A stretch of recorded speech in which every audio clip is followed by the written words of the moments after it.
Disclosure. This video is created for educational purposes only and is not intended for commercialization. Its primary goal is to assist individuals with learning, dialectic challenges, and reading disabilities by providing accessible content. Any unauthorized use, reproduction, or distribution of this video for profit is strictly prohibited. The Millionaire Real Estate Agent. It's not about the money. Gary Keller. With Dave Jenks and Jay Papasan. McGraw-Hill, New York, Chicago, San Francisco, Lisbon, London, Madrid, Mexico City, Milan, New Delhi, San Juan, Seoul, Singapore, Sydney, Toronto. The McGraw-Hill Companies. Copyright 2004 by T.D. McGraw-Hill Companies, Inc. All rights reserved. Printed in the United States of America. Except as permitted under the United States Copyright Act of 1976, no part of this publication may be reproduced or distributed in any form or by any means, or stored in a database or retrieval system, without the prior written permission of the publisher. 3940 QFR, QFR 15, ISBN 007-1444. McGraw-Hill books are available at special quantity discounts to use as premiums in sales promotions, or for use in corporate training programs. For more information, please write to the Director of Special Sales, Professional Publishing, McGraw-Hill, 2 Penn Plaza, New York, 10121-2002, or contact your local bookstore. Grateful acknowledgment is made for the following previously published material, selections excerpted from The Difference That Makes the Difference reprinted with the permission of Simon and Schuster Adult Publishing Group from Unlimited Power by Anthony Robbins. Copyright 1986 by Robbins Research Institute. Photo of Don Zalesnak on page 346. Copyright 2002 David Schmidt. The Millionaire Real Estate Agent is dedicated to the men and women whose hard work and entrepreneurial spirit place them squarely on the front lines of free enterprise. This book is dedicated to real estate agents everywhere.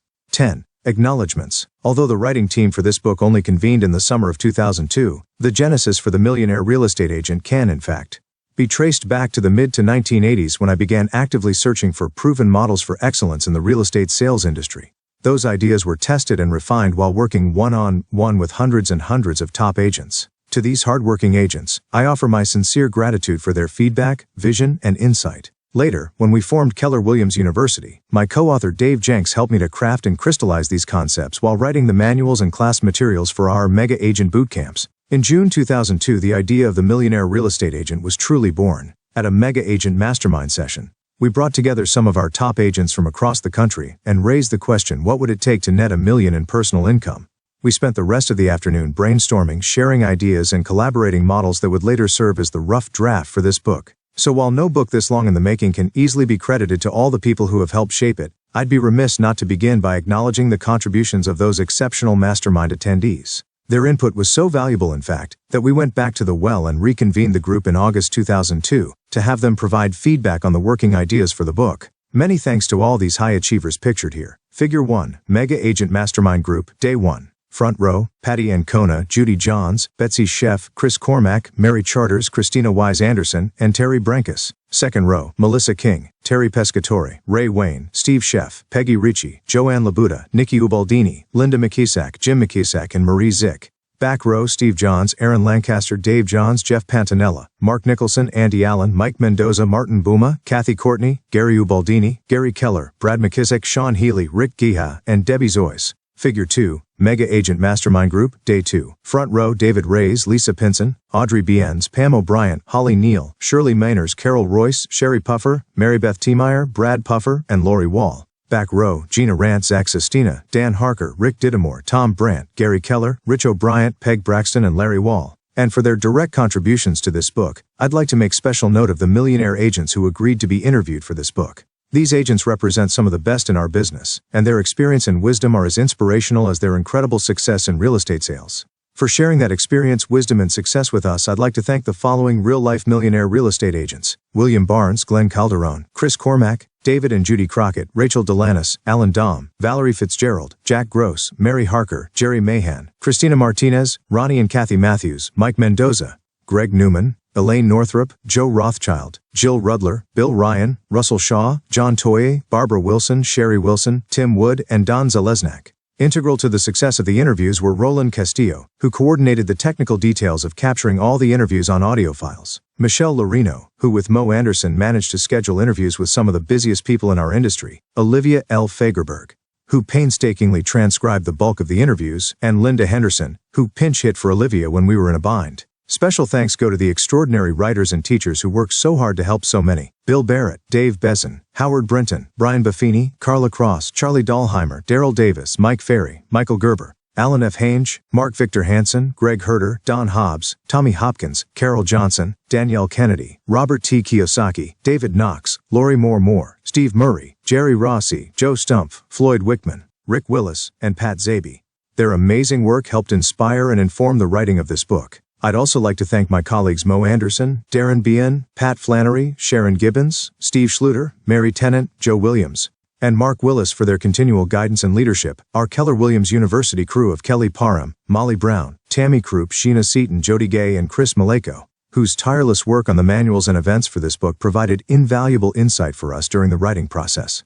Our design team of Shannon Cooper, Ryan Kucera, and Justine Smith, who provided feedback and direction for the jacket and interior design, Steve Simon and Christine Martin for their PR and marketing work and wisdom, Kathy Pham, who helped us get invaluable feedback from some of the visionaries in our industry, Valerie Vogler, Stipe for protecting my book time, and for her invaluable help revising diagrams and entering our edits. Through multiple drafts of the manuscript, Gary Gentry and Althea Osborne, two of the finest real estate agents ever to associate with me, for their faith, influence, and commitment, Mark Victor Hansen for his personal support and inspirational leadership for more than 25 years, Kim Kiyosaki, who despite being down with the flu kept the communications lines open, Lynn Morgan, my first real estate sales manager, for her early guidance and faith in me, the National Association of Realtors and the Canadian Real Estate Association for their tireless work on behalf of agents, homebuyers, and sellers, and the members of all local boards of realtors, state associations of realtors, and provincial associations of realtors, who provide the grassroots leadership for our industry. To my co-authors Dave Jenks and Jay Papasan, I'd like to express my gratitude for their willingness to pursue this mammoth project to the end, to make sacrifices and to give 100% every day. Dave's exceptional ability to express the complex ideas in a simple, memorable way proved as invaluable to our efforts as his extensive experience in the real estate sales business and his gift for finding the truth in the numbers. Jay's publishing and writing experience was a boon to our newly founded publishing enterprise. His day-to-day work on the writing and editing helped provide continuity and consistency to our process. My appreciation goes to them both. I'd also like to extend special thanks to our publisher, McGraw-Hill Trade, and our editor, Richard Naramore, for picking us up and expanding our publishing horizons. The fine folks at the Philip Leaf Group also deserve our thanks. In particular, Philip Leaf, Judy Linden, Lynn Kirk, Mary Beth Fideli, Jill Carote, and Annie Gian warrant our gratitude for their fine work on and in support of this project. So much credit goes to my parents for making sure I was given a great education in life and for guiding me into the real estate industry. For my wife Mary and son John, words cannot express what they have brought to this project. They are the true loves of my life. And thanks to God from whom all things come. Lastly, I'd like to thank you, the reader. It has been my experience that the best ideas are always those shaped by many. I openly invite you to share your suggestions for improvement and your experiences working with these models. Without a doubt, your feedback will form the basis for future editions of the Millionaire Real Estate Agent. Gary Keller, South Mopac Expressway Suite, Austin, Texas. Support kellerinc.com, www.kellerinc.com. Contents, Preface, Introduction, Overview. Part 1, Charting the Course. 6 Myth Understandings between you and high achievement. Myth 1, I can't do it. Myth 2, it can't be done in my market. Myth 3, it would take too much time and effort, I would lose my freedom. Myth 4, it's too risky, I'll lose money. Myth 5, my clients will only work with me. Only I can deliver quality service. Myth 6, having a goal and not fully realizing it is a negative thing. 21st, 25, 31, 47, 49, 53, 55, 57, 59, 61. Part 2, the 4 stages. Think a million. Stage 1, the 9 ways the millionaire real estate agent thinks. 171. 1. Think powered by a big why. 2. Think big goals and big models. 3. Think possibilities. 81. 4. Think action. 5. Think without fear. 6. Think progress. 7. Think competitively and strategically. 85. 89. 92. 9. Think service. 93. 16. The 3 L's of the millionaire real estate agent. Leads, lead generation versus lead receiving. Listings, the high leverage, maximum earning opportunity. Leverage, the who, how, and what of real estate. The 8 goal categories of the 97-101. Millionaire real estate agent. Earn $1 million. Stage 2. The 4 fundamental models of real estate sales success. Model 1. Your economic model. The 3 key areas of your economic model. 1. Focus on the numbers you must hit. 2. Focus on appointments. 3. Focus on conversion rates. 129, 130, 130, 131, 1331. Model 2. Your lead generation model. The 3 key areas of your lead generation model. 1. Prospect and market. 2. Set up a database and feed it. 3. Systematically market to your database. Model 3. Your budget model. The 3 key areas of your budget model 153. 1. Lead with revenue. 2. Play red light, green light. 3. Stick to the budget 156. Model 4. Your organizational model. The 3 key areas of your organizational model. 2. Hire talent. Hire administrative help. 159. The Millionaire Real Estate Agent Models. Model 1. The Millionaire Real Estate Agent. Economic Model. The Fundamentals Doing the Math. 175. 175. 177. Model 2. The Millionaire Real Estate Agent Lead Generation Model. Marketing-based prospecting enhance the costs of massive lead generation success. 185. 185. 189. Focus on listings. 191. Model 3. The Millionaire Budget Model. Model 4. The Millionaire Real Estate Agent Organizational Model. The hiring path of the Millionaire Real Estate Agent. 7 recruiting sources. 198. 203. The 9 major compensation options. Net a million, Stage 3. Leads. 205. 217. 220. 1. Sustaining a solid lead generation program that emphasizes marketing and consistently increases the number of leads. 2. Tracking and converting leads through others. 3. Protecting your lead generation focus time. Weighing your options. The process of discovering what works and doesn't work for you. Listings. 5. Knowing the minimum number of seller listings you must list each month. 220, 222, 224, 226, 228. 6. Listing the minimum number each month. 7. Getting sellers to accept the team concept. 8. Consistently marketing your seller listings for enjoyable manner. 229. 231. 200 and time to learn and implement the RTCK process. 234. 237. 240. 10. Hiring capacity talent versus cul-de-sac talent. 11. Achieving accountability to the right standards. 12. Creating teamwork with rock and roll. 13. Combining quality service and quantity service. Money. 14. Sticking to the budget model and controlling your costs. 245. 249. 250. 253. 15. Staying focused on the 20%. 253. 16. Counterbalancing your life to maintain your energy at a high level. 259. Receive a million. Stage 4. 1. Active versus passive income. 269. 2. The opportunity of the 7th level. 272. 3. The 3 key hires of a millionaire business. 275. 4. Your role and responsibilities. 278. Part 3. Staying on top. Putting it all together with focus. 289. 1. Create a personal plan and then make process your focus. 292. 2. Time block for focus. 294. 3. Get accountability to keep your focus. 297. 4. Make sure your environment supports your focus. 5. Keep your energy to maintain your focus. 302. 306. Real-life millionaire real estate agents. Appendix A. Sample profit and loss report. Appendix B. Sample balance sheet. About the authors. 313. 349. 357. 361. Don't be afraid to take a big step if one is indicated. You can't cross a chasm in 2 small steps. David Lloyd George, former Prime Minister of England. Preface. If I have seen farther than others, it is because I was standing on the shoulders of giants. Isaac Newton, hunting wolves, and aiming high. Several years ago, my son John and I were driving and listening to a book on tape. In the story, a shepherd's son has come of age and goes out to spend his first summer alone tending the sheep in the hills above the village. One night, he awakens to the sound of a wolf howling nearby. The night is black and he is seized by fear, but he dutifully grabs his rifle and races out into the darkness to protect his livestock. Across the way, he sees a wolf at the throat of one of the sheep. As he puts his rifle to his shoulder and takes aim, he remembers the advice of his father. At night, it is very difficult to judge the distance to your target, and more than likely, you'll underestimate the distance and miss low. To have a better chance of hitting the target, aim high. The shepherd's son adjusts his aim, raising the sights ever so slightly, and hits the mark. What struck me about this scene was not the bravery of the boy, which shouldn't be doubted, or the drama of the moment, which had John and me on the edge of our seats. For me, it held all the elements of a great fable and perfectly illustrated something I've come to believe to be true in life. No one can accurately judge what the future holds. Tomorrow is as dark and as difficult to judge as the gap between the shepherd boy and his target. Yet so often we set our goals as if the next day, month, year, or decade were as clear as an August afternoon. Is it any wonder most plans fall short of the mark? Aim high. That's the moral of the story. Whether you are hunting wolves at night or setting your life's goals, aim high. This book is about aiming high. It's not about the money. It's really about the fact that most great achievements in life are the result of thinking big and aiming high. The word millionaire is just a placeholder for that idea. It also makes for a snappier title. Obviously, you've read this far. Honestly, would you have picked up The Real Estate Agent Who Thinks Big? I rest my case. This book is for you. We believe that no matter where you are in your real estate career, thinking big will take you to a higher place. In fact, it may help you become the very best you can possibly be.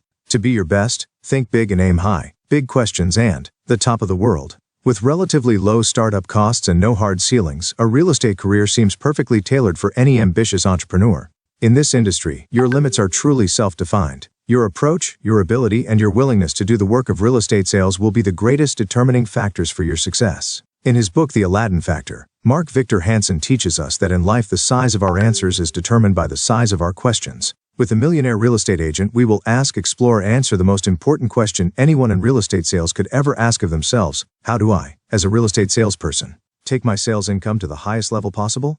Believe it or not, it is a simple question with a simple answer. In this book, we will lay out for you how to think like a millionaire real estate agent. Then we will show you, step by step, how to earn and net $1 million in annual income. Finally, we'll point out the path to receiving $1 million in passive income. Truthfully, I believe that the key to becoming your very best is to think at a very high level. If, by reading this book, you can get your mind around the concepts in the chapter entitled Think $1 Million and learn to think like a millionaire real estate agent, you'll discover that earning, netting, and receiving the most money possible from your real estate career will seem much more attainable to you. If there is one thing that I've learned in life, it is that small goals tend to place limits on our potential, and that big goals have a tendency to pull us right through the small goals on the way to attaining the big ones. Why? It's all about what you are focused on. What happens is that we tend to slow down once our goals are within reach. Small goals, by definition, are almost always within our reach, so we end up achieving them quickly, but we never get the chance to build up a head of steam. On the other hand, when we pursue big, ambitious goals, we have the chance to build up so much momentum that it carries us right past those small goals in the pursuit of bigger game. James Allen once wrote, "You will become as small as your controlling desire, as great as your dominant aspiration. In the end, your business and your life ultimately reflect the goals you pursue."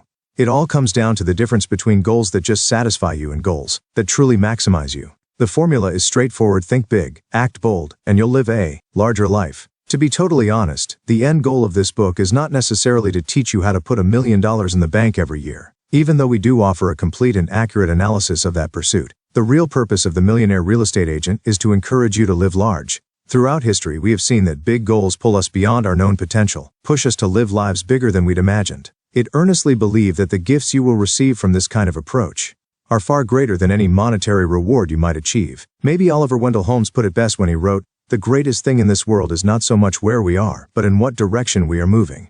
I think we can all agree that the future is largely unpredictable. Asking the big questions and seeking the big answers also tend to lead us to achieve our very best level of preparedness. That preparedness allows us to act more effectively, in the moment. You're less likely to be caught off guard by an unexpected turn of events. Remember, the shepherd boy could not have predicted when a danger might arrive or in what shape it might manifest itself, but he knew enough to pack his rifle, keep it close, and aim high.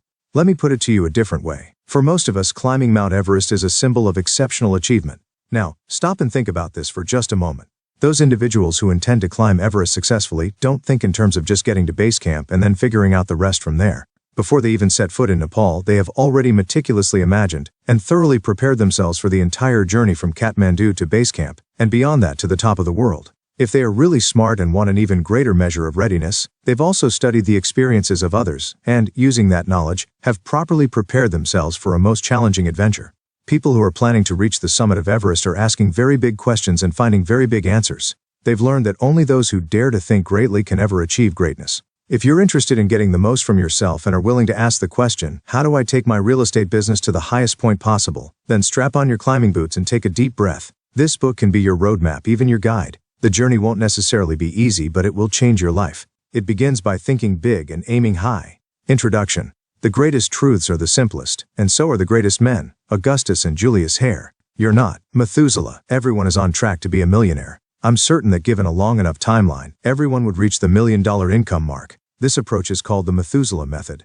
According to tradition, Methuselah was the oldest man who ever lived. It is believed he lived 969 years. Now, I'm convinced that, even if he were the worst money manager of all time, at some point he was considered a millionaire by the standards of his era. Unfortunately, barring evolutionary leaps or medical miracles, if you're a follower of the Methuselah method, you probably won't live to see your millions.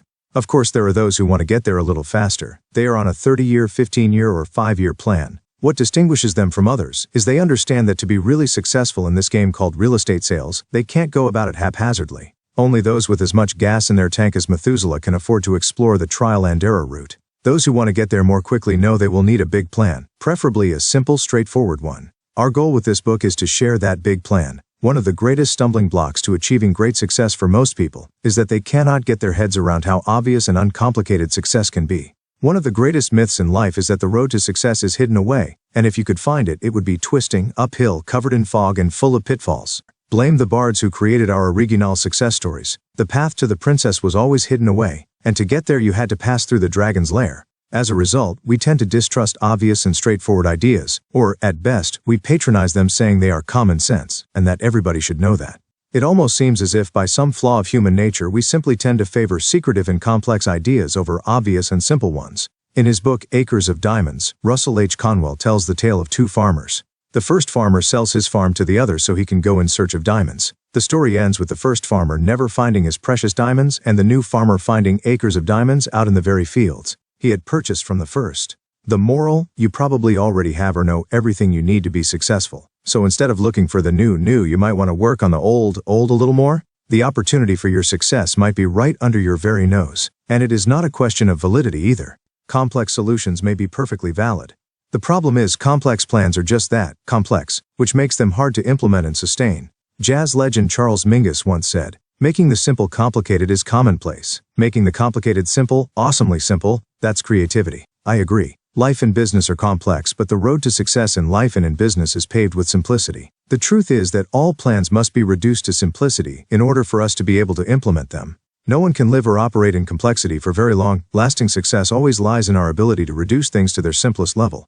The big secret and an invitation. In our research over the years, we've found people often imagine that success in business is much more complicated than it really is. This point of view turns simple accountability for results into a blame game where the catchphrase is, "I didn't know." It allows us to blame our failures on things we did not know or understand. If you play that game, you may be looking for the big secret. More than likely, you're probably not being completely truthful with yourself. You may be looking for the big secret because you want success to come easier, and you're not alone. Here's the truth about the big secret and about how you can make it come easier. Success is less complicated than most people make it. Many answers can be complicated, but the answers that matter most almost never are. What we now know is that if you seek complex solutions to complex questions, you'll end up chasing complexity your whole life. On the other hand, if you can decide to seek simple answers to complex questions, you will find good simple answers and spend your life taking action. It is the difference between seeking truth and living it. Try this. Call up an acquaintance who is about 18 years old and ask him or her to share with you the meaning of life. You're liable to get a very long, convoluted answer that may or may not make reference to melting ice caps. Now call an acquaintance who has lived a long, full life and pose the same question to that person. Odds are you'll get a very simple one-word answer: love. The young person's answer may not necessarily be wrong. The older person will just get to the point faster and much more succinctly. The reason? They have confronted life's complexities and discovered that while life is truly complex, the joy-filled path to real meaning and true happiness is quite simple. I believe that if you're prepared to acknowledge where you are on the continuum of accomplishment and to recognize the shortcomings that have kept you from going further, you've mentally positioned yourself well to pursue the highest of possibilities. Rest assured that substantial elbow grease is required. The path may be simple and clear cut, however, it is not without effort. As Peter Drucker says, plans are only good intentions unless they immediately degenerate into hard work. The ideas we present in this book bear no comparison to rocket science or brain surgery. Nevertheless, when taken as a whole, they may appear overwhelming. What then looks like complexity is really just the accumulation of simple ideas added together over time. So, I encourage you to take a step back, look at the big picture, pick a place to get started, and dive in. What follows is a series of ideas that our research and experience have proven to be true. While our primary intent was to share these ideas, we hope you will also find some inspiration. I've found that those who are shown the truth and are also inspired by it are those who are most likely to take effective action. But regardless of whether or not you find these ideas inspirational, you may still see benefit in adopting them and choose to accept and act on them. Just like dieting, exercising, or saving money, any fundamental change in our habits begins with a personal choice, an act of volition. In this case, it is choosing to think big and aim high. It's my sincerest hope that this book will prod you to think outside the box regarding your career. It's why I wrote this book. You see, for many years the real estate agent has been perceived and positioned as a non-business person with a sales job. It's been said many times that choice, not chance, determines destiny. I believe you, the real estate agent, can determine your own destiny because you have a choice to either 1. Practice real estate as a job, 2. Run your real estate practice as a business. Would you rather have a business than a job? Would you like to take that business to the highest possible level? If so, I invite you to turn the page. Part 1. Charting the course. Overview. I must create a system or be enslaved by another man's. William Blake. Why are you here? You're in management and we're all in sales. Several years ago at a real estate sales seminar, I had an interesting conversation with another real estate agent. The revelations that emerged from that conversation have since proven essential to my ability to consult with salespeople. Here is my best recollection of how that conversation went. Agent, Gary Keller, right? I noticed you from across the room and just wanted to introduce myself and let you know I've heard a lot about your company. Well, thanks. We've worked hard to get where we are. Excuse me for asking this, but why are you here? I'm sorry? What? Why are you here? You're in management and we're all in sales. I was just curious to know what you're doing at a sales seminar. Honestly, I was a little taken aback by the question. Sure, I was in management, but I'd been a successful real estate agent before our company was formed, and frankly, I really still thought like one. In life, one of the toughest obstacles we can face is the difference between how we see ourselves and how others see us. What lies in between the two perspectives can be an obstacle to effective communication and a source of misunderstandings. A big part of my job has been working with top real estate salespeople, and I've been doing this for more than 20 years. It had never occurred to me that someone might not see me as a real estate agent myself, so I decided to ask a few probing questions. Me, agent, me, agent, me, agent, me, agent, me. Let me ask you a few questions. Do you go on buying appointments? Actually, I have buyer specialists that do that for me. Me too. Do you go on listing appointments? No. I have listing specialists that handle all the listings for my team. How about that? I have listing specialists too. I bet you have a support staff to help with marketing, bookkeeping, and paperwork, right? Sure. We both have buyer specialists. We both have listing specialists. And we both have a support staff. Interesting. If you don't mind my asking, what was your sales volume last year? Actually, I did a little over $50 million in sales last year. Wow. Congratulations, that's really awesome. Now, if it would better help you understand why I'm here, just think of me as a multi-billion-dollar producer. You see, if you really look at the organizational structure and the systems, there is not a lot of difference between a well-run real estate office and a mega agent's real estate sales team. Both have buyers and sellers who drive the bottom line. They have administration and infrastructure. And they have what is essentially a CEO coordinating the team's activities to increase productivity and profits. I point out these parallels when I work with agents, and what they ultimately discover is that I do the same things they do. I am just highly leveraged through association with great talent and have thoroughly documented my systems. I'm a real estate agent living large. Let me define living large. Since the late 80s, no other real estate broker has had more houses sold under his or her license in Austin, Texas. In fact, my 2 Austin real estate offices ranked 1st and 4th in the country in closed real estate transactions. Thanks to an average annual growth rate of more than 40% between 1998 and 2001, Keller Williams Realty International catapulted out of regional obscurity to become the 7th largest real estate company in the country. And Inman News tagged Keller Williams as the industry's most innovative company in 2001. So if you see me at a real estate agent event, I sincerely hope you'll say hello. I also hope you'll understand why I'm there. I'm a real estate agent too, mastering the game. When we started our company in 1983, we had no idea what amazing people we would associate with in the years to come or how much we'd learn from those associations. We have had the opportunity to work with and learn from top sales associates from every corner of North America. Industry leaders such as Brian Buffini, Tom Hopkins, Floyd Wickman, Bill Barrett, Mike Ferry, and Howard Brinton, and even business visionaries such as Robert Kiyosaki, Michael Gerber, and Mark Victor Hansen. Every one of these people helped shape our successes and the message of the Millionaire Real Estate Agent. Through our shadowing, consulting, masterminding, and mega agent programs, we've had the opportunity to work one-on-one with hundreds and hundreds of top agents. Their contribution to this book and our overall success cannot be overstated. However, we knew that for the purposes of the Millionaire Real Estate Agent, we would also have to draw on the experiences of top producers with whom we had not yet worked personally. So we picked up the phone and started calling. We worked our way through the top 50 real estate agents in the country as ranked by Real Trends and set up as many interviews as we possibly could. We listened. We listened hard. We took notes and bounced our ideas off the very best in our industry. Without a doubt, these high achievers are masters of their game. What became very clear very quickly is that they are experts on their markets and often have developed successful systems that perfectly complement their markets and their own mix of personal strengths and weaknesses. They had a lot to share. They were also very curious about what we'd find. While many would freely admit to having mastered their game, their personal approach to real estate, few would lay claim to having mastered the game in the broader sense.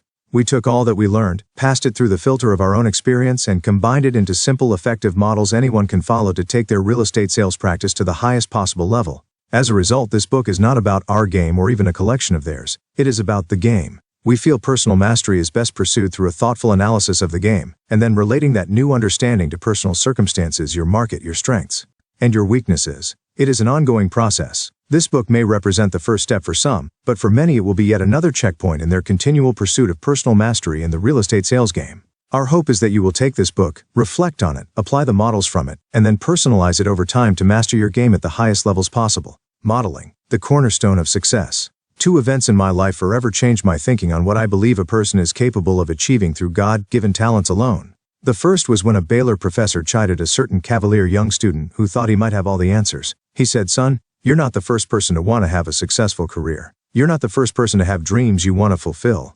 You're not the first person to want to be the very best you can be in life. You need to realize that people have lived before you, and you might be wise to slow down for just a second and figure out what they learned on their journey before you start your own." I listened attentively and thought I understood what he was saying, but I wouldn't really hear him for almost a decade. The second event happened in 1987 when our young company was faced with a collapsed economy. Up to that point we had been successful on certain levels, but there were now some big challenges that were holding us back. In the end, I found that I didn't have all the answers.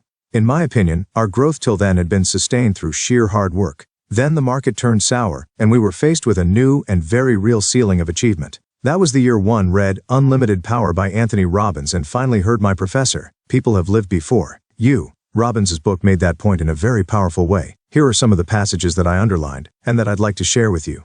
Passage number 1. Long ago I realized that success leaves clues, that people who produce outstanding results do specific things to create those results. Passage 2. Actions are the source of all results. This process of discovering exactly and specifically what people do to produce a specific result is called modeling. Passage number 3. To me, modeling is the pathway to excellence. The movers and shakers of the world are often professional modelers, people who have mastered the art of learning everything they can by following other people's experience rather than their own. Passage number 4. To model excellence, you should be a detective, an investigator, someone who asks lots of questions and tracks down all the clues to what produces excellence. Building from the successes of others is one of the fundamental aspects of most learning. Epiphany. A light bulb went off in my head, and I had an aha. I then slowed down just long enough to start looking in much greater detail at what successful people were doing. I also systematically involved my team in the modeling process. The models we discovered and implemented that year helped us break through the challenges of the lagging economy and laid the groundwork for our later accomplishments.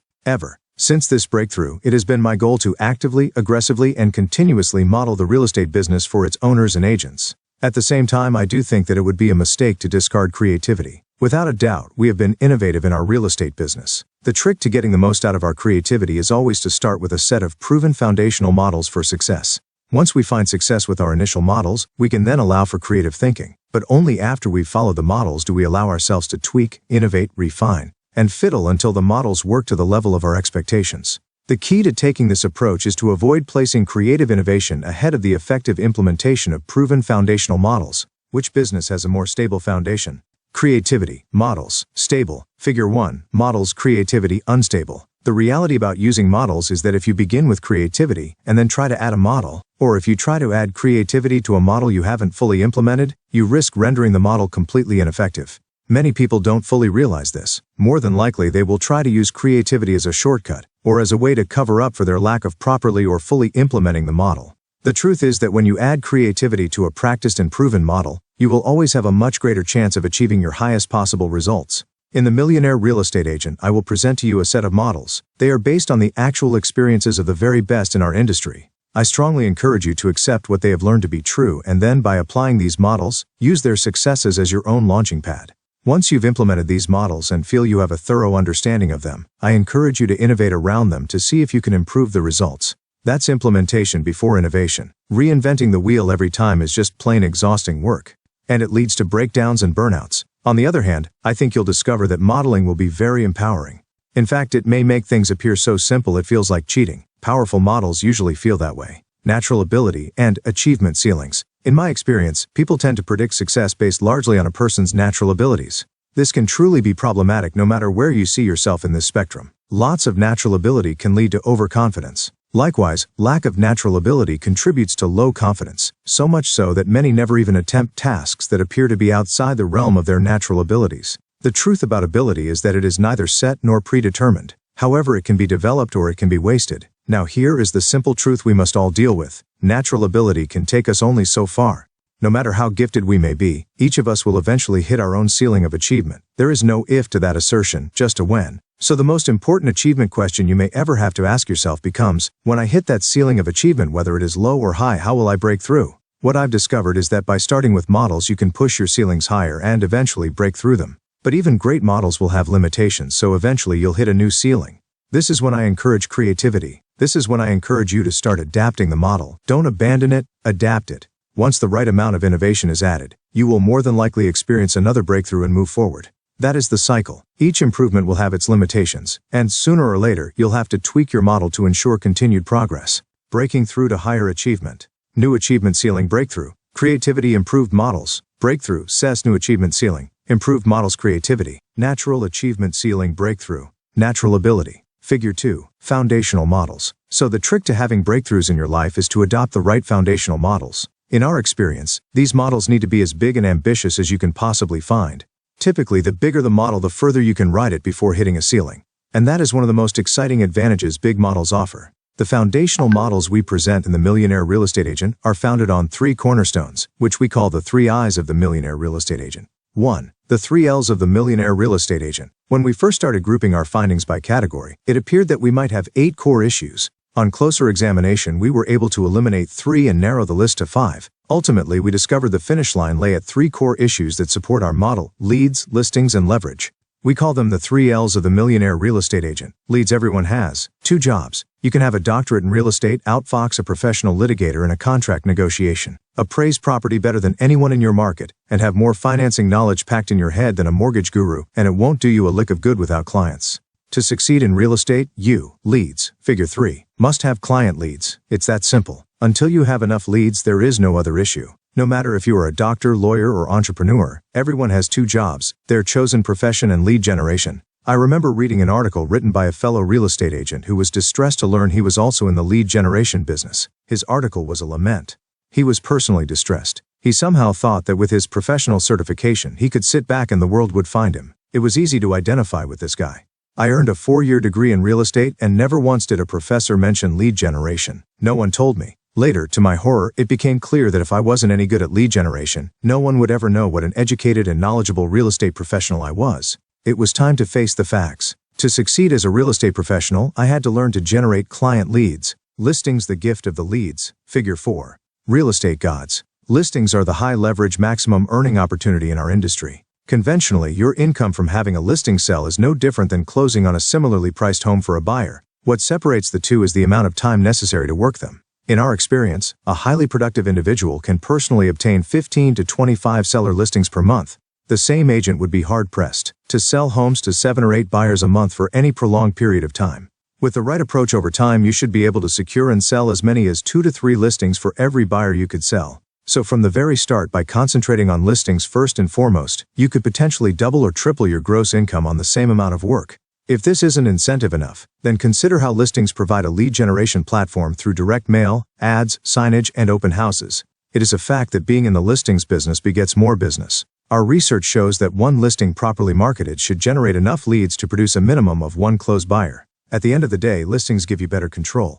They give you better control of your time, your marketplace, and your future. That's why we affectionately call them the gift of the real estate gods. Leverage, leads, figure 5, time versus money. Leverage. We've all heard that time is money. Well, that simply isn't true. In fact, it is one of the worst mental maps perpetrated on us by unknowledgeable people. The truth is that time does not always translate into money. Those who work the longest hours are not always those who make the most money. As business people, we look at the time-money relationship in a different way. We're continually trying to net the maximum amount of money for each hour of time invested. In the beginning of our careers, we spend time to earn more money. Then we learn to work smarter and begin to earn more in the same amount of time. Just like in our discussion of ceilings of achievement, we've discovered that there are limits to our personal efficiency. The ultimate key to tilting the money-time ratio in your favor will be leverage. Leverage can be divided into 3 categories: people, systems, and tools. Leverage answers 3 important questions. Who is going to do it? How will they do it? What will they do it with? The answers: people, systems, and tools. Figure 6. By far the most important of these is people. While good systems and tools can help average performers consistently contribute more to the bottom line, nothing comes before hiring and keeping talent. If you're like most salespeople, then designing and implementing systems and tools may not be your strong suit. The best way around this is to hire someone who is proficient at details and systems. That's why we recommend hiring administrative support talent first. When you've put in all the time you have or are willing to give and still want to increase your income, add leverage. The 3 L's of the Millionaire Real Estate Agent, leads, listings, and leverage, are the pillars of any successful real estate sales business. I believe these are the core issues that drive massive sales volume. In fact, we made them the framework for our foundational model of the Millionaire Real Estate Agent. Leads, Figure 7. Now that we've established the 3 cornerstones for your achievement model, it's time to set out on the path to becoming a millionaire real estate agent. We've discovered there are 4 natural stages you'll go through on your journey, the 4 stages of growth. On the path to $1 million. The millionaire real estate agent should progress through these 4 stages. Think $1 million, earn $1 million, net $1 million, and receive $1 million. From our experience, most real estate professionals do not even begin, if ever, to think $1 million until they are well into their careers. The failure to see this much potential from the beginning can lead to the inevitable and devastating work of reinventions, take-backs, and do-overs. But even more important than avoiding massive reinvention is the fact that this kind of short-term thinking does not position you for big long-term success. The foundational model of the millionaire real estate agent. There is a big advantage to studying and understanding all 4 stages before you begin. If you can think $1 million, you have cleared the path to earn $1 million. Our hope is that by examining the process at the start, you'll progress at a faster pace and make fewer mistakes. Let's return to the analogy of climbing Mount Everest. More than 100 years elapsed between the time Everest was identified as the highest point on Earth and the day the first person reached the top.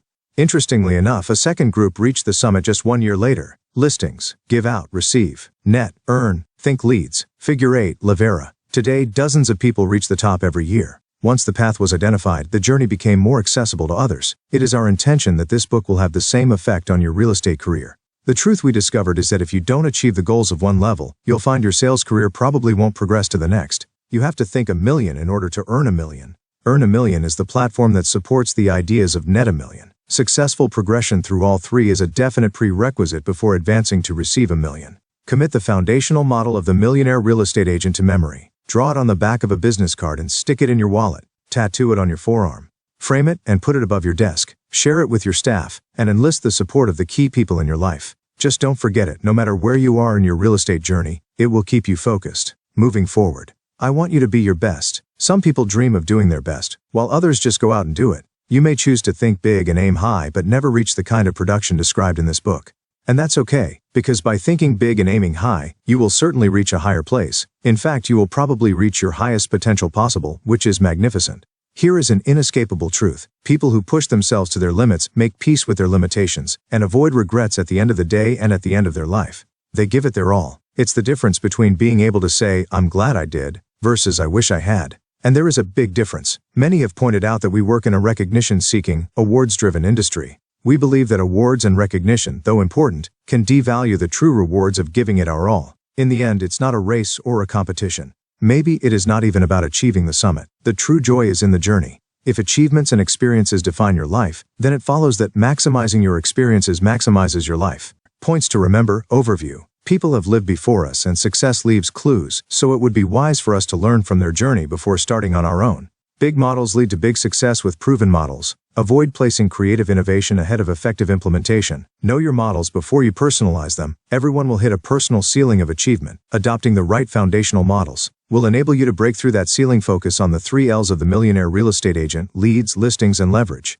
Remember, everyone has 2 jobs: their chosen profession and lead generation. Listings give you control of your time, control of your marketplace, and control of your future. Leverage is about people, systems, and tools. It answers 3 important questions. Who is going to do it? How will they do it? What will they do it with? Lastly, the path of the millionaire real estate agent goes through 4 stages: think $1 million, aim $1 million, net $1 million, and receive $1 million, and they are best pursued in that order. 46. The millionaire real estate agent. Mythunderstandings. Whether you think you can or think you can't, you're right.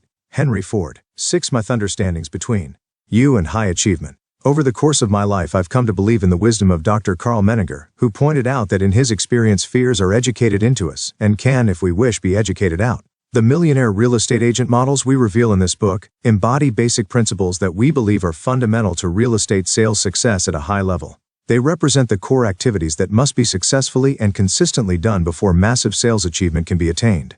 But before we tackle these concepts, I believe you need to examine some of your core beliefs about success, how real or unreal they truly are, and how they may impact your chances for success. At best, your beliefs can lead to great confidence, and, at worst, they can lead to extreme doubt. If I've learned anything, it's that if allowed to exist, doubts can truly undermine your confidence, your actions, and ultimately your dreams. Mark Twain's familiar story about cats and hot stoves is a great example of the power of beliefs and fears. Twain famously remarked, "We should be careful to get out of an experience all the wisdom that is in it. Not like the cat that sits on a hot stove lid.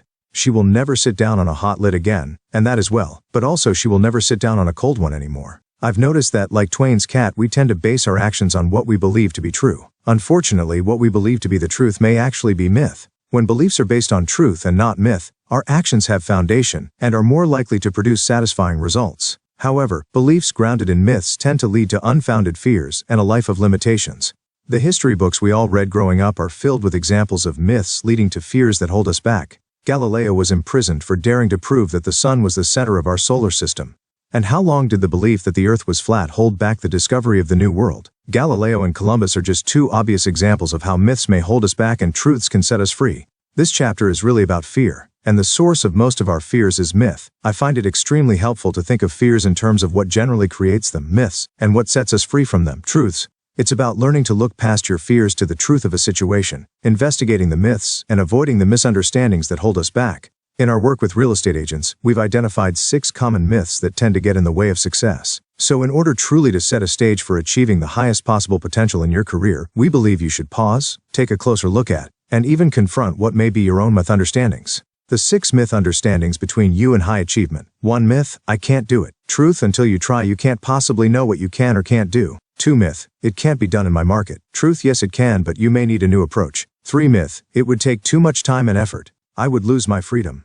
Truth, time and effort are not the deciding factors in success. 4 myth, it's too risky. I'll lose money. Truth, risk is in direct proportion to how well you hold your incre. Mental costs accountable to producing incremental results. 5 myth, my clients will only work with me, only I can deliver. Quality service. Truth, your clients aren't loyal to you, they are loyal to the standards you represent. 6 myth, having a goal and not fully realizing it is a negative thing. Truth, having a goal and not trying to achieve it is a negative thing. The first common. Figure 1. Myth understanding. Myth, I can't do IT. Truth, until you try you can't possibly know what you can or can't do. What exactly is your ultimate potential? What are your limitations? Do you realize that whenever you say, I can't do it, you're assigning limits to your potential? Upon reflection, do you think it is wise or even fair to do that to yourself? Let me share with you an interesting dialogue I once had with one of my students. Student, okay Gary, do you really think it's realistic to talk to all of us about achieving those levels of success? It doesn't seem very realistic to me. That's a fair question. Do you mind if I ask you a question before I answer? Student, sure. What's your ultimate potential? Student, I'm sorry, I don't follow you. What are your limitations? What are you capable of achieving? What is your ceiling? In other words, do you know what your ultimate potential is? Student, I never really thought about it. I guess I have no idea. That's an honest answer, and I appreciate that. So here's the point, nobody knows. And if you don't know what your ultimate potential is, then how can you possibly judge what is realistic? Honestly, what good does it do us to talk about what is realistic when, in the end, we don't even know what we're truly capable of achieving? Unless you absolutely know your capabilities and limitations, why would you entertain this kind of inner dialogue? Short of a personal visitation from the Creator, you're unlikely ever to know the limits of your potential. So the question of whether you can or can't do something someday should probably never be considered. Our dialogue actually continued, but with the whole class. Here is the rest. Let's just pretend for a second that I actually did believe in the need to be realistic about your potential. Are you telling me that you would willingly turn your kids over to me to be taught that doctrine? Class, no, really. I'll take your 13 and 16-year-olds and sit them down and say, your mom and dad have hired me to teach you your limitations. You're not going to be all you hoped you could be. You have limits. You don't need to dream big because that is just unrealistic. Now, if that was what I was going to teach your children, are you going to turn me loose with your kids? No. Okay then, take your own advice. If you wouldn't talk to a child that way, why would you talk to yourself that way? You don't need that kind of non-productive self-talk going on in your head. So are you going to think big or think small? Are you going to think limits or no limits? Interesting, isn't it? Clearly, as loving parents, the last thing we want our children to fixate on is their perceived limitations. We want to encourage them. We want to nurture their self-confidence and reward effort over results. The last thing we want to ingrain in our children is fear, and the belief that they should limit the size of their dreams. So let's just take our own advice. Let's not have this dialogue with our children, and let's avoid that sort of self-defeating inner dialogue with ourselves. In my opinion, this kind of negative self-talk is as pointless as it is unproductive. And here is an even greater truth that high achievers have long since discovered. Once you try and achieve one thing you thought might not be possible, it becomes easier and easier for you to see the impossible and then achieve it. I had no people skills, no sales skills, and no business experience, but I was determined to make it. Valerie Fitzgerald, millionaire real estate agent, Los Angeles, California. Sales volume $60 million. Remember the 4-minute mile? The 4-minute mile was long considered impossible. Sportscasters and experts all deemed it outside the realm of human ability. One of the greatest milers of the era, Australian John Landy, made numerous high-profile attempts to break the 4-minute mark, but fell short each time. His efforts served to reinforce the widely held myth of the times, and for 9 years all efforts to break the barrier proved unsuccessful. Then a British medical student named Roger Bannister decided he might be able to break the record and began training. He took his goal and broke it into manageable pieces, a quarter of a mile in less than a minute. Each day during his 30-minute lunch break at Oxford, Bannister worked on running 10 consecutive 59-second quarter miles with 2 minutes of rest in between. By continually achieving 1/4 of his goal, Bannister began to believe. On May 6, 1954, a triumphant Roger Bannister ran the Miracle Mile in 3 minutes and 59.4 seconds. Bannister's Miracle Mile is widely used to illustrate the power of positive attitude, of believing in possibilities. What is often missed is the subplot about the equal but opposite power of myth. John Landy, who had famously tried to achieve the 4-minute mile for years, would go on to break Bannister's new record in less than 2 months. 2 months. This doesn't appear to be a matter of simple coincidence. What had held Landy back was a myth, the myth that no one could break the 4-minute mile. Bannister broke the record and, in doing so, tore down the psychological wall that was keeping Landy from success. I really didn't have management ability. I was a worker and a people pleaser. I had difficulty with delegation but leaned I could do it. I just had to let things go, just show people what to do and why. Barbara Wilson, millionaire real estate agent, Medina, Ohio. Sales volume $13 million. No matter what your circumstances may be at the time, when you set out to achieve something, always begin with the belief that you just might do it. Real estate agents who succeed at high levels understand how debilitating thinking "I can't do it" can be. They understand that the very first step to discovering their potential is trying. You can't know what you're really capable of doing until you try and never give up. In fact, many people have said that they believe that failure is not the worst thing in the world. They believe the very worst is not to try at all. It's been observed that many of life's failures are people who did not realize how close they were to success when they gave up. It's funny, but a person once pointed out to me that ultimate potential is a goal less pursuit. I had to think about it for a bit before realizing it's true. We can never reach our ultimate potential. There is no goal, no finish line. So your focus must be on continual pursuit. Maximizing your potential is simply about trying and never giving up. The second common myth understanding. Myth: IT can't be done in my market. Truth: yes, IT can, but you may need a new approach. The second myth understanding we've encountered is closely related to the first. It seems that even when people are able to see that something is possible, they tend to fall prey to another unknowable assumption. They say, it may be possible elsewhere, but it will never work in my market. And then comes the justification. To do that in my market, I'd have to have an X% market share, and that has never been done before. To do that in my market, I'd have to have X number of buyers, and no one has ever done that before. To do that in my market, I'd have to list X or more properties a month, and it's never been done here, and so forth. Here's the truth. If it has been done in another market, it can be done in your market. What I want you to realize is that once it has been done, no matter where, it's just a matter of finding out how that can be possible in your world. You must seek ideas, training, and consulting outside your own area. Tim Wood, millionaire real estate agent, Big Bear Lake, California. Sales volume $38 million.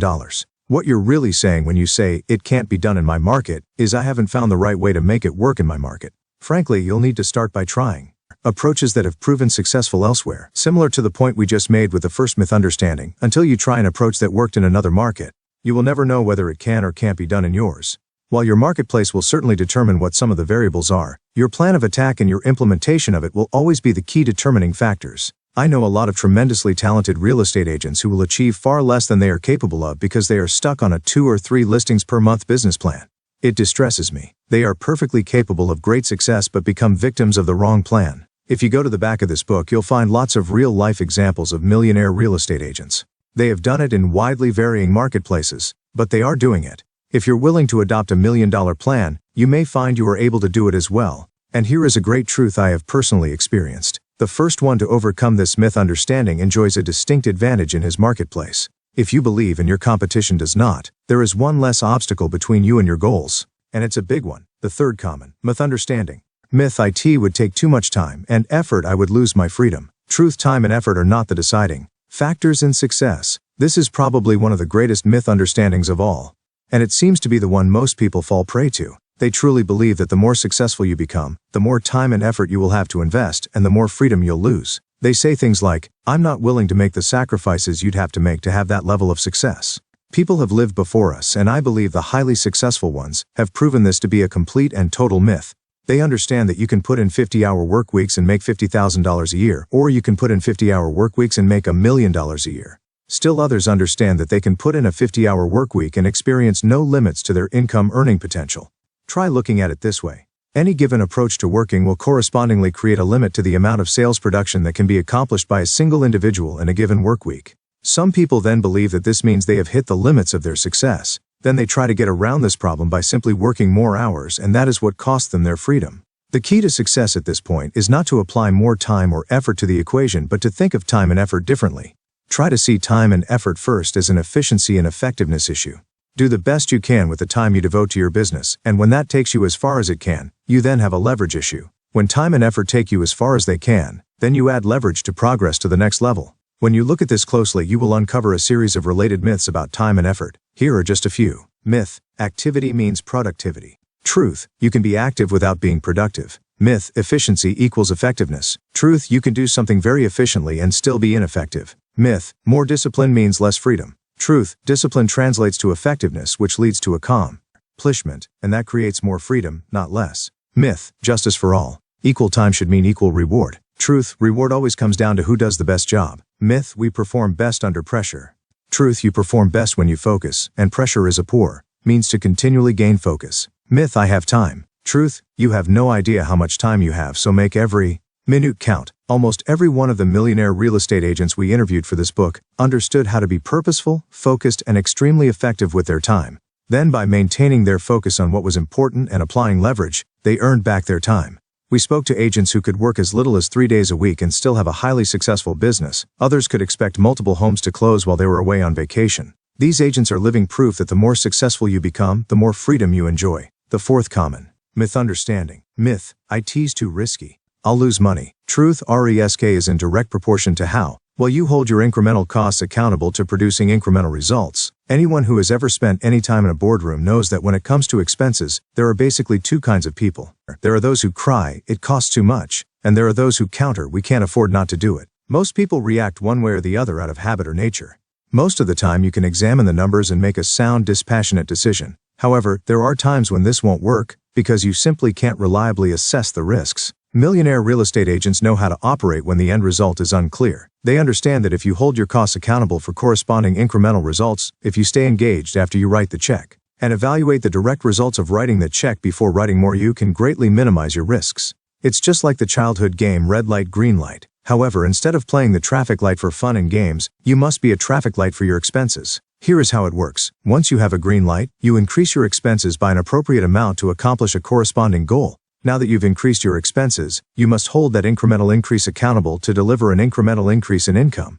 You're now sitting at a red light, and you'll continue to sit there with no increase in your spending until you see the appropriate incremental increase in your income. Once an acceptable incremental increase shows up for that level of spending, the light turns from red to green, and you are now free to add another incremental increase in spending. This isn't so complicated, yet too many people act as if it is a green light world and run red light after red light without so much as tapping the expense brakes. This process is about scrutinizing your results hard and understanding exactly where they come from. Don't pay for a second of anything until you're sure the first one is producing great results. Red light, green light is how you can greatly reduce the risks of increased spending. Early in my career, I remember fretting over what seemed to be an extraordinary monetary risk involving a new hire. This was at a juncture when one of my businesses needed a new manager. I had interviewed a superb candidate but knew she would command twice the salary I'd ever paid anyone in that position. My initial mistake was in assessing my exposure in terms of her annual salary, which for the purposes of this discussion we'll say was $60,000. In that business, $60,000 would have been a lot of money to guarantee someone for that position. I was very nervous and afraid of the apparent increased risk this guarantee represented. Then it dawned on me that my actual risk was really only the difference between what I had previously paid for the position and the new person's salary. So, in essence, I was risking only about $30,000 a year on this new person. This was a better and truer perspective, but $30,000 still felt like a substantial risk to me. Then it occurred to me that if this person was not performing, I wouldn't be paying the salary for an entire year. The truth was, I would be at risk only for about $2,500 for every month the individual was with the company. I realized that if I paid close attention to her performance, I'd quickly be able to determine if she was right for the job. I knew I would have to hold her accountable to bring in significant results to justify that kind of guarantee. I finally determined that if after 3 months performance had fallen or remained the same, I would need to be prepared to part ways and move to another candidate. So my actual risk would only be $7,500. Once I thought of it that way, I decided I could afford that risk. What happened was by the end of 3 months, profits had increased more than enough to cover. When I hired an assistant, my business took off. My advice is, don't try to do it all yourself. Go get people. Jill Rudler, Millionaire Real Estate Agent, Westerville. Off sales volume $58 million. The additional $2,500 a month in increased costs. By the end of the year, even after the additional $30,000 I'd invested in wages, our net profits were still markedly higher than the previous year. Any dollar you spend that increases your net profits is ultimately a dollar well invested. For one person, that dollar represents cost. For another, it represents an investment. Millionaire real estate agents understand the difference between costs and investments. They play red light, green light, and add costs incrementally, hold them accountable to incremental gains, and then and only then, move forward. Overcoming the "it's too risky" myth understanding is about evaluation, engagement, and patience. The fifth common myth understanding. Myth: my clients will only work with me. Only I can deliver quality service. Truth: your clients aren't loyal to you, they are loyal to the standards you represent. To tell you the truth, this is probably the #1 reason great real estate agents don't succeed to their highest potential. To become a millionaire real estate agent, you will have to hire additional help. Some millionaire real estate agents have small staffs. Others have 6 or more people helping them with the work involved with producing spectacular sales volume. Eventually, to reach your highest sales potential, you will have to learn to delegate responsibilities and authority to others. Please hear me and hear me well. If you get nothing else out of this book, please consider this important point. Whatever services you provide, as specialized as they may be, can be duplicated through the right people implementing systems to achieve standards you approve. What's all this talk about standards, you ask? Your unique services are a byproduct of your standards. Whether you realize it or not, you have set beliefs on how quickly you should respond to a buyer inquiry, how a listing interview should be conducted, or how a difficult contract negotiation should be handled. Most successful real estate agents hold themselves to unwritten personal standards in these areas without always being able to articulate them quickly. Yet they all seem to be able instantly to recognize the moment their standards have been breached. The right approach to delegating tasks is to determine clearly what experience your clients expect your services to deliver, and then articulate that to your staff so they too can deliver that experience. Any task can be defined, and if it can be defined and have standards attached to it, it can also be delegated. Systems are simply roadmaps, instructions that allow these standards to be repeated and duplicated easily. If systems and standards could not ensure the duplication of a particular level of service, then all companies would be made up of one person. When you think about quality standards in the service industry, what companies do you think of? Nordstrom, the Ritz-Carlton, Tavern on the Green. We sell the team concept. We say meet the CC sales specialists. Chris Cormack, millionaire real estate agent, Ashburn, Virginia. Sales volume, $70 million. And all the other companies that place a premium on the quality of their customers' experience. These companies stake their reputation on their standards, and they teach their employees how to duplicate them. To work at Disney, employees have to attend Disney University, an intense crash course in their service systems. Employees are taught all the essential facts, memorize park layouts, and are instructed on how to keep their energy high and attitude right. The Disney philosophy is, the front line is the bottom line. They understand that the average visitor saves for 2.5 years before making the journey, which makes for some lofty expectations. The average homeowner waits as much as 4 times as long to make a home purchase. What are their expectations? How can you ensure that your staff can meet those expectations the way you do? Standards and systems. The interesting truth is when you systematize services to a defined standard so others can deliver them, your clients actually get better service. And isn't that what you're after? The 6th common myth understanding. Myth: having a goal and not fully realizing it is a negative thing. Truth: having a goal and not trying to achieve it is a negative thing. Fear of failure is so common it even has its own phobia, agoraphobia. The problem for some of us is that overcoming our fear of failure, especially public failure, is very difficult to accomplish. When I was a child, my parents had a framed print across from my bedroom called Portrait of an Achiever. Below that title was this list: 1832 failed in business bankruptcy, 1832 defeated for legislature, 1834 failed in business bankruptcy, 115, 1835 fiancé died, 1836 nervous breakdown, 1838 defeated in election, defeated for U.S. Congress, 1848, defeated for U.S. Congress, 1855, defeated for U.S. Senate, 1856, defeated for Vice President, 1858, defeated for U.S. Senate. Had you stopped there, you would have missed the final point. 1860 elected President of the United States of America. The subject, of course, was Abraham Lincoln. God bless my mom and dad for hanging that in the hallway. What a great message. You cannot fail unless you quit. If Lincoln had quit in 1858, he would have been dismissed as a footnote in American history, rather than be remembered as the honored statesman he became. He kept trying, he didn't quit, and the rest, as they say, is history. If there is anything that history bears out, it is that failure almost always precedes success. There are so many similar examples. Probably the most famous is Thomas Edison, who claimed to have failed 1,000 times before successfully designing the light bulb. What if he had stopped at? Theodore Geisel was rejected 27 times before finding a publisher. Mark Victor Hansen's Chicken Soup for the Soul was rejected by more than 30 publishers before going on to sell more than 70 million copies worldwide. Henry, people need to stop wasting focus on what they could have done and focus on what they can change now. Russell Shaw, Millionaire Real Estate Agent, Phoenix, Arizona. Sales volume $50, $6 million. Ford failed and went broke 5 times. Tom Landry, Chuck Noll, Bill Walsh, and Jimmy Johnson share the record for having the worst first-season records in NFL history. They won only a single game. They also account for 11 of the 19 Super Bowl victories from 1974 to 1993. One of the secrets to great success is to change your perspective on failure. You see, everyone experiences failures before they ultimately succeed. Some let their failures stop them. Some keep trying. People like Edison, Ford, and Lincoln chose to view failure as a learning experience to build on and not as a permanent defeat. It may sound like double talk, but failure is progress. At the very least, in attempting to achieve a dream and failing, you've learned to eliminate that approach the next time you try. Use your failures as stepping stones. The next time you try something, bear in mind that history has made it very clear that you will probably have to fail a few times before you get it right.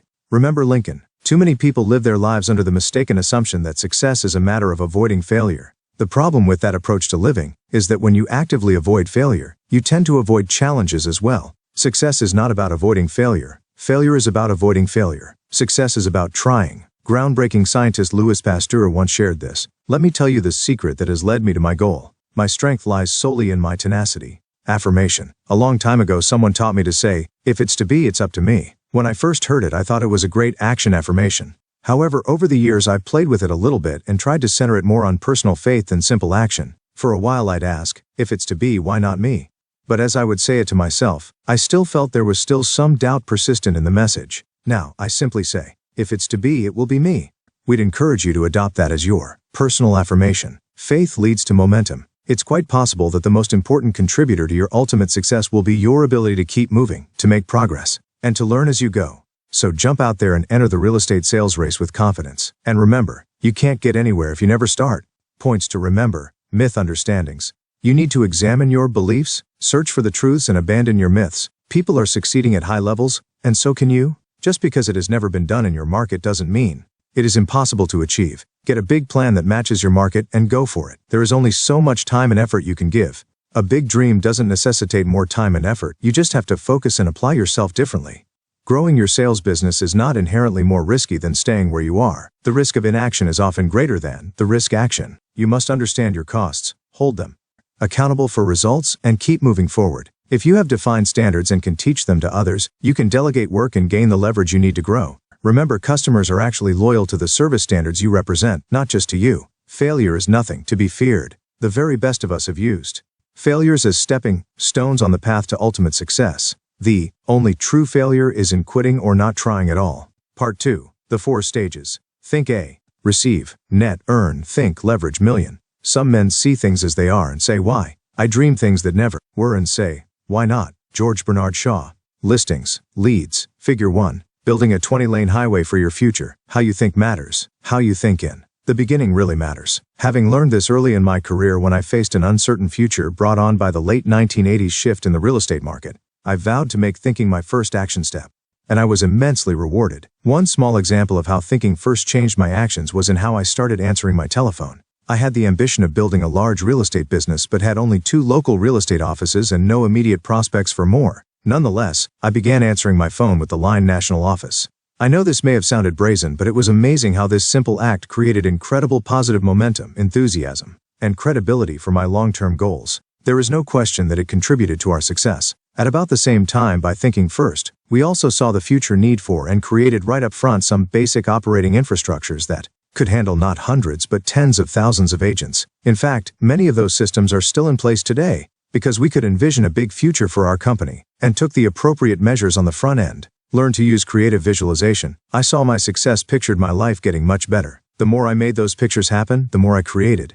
A new life for myself, Elaine Northrop, millionaire real estate agent, Ellicott City, Maryland. Sales volume $71 million. Our vision was like a 20-lane highway, enabling the business to leap forward at a rapid pace with no need for massive restructuring or major reinventing. Thinking first can have these kinds of effects in your life and your business. It is that powerful. Work to learn before you work to earn. Let's go back for just a second to our mountain climbing analogy. If becoming a millionaire real estate agent is like climbing Mount Everest, then let's consider the first stage, think $1 million, as base camp. I can't emphasize enough that the quality of the preparations you make here will largely determine how high you will be able to climb. How well you prepare can also save you from some unwanted and unintended consequences that could lead to real setbacks. Many top sales producers report that they did not really begin to think strategically until they were already well on their way. The mistakes they made had consequences and, in some cases, really held them back for a time. An agent I consulted with several years ago can attest to the dangers of starting your climb without first pausing to think big. Early in her career, she had created a compensation plan for her assistant in which the bonuses increased dramatically as production grew. Eventually, the agent found herself in a cul-de-sac where her sales volume kept increasing, as well as her cost of sales, but her net profits had unreasonably plateaued. In the end, she admitted that she had never imagined she would reach a place where her approach to a scaled compensation concept would become a liability. As a result, she was faced with an unpleasant take-back situation, in which she had to reduce compensation and risk losing a valued staff member. There is no doubt, to put ourselves in the best possible growth position, we must think $1 million from the start.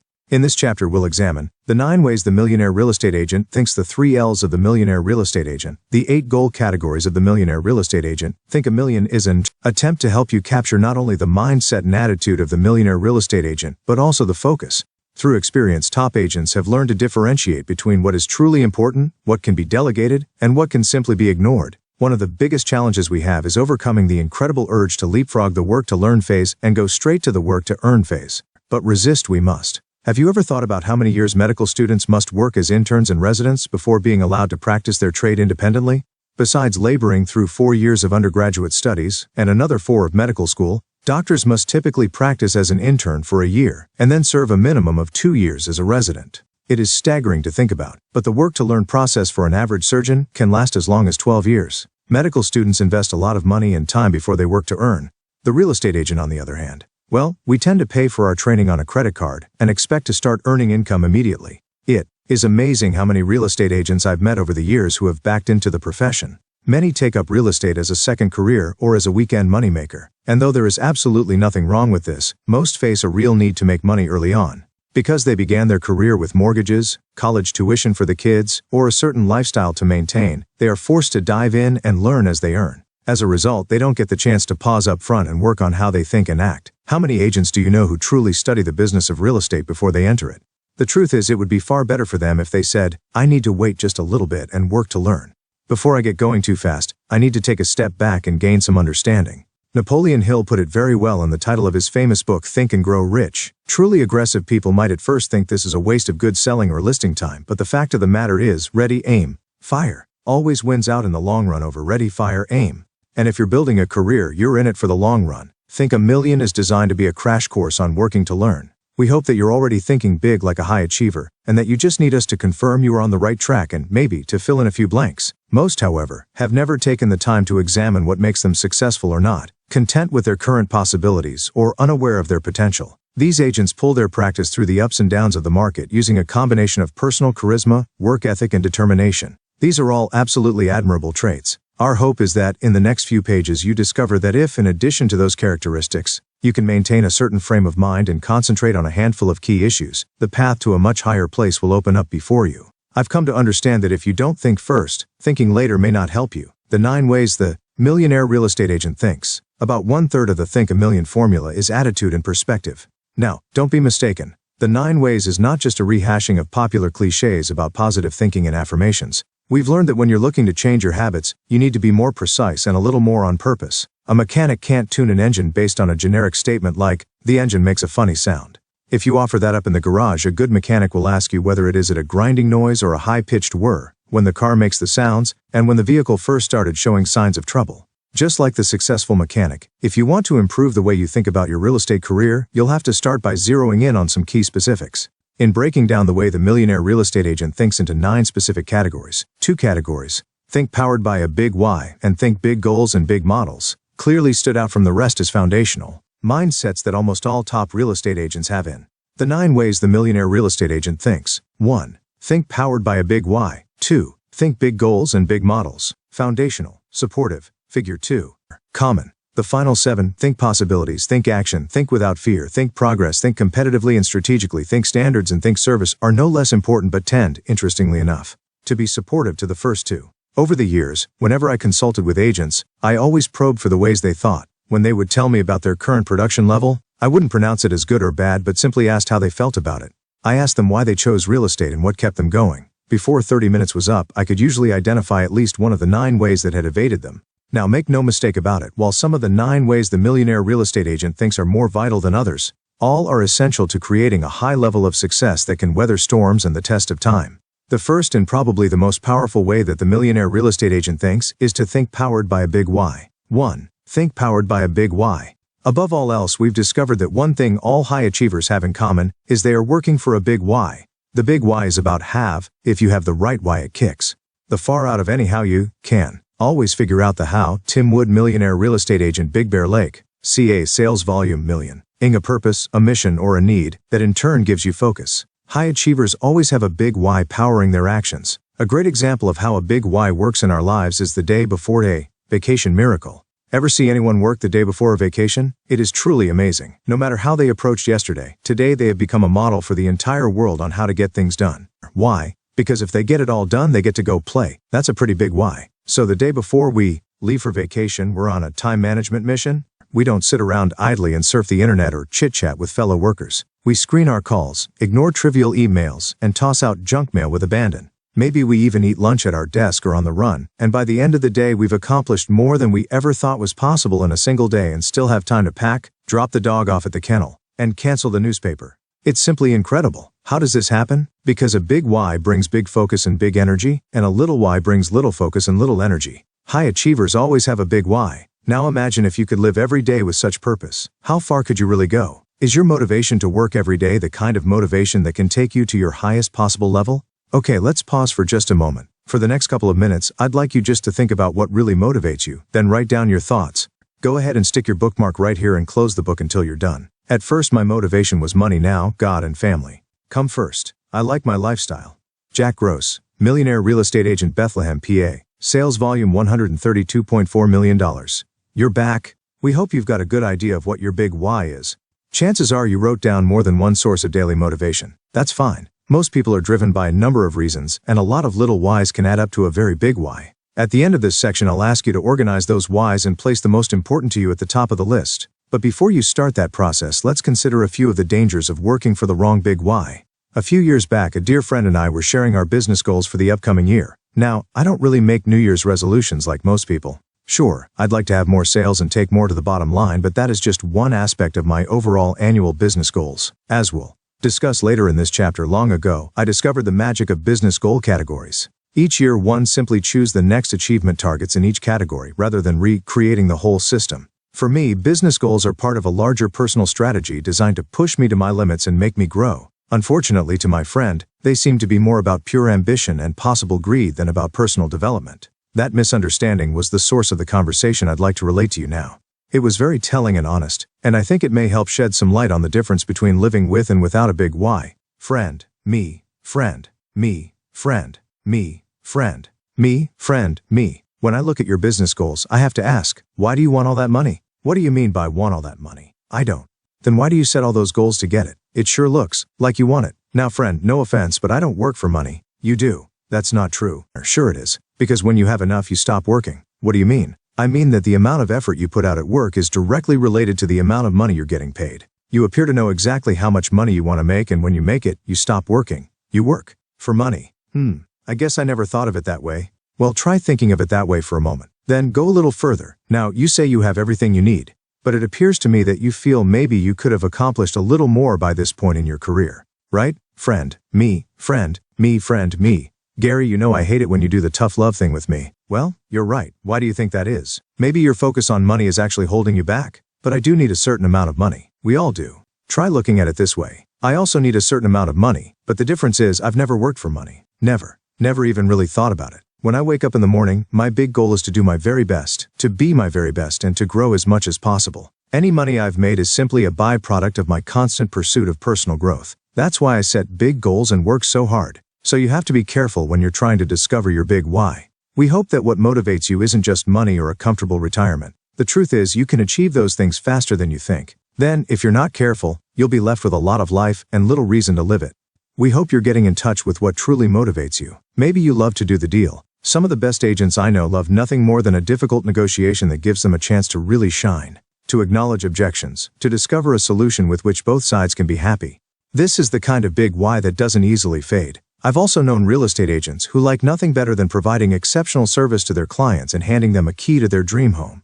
This kind of big why has led them essentially to become invaluable financial advisors for their clients, guiding them on investments so they can eventually buy their dream home. As you've probably guessed, my personal favorite is the big why that drives people to be the best they can be. You might try thinking of it this way. Being your best is actually a goalless pursuit. You can never ever really reach a point where you can truthfully say, I just can't grow anymore. And what is so exciting is that this kind of big why can create a life that literally explodes with limitless possibilities and unlimited personal growth. It is where the unimaginable you dared not dream becomes the imaginable you dare to live. And as far as money goes, when you are always striving to do the best you can do, you will always be making the most money you can possibly make. Here is the best part of all. Once you have the money, what you can do with it can then become another why that supports your big why. Now, stop for a second and take another look at your notes. What are the whys in your life? What is the biggest one for you? Whatever you place foremost will be your big why. If it is the right kind of big why, it will also tend to lend foundational support to all of your other whys. Like geese that fly in formation, the lead goose bears the brunt of the work and allows all the other geese to draft behind her. Your big why can and will do the same thing for all your other whys. It is the why that pulls all whys. In the end, I am a strong advocate for placing personal growth ahead of any big why you have. It is simply that powerful.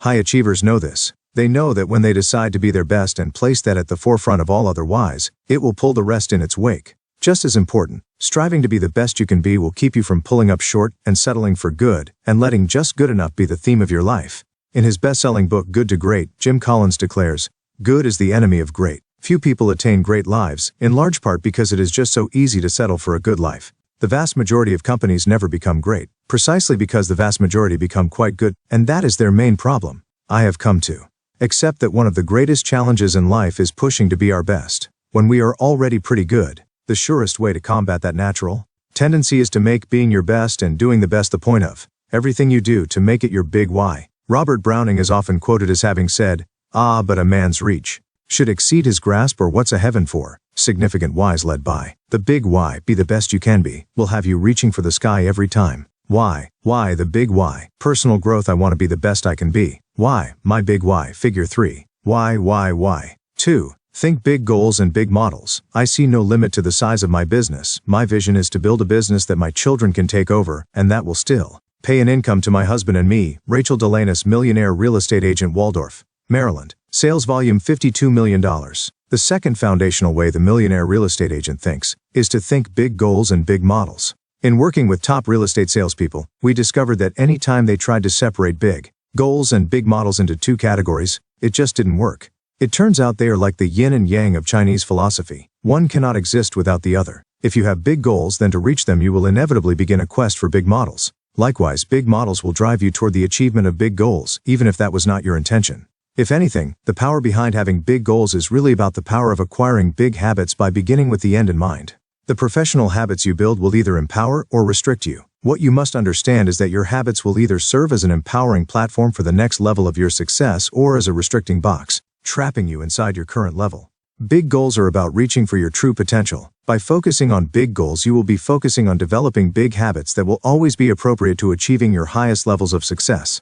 And in taking this approach, you'll find as you grow that your big habits never hold you back. Small goals tend to facilitate small habits. Big goals tend to facilitate big habits. Big goals require big habits to drive big models. Think of it this way. Why do we tell our children to sit up straight at the dinner table? Is it just about respect or manners? No. One reason we want them to sit straight is because we know that bad posture can inhibit the ability to be successful in sports and, later, can lead to serious back problems. When you look at your child slouching at the dinner table and think, if he keeps that up, he won't be able to swing a golf club when he's 50, much less pick up a bag of groceries without clutching his back. You think big goals for your child. You then show him a big model. You sit up straight, pull your shoulders back and tuck your chin. That is the kind of big posture habit that will not limit your child's potential. It really is that simple. Your task is to internalize this concept, that in order to become your very best, you will have to think big and have big models. The habits that you create will either help you reach your goals or hamper your attempts. Warren Buffett points out that most people discover too late that the chains of habits are too light to be felt until they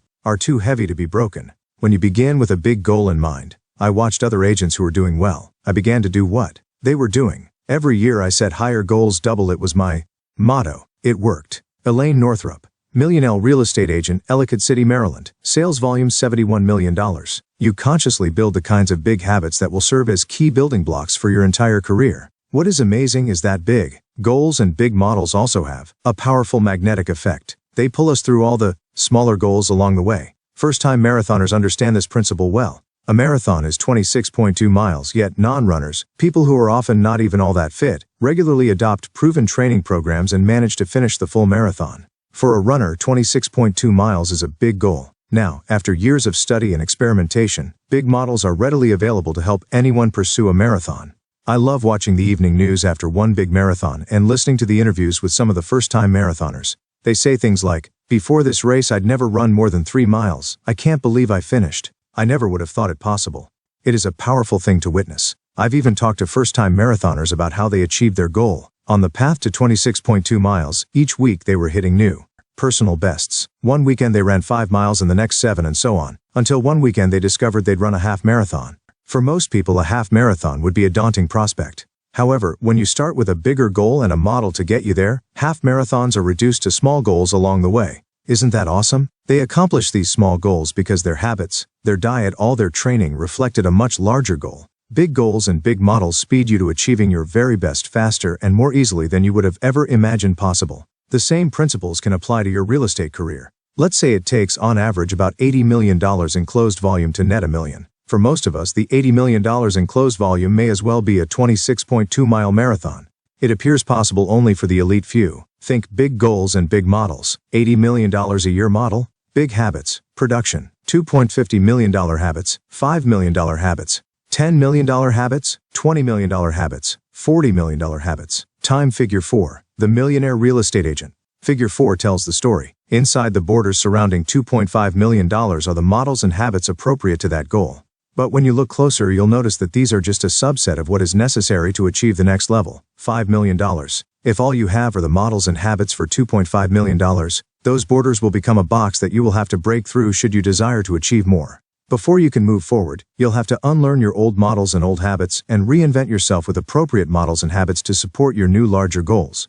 On the other hand, if you can begin with the models and habits of someone at the $80 million level, then the borders will simply serve as steps you climb on your way upward. Helen Keller observed, "One can never consent to creep when one feels the impulse to soar. If you don't have a dream, your life will be about your problems. Your future organizes you now. It is the power of the future pull." Tim Wood, Millionaire real estate agent, Big Bear Lake, California. Sales volume $38 million.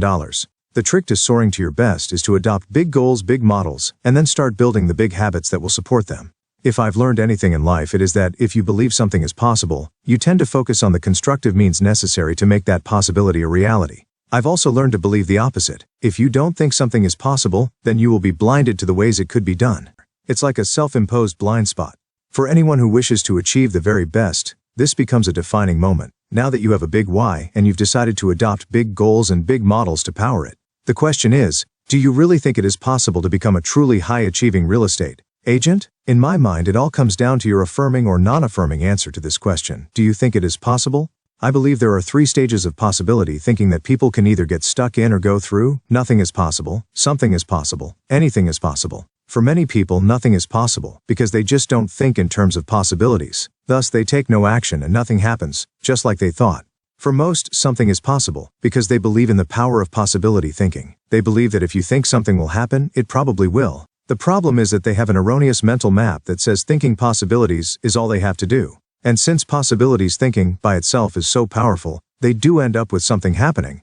But it stops there, because they take no appropriate action. Something is all they get. For a very few people, however, big things happen. Why? These people believe that anything is possible if you want it badly enough and are willing to do what is necessary to get it. When possibility thinking supports a big why with big goals and big models, watch out, anything. TVE always thought BR big. The opportunity ties in real estate are limitless. Greg Newmank, Millionaire Real Estate Agent, San Diego, California. Sales volume $113 million.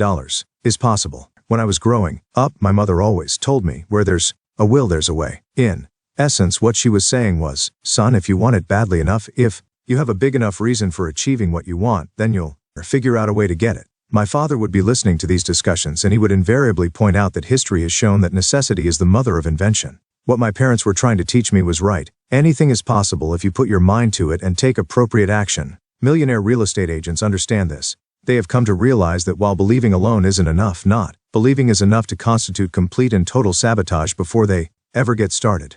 We hope you've seen the Tom Hanks film Cast Away. In it, Hanks plays Chuck, a FedEx employee marooned for years on a desolate island. Much was made of Chuck's relationship with Wilson, a volleyball salvaged from the packages in the wreck. The loneliness and depression evident in Chuck's relationship with his imaginary friend Wilson were poignant and, at times, humorous, and became emblematic of the film. But it was really the other package, the box painted with angel wings, that ultimately made the difference. Because Chuck refused to open the angel package until he was saved, it became an emblem of his eventual salvation. The screenwriter, William Broyles Jr., intentionally introduced the angel package to serve as a symbol of hope and possibilities. Broyles did extensive research, read numerous first-person accounts of shipwreck and wilderness survival, and picked up on what many experts know to be true. Often the difference between those who survive and those who perish is the ability to believe in the possibility of rescue. In Chuck's case, the possibility of rescue was deeply tied to the package with angel wings. Ask yourself this question. When presented with a challenge, do you first think of the ways you could succeed or the ways you could fail?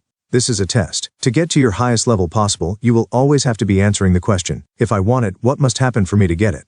And then believe that through your efforts, even trial and error, if need be, your goals are possible. Top real estate salespeople are deeply familiar with the saying, act as though it were impossible to fail, and they build their careers on such an approach.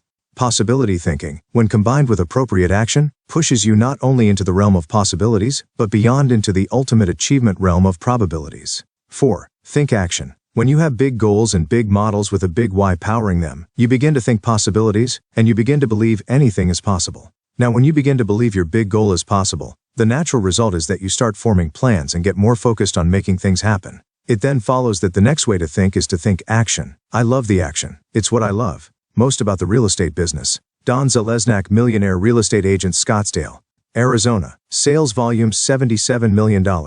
Let's pause for a moment and revisit Tom Hanks' character Chuck in Cast Away. While the package with angel wings was essential to his ability to think possibilities and survive through 4 trying years marooned on the island, what is more significant is that the package eventually instilled in him the willingness and faith necessary to take action. Fueled by the belief he would succeed, he built a raft and set himself adrift on the open sea, intent on rescuing himself or being rescued. Possibility thinking must be followed by action for those possibilities to have the chance of being fully realized.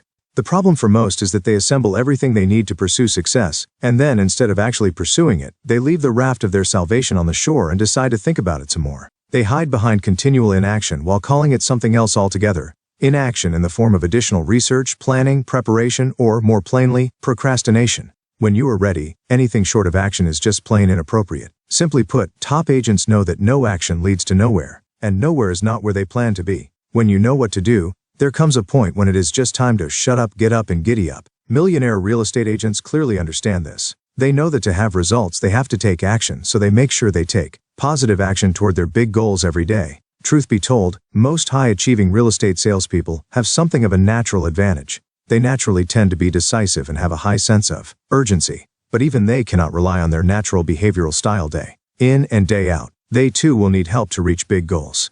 Big models assist the naturally action-oriented, and the less naturally action-oriented get into action and stay there. Models represent a plan that was prepared in advance and, when properly systematized, should translate into a consistent set of actions you take every month, week, or day. Models help bring focus to your actions even when you yourself aren't feeling so focused. They help take the choice and decision-making out of your actions, so each day your task is clear, your goals evident, and your actions powerful. Thus, total focus on implementing a big model takes natural ability largely out of the equation and can help anyone become and stay an action-oriented agent. If I do the right thing, the money will be there. Barbara Wilson, Millionaire Real Estate Agent, Medina, Ohio. Sales volume $52.3 million. We've found that the big why that gives you an action first, damn the torpedoes mindset combined with a big model that gives you everyday focus provides a powerful 1-2 punch toward knocking out your big goals. It follows that those who concentrate on implementing big models get a huge boost in living the think-action principle of the millionaire real estate agent.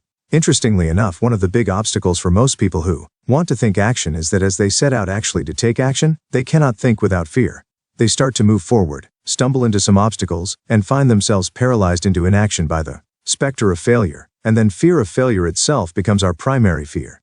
It can be arresting, it can stop anyone in their tracks. When you begin to focus on the fear of failure, you're cooked. When you can't see the possibilities for and the potential rewards of success because the fear of fail, there is no failure. You win or you learn. Either one is okay. Tim Wood, Millionaire Real Estate Oct. Big Bear Lake, California. Sales volume $38 million. Uri has blinded you. It is time to stop for a moment and reflect.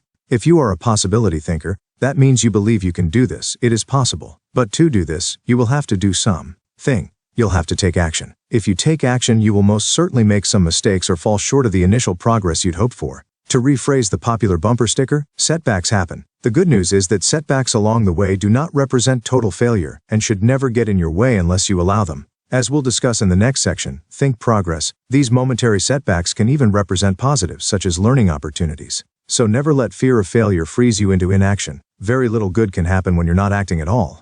Ironically, for some people, fear of failure actually motivates them to take decisive action, and that's a good thing. It can even be a part of their big why. Many high achievers have reached for their potential simply because they could not tolerate the thought of the alternative. Look, we all have our share of failed attempts. It is really a matter of how we view them. Failed attempts are not failure, so never fear the attempt itself. And keep trying. Charles Kettering warns us of this when he writes, "The only time you can't afford to fail is the last time you try." It follows that if you never quit trying, you've never really failed. 4. Knocking on doors. That is how you make business happen. Joe Rothschild, Millionaire Real Estate Agent. Katy, Texas. Sales volume $106.9 million. The men's speed skating finals in the 2002 Winter Olympic Games demonstrates this point beautifully. The American skater Apollo Anton Ono was widely predicted to win the gold medal, and, coming into the final turn of the race, he was in great position to take the top place on the medal podium. But then a skater lost his balance, tangled with the rest, and all the leaders were sent crashing to the ice. A cry went up from the crowd, and a stunned Stephen Bradbury of Australia, the last-place skater and the only one still standing, coasted across the finish line to take the gold. But while the other fallen skaters were paralyzed by the belief that all was now lost, Ono had the presence of mind to rise and virtually throw himself across the finish line to take the silver medal. What would have been an utter failure for many athletes in his position was transformed into what was ultimately hailed as one of the defining moments of those Winter Games. Having a big why will help you focus on what the millionaire real estate agent usually has going for him. The power and motivation that comes when your greatest fear is not reaching your goal. This allows him to slough off setbacks as they go without ever losing his faith or his momentum. He fears ultimate failure but is indomitable in the face of intermittent failure. Top agents persevere through the failures along the way so that they do not fail at the end of the day. Think progress is about the knowledge that breakthroughs more often than not come through effort and persistence. While clearly related to think without fear, think progress takes your thinking a step further. Statistically speaking, the more you try, the better your odds at succeeding. If a scientist tells you the odds are 1,000 to 1 against your achieving a particular result, they are also saying that if you attempt it 1,000 times, you're guaranteed to achieve that result. Think. If you are consistent and build a great team around you, it snowballs. Sherry Wilson, Millionaire Real Estate Agent, Purstville, Virginia. Sales volume $102.6 million. Progress is about quantity and repetition. Success is in the numbers. David Bales and Ted Orland, in their enlightening book, Art and Fear, tell the story of the ceramics teacher who divided his class into two groups. One would be graded solely on the quality of their work and the other would be graded solely on the quantity of their work. He was very straightforward about his grading criteria. The group graded on quality would produce one pot, which needed to be perfect to get an A. The quantity group would have all their pots weighed. If they had produced 50 pounds of pots, they got an A. If they produced less, their grade would suffer. The results were quite revealing. The quality group spent much of their time planning the perfect pot, but when it came time to create it, they either made mistakes or their skills were too underdeveloped to fulfill their visions. On the other hand, the quantity group churned out pot after pot and in the process learned from their mistakes and perfected more advanced techniques. If you haven't guessed, the group that focused on quantity not only generated a greater quantity of work, but also work of a superior quality. You never know what you can achieve until you try. There is no real limit. Jerry Mahan, Millionaire Real Estate Agent, Puyallup, WA. Sales volume $93 million. The millionaire real estate agent does not see consequences in terms of positives or negatives. If something has an outcome, whether it has a positive or negative result, they call it progress. Because they think progress, they know that failures are just stepping stones, part of the learning process. And they don't let the negative outcomes derail their enthusiasm. These highly successful real estate agents also know that persistence and repetition will eventually yield tremendous results. They think progress all the time. You will undoubtedly make some mistakes on the path to becoming a top real estate agent. Just remember that mistakes are progress. Business lore has it that legendary capitalist Andrew Carnegie once called a man into his office. The man, whose decision had just cost Carnegie's business $1 million, started the conversation by apologizing and saying he understood why he was being let go. Carnegie replied, "Why would I fire you when I've just invested $1 million in your education? Progress is important and is usually achieved by the person who makes the most attempts. The quality is in the quantity." 7. Think competitively and strategically. Most of us, when we sit down to play spades, Monopoly, or Scrabble, expect to have fun. And because losing is more about your pride or who has to take out the garbage, you don't hold back. You try to outthink and outplay your friends. When I advise real estate agents to think competitively and strategically, I'm really telling them to approach their career the way they do a game. I want to win, expect to get. The deal didn't win a Cy Young Award as a major league pitcher, but I have earned that level of award in real estate. I've played the board game Risk with my son and witnessed an otherwise guileless, wonderful child morph into a little Napoleon plotting my demise. If everyone, even the sweetest child I know, is capable of this level of competitiveness, why don't we all apply the same level of strategic thinking and competitiveness to our careers? And by the way, why shouldn't our work be just as entertaining? Mike Mendoza, Millionaire Real Estate Agent, Phoenix, Arizona. Sales volume $60 million.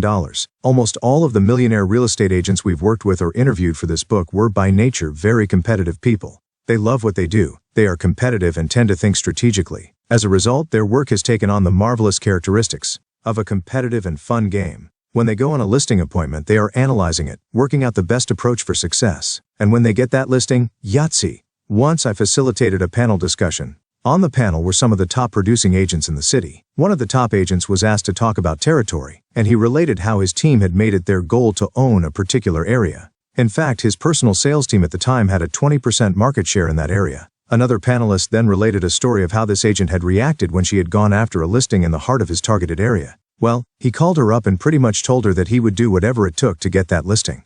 And he meant it. Through intense competitiveness, he got that listing as well as the respect of his friend and competitor. Playing to win is not a bad thing. Anson Dorrance, the legendary coach of the University of North Carolina women's soccer team, struggled early on to get his players to play as competitively in practices as they did in games.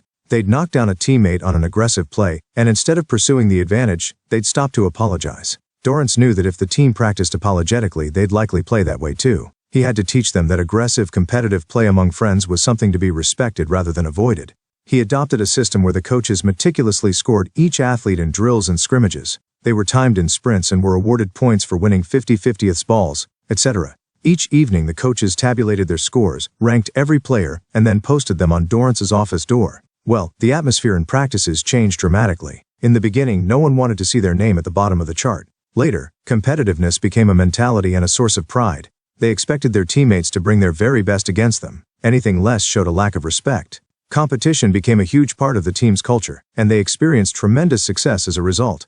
In the program's first 22 years, UNC won 17 national championships. Once when Dean Smith, UNC's Hall of Fame basketball coach, was asked what it was like to share the spotlight with the newly successful football program, he responded, "This is a women's soccer school. We're just trying to keep up with them." Treating it like a game is also about learning to think strategically. The problem is that most real estate agents can't distinguish between rules and strategies. In real estate, our rules have nothing to do with making money. They are about conduct, ethics, and protocol. You can be a master of conduct, ethics, and protocol and still be a pauper. Now, I'm not in any way insinuating that you need to break the rules to succeed. Rules are about proper requisites and restraints. I advocate playing by them, however. Strategies are often found in the gray areas in between the rules. I can't relate to you how many times I've heard the following type of exchange. Low achiever, can we do that? High achiever, why? Did someone say we couldn't? People who live by the rules live in a literal world. Strategic thinkers are exercising their creativity and living outside those limitations. When I think about great strategic thinkers, I think about guys like William Candy Cummings, who in 1863 introduced the curveball to baseball. Imagine the scene the first time he threw a ball that looked just like a fat, slow, perfectly hittable ball until it drops off the table. Batters must have screwed themselves into the ground trying to hit it. And I bet they complained, saying things like, "That's not fair. He can't do that." The rules of baseball precisely define the distance from the pitcher's mound to home plate, what constitutes a ball and a strike, and a half dozen other elements, but they never said the ball had to fly straight. Cummings understood that, and as a result he is enshrined in the Baseball Hall of Fame in Cooperstown, New York. The game was forever changed by his strategic thinking. Any ball player will tell you that anybody can hit a fastball, but it takes a major leaguer to hit a big league curve. Every sport and profession has its own Candy Cummings. Strategic thinkers not only find tremendous success, but they also have the power to reshape their respective professions. When you go to work, to get the most out of your career, you should have the same attitude as when you sit down to play a game. Think competitively and strategically. Start where the rules stop and challenge your competition to catch you if they can. 8. Think standards. If you plan to be successful in real estate, really successful, you'll have to embrace standards. Standards are about defining levels of performance and then holding yourself and others accountable to meeting or exceeding those levels. Think of it this way. We define our children's standards in school by creating consequences if they don't make good marks. We set a standard, and if they underperform and bring home a grade below that standard, we hold them accountable and enforce the consequences. When you're a one-person business, your challenge is to find, implement, and articulate those standards as your value proposition. When you have employees, your challenge is to define your standards clearly, to live them yourself, and to hold your staff accountable to them as well. We put all our people through the CC Boot Camp. We teach them how to sell real estate at our level. We tell them they are on a Super Bowl team. We expect the best. Chris Cormack, millionaire real estate agent, Ashburn, Virginia. Sales volume $70 million. Because you are doing the business and know your own standards. Think standards is unlikely to be a serious issue until you hire your first assistant. The trouble most of us have is in communicating our standards and then enforcing them. When real estate agents make the leap into becoming employers and having a staff, they're often stretched to the limit and need help badly just to handle their current load. Because of that, they're often so grateful just to have help that they don't ever think to hold their new staff member accountable to their personal standards. You just have to be disciplined and patient when you begin the hiring process. Experience shows that hiring an effective assistant should easily double your sales volume. A bad assistant, well, that person can be difficult to recover from. So many of us make the mistake of hiring out of convenience rather than by standards. Your friend's daughter graduates from college and needs a job, and because we need help or want to do our friend a favor, we hire her. We hire out of convenience and familiarity, rather than looking for people who share our standards from the beginning. Here's a secret that high achievers have discovered but which most people usually miss. When you have the right staff, that same staff that can take you to $20 million can probably take you to $80 million. It's all about who you hire, and the standards to which you hold them accountable. So when it comes time to grow your business through people, you'll have to clearly articulate and enforce your standards from the beginning. High intention deserves high attention, and then you must regularly inspect what you expect. Highly successful real estate agents think standards for themselves and everyone around them. Virtually every top producing agent we have ever worked with has a deep and almost inherent sense of service. They have a servant's heart and place their buyers' or sellers' real estate experience above all else. They are always thinking service. In their quest for huge sales success, many top agents may not always show their competitors this service side, but trust me, it is there. It is the heart and soul of their business. And as we have studied and probed this, we have discovered that their service approach exists at 3 levels. First, they know the underlying purpose of the real estate profession. They, in essence, know exactly why they should be hired. Second, they have a clear sense of how they deliver that purpose. Top agents can easily explain what services they will provide anyone who hires them. We have come to call these services the agent's value proposition. And third, they have a continual drive to always put their clients' needs above all else. We call this their fiduciary commitment. Let's take a closer look at these 3 aspects of service.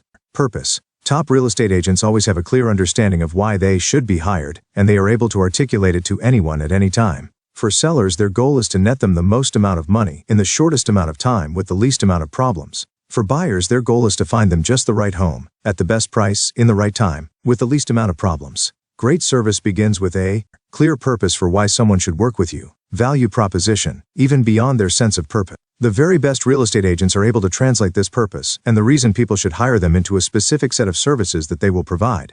We have come to call this the agent's value proposition. This value proposition lays out in detail what services the buyer or seller will receive. When we narrowed it down to what is really important, we discovered there are 10 specific service areas for the buyer and 10 for the seller. These are outlined and defined in the following graphics, Figure 5 and Figure 6. Fiduciary. For the very best real estate agents, there is a level of service they provide that goes beyond even their purpose and value proposition. It is the top 10 service areas of the seller value proposition. 1. Needs analysis. A. Help clarify the motivating reasons to sell. B. Determine the seller's timetable.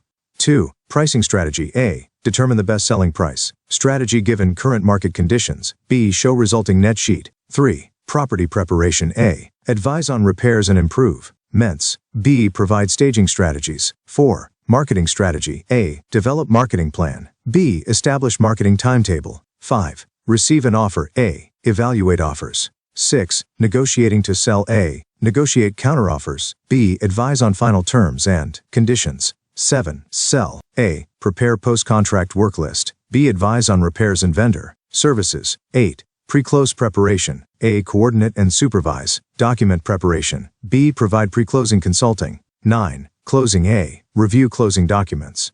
B. Resolve last-minute items. C. Complete transaction. 10. Post-closing. A. Coordinate move. B. Assist with post-closing issues. Figure 5. The top 10 service areas of the buyer value proposition. 1. Needs analysis. A. Analyze buyer's wants and needs. B. Help buyer get clear picture of her ideal home. 2. Pre-qualification or pre-approval. A. Guide buyer to loan officer. B. Obtain pre-qualification or pre-approval. C. Help choose best mortgage financing plan. 3. Neighborhood information. A. Create broad neighborhood search profile. B. Provide list of target neighborhoods and related information for each. 4. Home search. A. Organize and schedule a home search process. B. Ongoing updates, drive-bys, and showings of available homes. 5. Make an offer. A. Compare homes and make decision. B. Advise on terms and issues of offer. C. Fill out purchase offer contract. 6. Negotiating to buy. A. Present the offer. B. Negotiate on buyer's behalf. 7. Vendor coordination. A. Advise and supervise vendor selections. B. Coordinate vendor services. 8. Pre-close preparation. A. Coordinate and supervise document preparation. B. Provide pre-closing consulting. C. Complete transaction. 10. Post-closing. A. Coordinate move-in. B. Assist with post-closing issues. Figure. The commitment they make to the buyer and seller to act as a true fiduciary, to place their client's interests ahead of the interests of all others, even their own. This commitment to fiduciary service seems, in our observations, to go way beyond the technical issues of agency representation. While the fiduciary agent abides by the legal requirements placed on them by their profession, they also treat all of their clients with great. The difference between a functionary and a fiduciary. Functionary. 1. Low level. 2. Low relationship. 3. Assumes little responsibility. 4. Uses low skill. 5. Records information. 6. Responds to needs. 7. Processes data. 8. Narrow picture viewpoint. 9. Delivers information. 10. Other. Directed. 11. Minimum legal responsibility. 12. Employee. 13. Does the task. 14. Tells and sells. 15. Stays out of decision making. 16. Follows rules and procedures. 17. Replaceable. 18. Minimally paid. Fiduciary. 1. High level. 2. High relationship. 3. Accepts high responsibility. 4. Masters high skill. 5. Perceives information. 6. Anticipates needs. 7. Interprets data. 8. Big picture viewpoint. 9. Advises and consults. 10.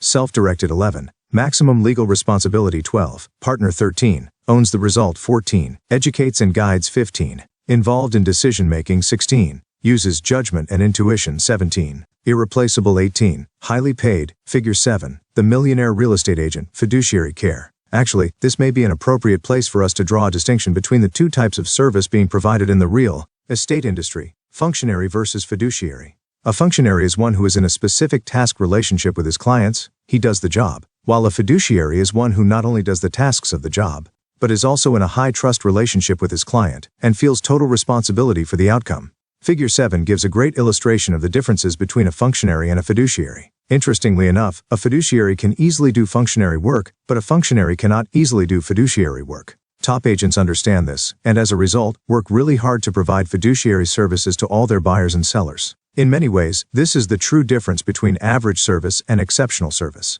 Fiduciary service is the highest quality of service you can provide any buyer or seller with whom you work. The 3 L's of the millionaire real estate agent. There is an amazing principle in life that, when fully understood, will probably change your life forever. It's called the Pareto principle, or the 80-20 rule. This universal truth was originally discovered by the Italian economist Vilfredo Pareto in 1906, when he noted that 80% of the farmland in Italy was owned by 20% of the population. Pareto, also an avid gardener, subsequently noticed that 20% of the pea pods in his garden yielded 80% of his harvest. This was all the validation he needed to launch an intensive study into this amazingly consistent theory that states that 80% of our results will come from 20% of our actions. I personally believe the 80-20 rule is the best-kept, most underutilized achievement formula in business. Richard Koch, in his groundbreaking book The 80-20 Principle, describes this rule as the principle of greatest outcome for time and effort expended. Most people believe that time and effort alone deliver results, and while this may be true, the 0-20 rule teaches us that time and effort on the 20% that really matters will deliver 80% of the results we seek. The 0-20 rule: 20%, 80%, action, 80%, 20% results. Figure 8. As figure 8 above reveals, the opposite also appears to be true. When we are focused on the 80% that doesn't matter, we tend to get 20% of the results we want. The truth is that when our actions are not focused on the 20% that matters, the results we want usually don't show up. Doing a lot of things is never a substitute for doing the right things. Like everything else, real estate sales has its 20%. The 20% the millionaire real estate agent focuses on are the 3 L's: leads, listings, and leverage. When you are concentrating on leads, listings, and leverage, you are focusing on the key activities that will yield the greatest return for your business. Let's refresh our memory as to why these areas should always be foremost in your mind, and go into a bit more detail. Leads, lead generation versus lead receiving. Receive, net, earn, think leads, figure 9. Nothing is more important to your sales career than prospective buyers and sellers. To have a viable business, you simply must have the client leads.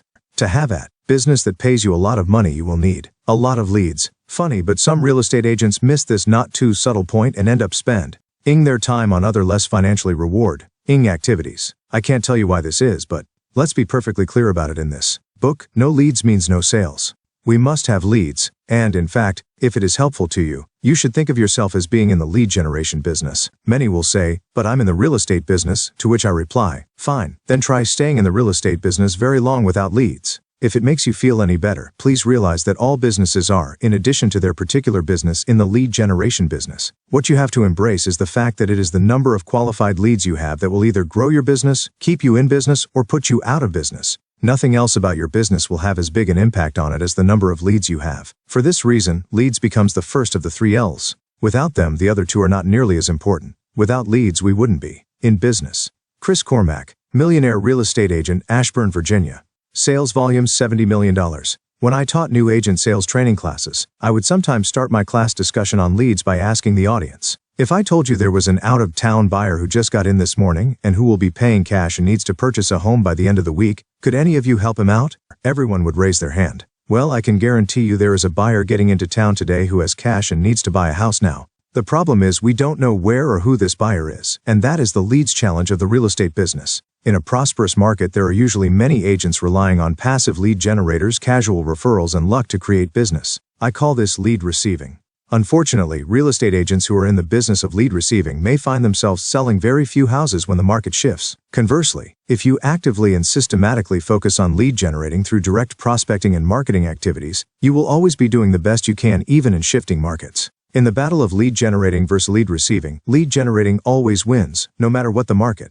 If you count on the market to deliver leads when times are good, you better count on it to take them away when times are bad.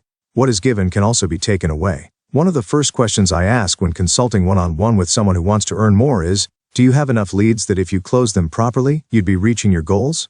If they answer yes, then it would seem that they have a conversion problem. If they answer no, I tell them to put everything else on hold and go get more leads. The issue of leads should always be at the forefront of your business consciousness. The catch is that lead generation is not something that can just be turned on and off. Some very good lead generators make the mistake of turning it off when they think they have more business than they can handle. They turn it off and 6 months later they suddenly realize that the market has made a slight shift and now they don't have enough leads. If their methods still work and work quickly, then they will be able to ride the roller coaster again. If they find that their methods aren't quite as effective as they once were, they may be in trouble. Lead generation stays on, even when the volume might appear overwhelming. This isn't a problem. Too many leads is a good thing. Now you have choices you didn't have before. When your lead generation methods are consistently bringing you more business than you think you can currently manage, that is when you know it is time to hire help. Or you can cherry pick the best and refer the rest. Leads are foremost in the 3 L's of the millionaire real estate agent. You need to make sure you are not in the business of lead receiving, and make sure you are always in the business of lead generating. Until you have enough leads to exceed your goals, there is no other issue. And if you're willing to be a millionaire real estate agent, you can never have too many. Listings. Listings, the high leverage maximum earning opportunity. Receive, net, earn, think, leads. Figure 10. The second most important L is listings. While leads are vital to your sales business, seller listings are critical to your ability to build it to its highest level with the lowest cost and highest net. Let's explore a hypothetical situation. Pretend just for a moment that you are in a situation where you have to choose between working with someone who wants to list a $200,000 home and someone else who would like to buy it. Neither will be offended if you choose the other, so which do you choose? The listing opportunity or the buying opportunity? I would hope that 100% of you would choose the listing opportunity. Why? Let me count the reasons. Listings make the business. GNS are our best sources and of leads. David and Judy Crockett, millionaire real estate agents, Concord, Ohio. Sales volume $53 million. The many virtues of seller listings. 1. Seller listings mean marketing opportunities. A. You get to put your sign in the front yard and maybe directional signage as well. B. You get to market the listing through direct mail and email, etc. C. You get to advertise the listing through newspapers, magazines, the MLS, your website, etc. 2. You have more control of your time. There is usually not the sense of do it right now urgency with sellers that buyers often have, therefore you should be able to control your scheduling a little more. 3. Seller listings maximize your per hour compensation. It usually takes a lot less time to obtain and market a listing prior to its selling than it takes to show for and sell to a buyer. 4. Volume. In our experience, a highly focused, highly leveraged real estate agent can work 15 to 25 seller listings per month. And keep it up. The same agent would be hard-pressed to work 7 or 8 buyers per month and continue to do so over a long period of time. 5. With seller listings, you are on the front end of pricing, which translates to an intimate knowledge of the market. 6. Properly marketed seller listings bring you more business. Because of the multiple marketing opportunities that are part of the listings process, we've found that on average, one well-marketed listing will generate one serious buyer who buys. So, if you focus on obtaining and marketing seller listings, you should be able to get all the buyers you need. It's the real estate industry's version of the twofer. Figure 11. Conversely, buyers present many fewer marketing opportunities. At best, buyer clients get us into the field, ensure that we are actively surveying our market firsthand, and can generate referrals.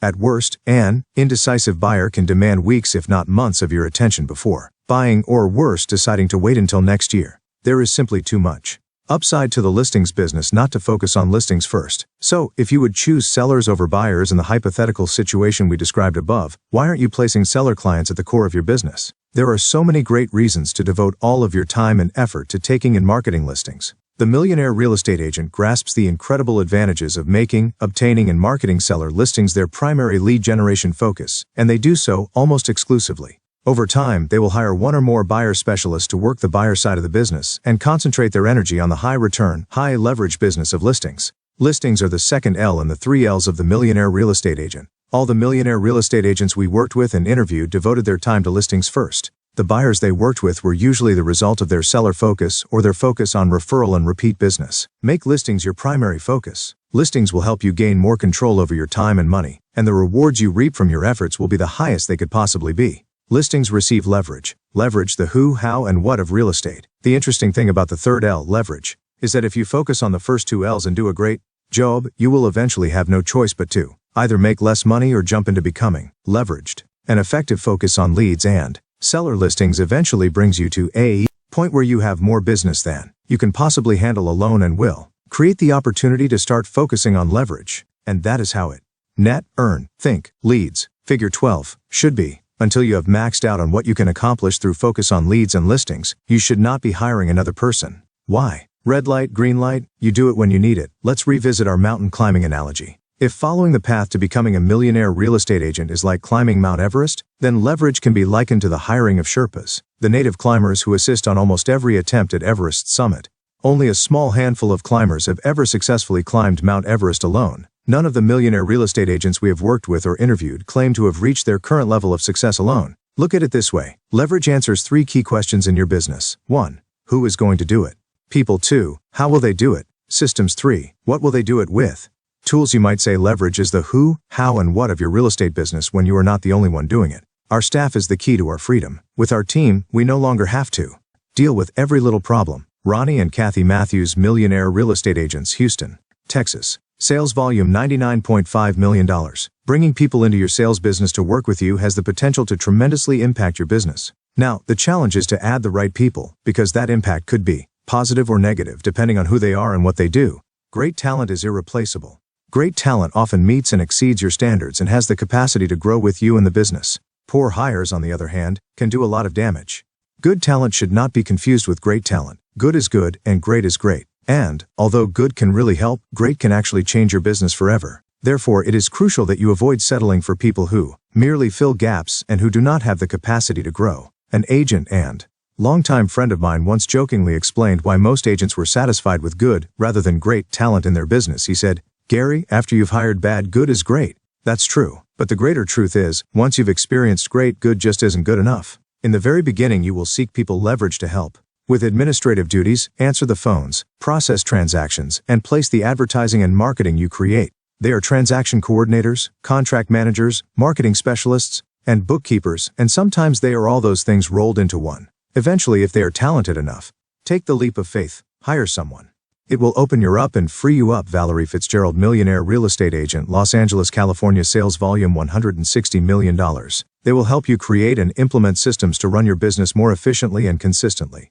When you look for people leverage to help with the administrative side of your business, do not underestimate the importance of this first hire. We've found that great administrators have the ability to run a real estate business and may eventually become the person who takes your place when you move on to receive $1 million. Why? Because they are not real estate agents themselves, their ambitions should not run counter to your own. The opportunity to manage $1 million business as its CEO is a great career path, and, as the owner, you have less reason to fear they will eventually walk away with your business. Finding a replacement for yourself is the final step on the path to becoming the millionaire real estate agent, and we'll discuss that tricky maneuver in detail in the final stage, receive $1 million. In the interest of getting the big picture first, to help you think $1 million, you should bear in mind that receive $1 million may well begin when you hire your first great administrative person.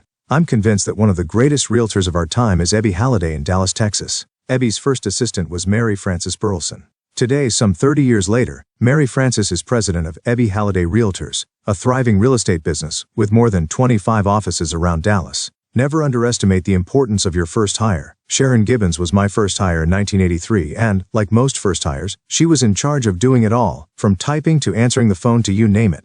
By the late 1990s, Sharon had taken over the entire financial department, and who knows what responsibilities she'll have next year or the year after that.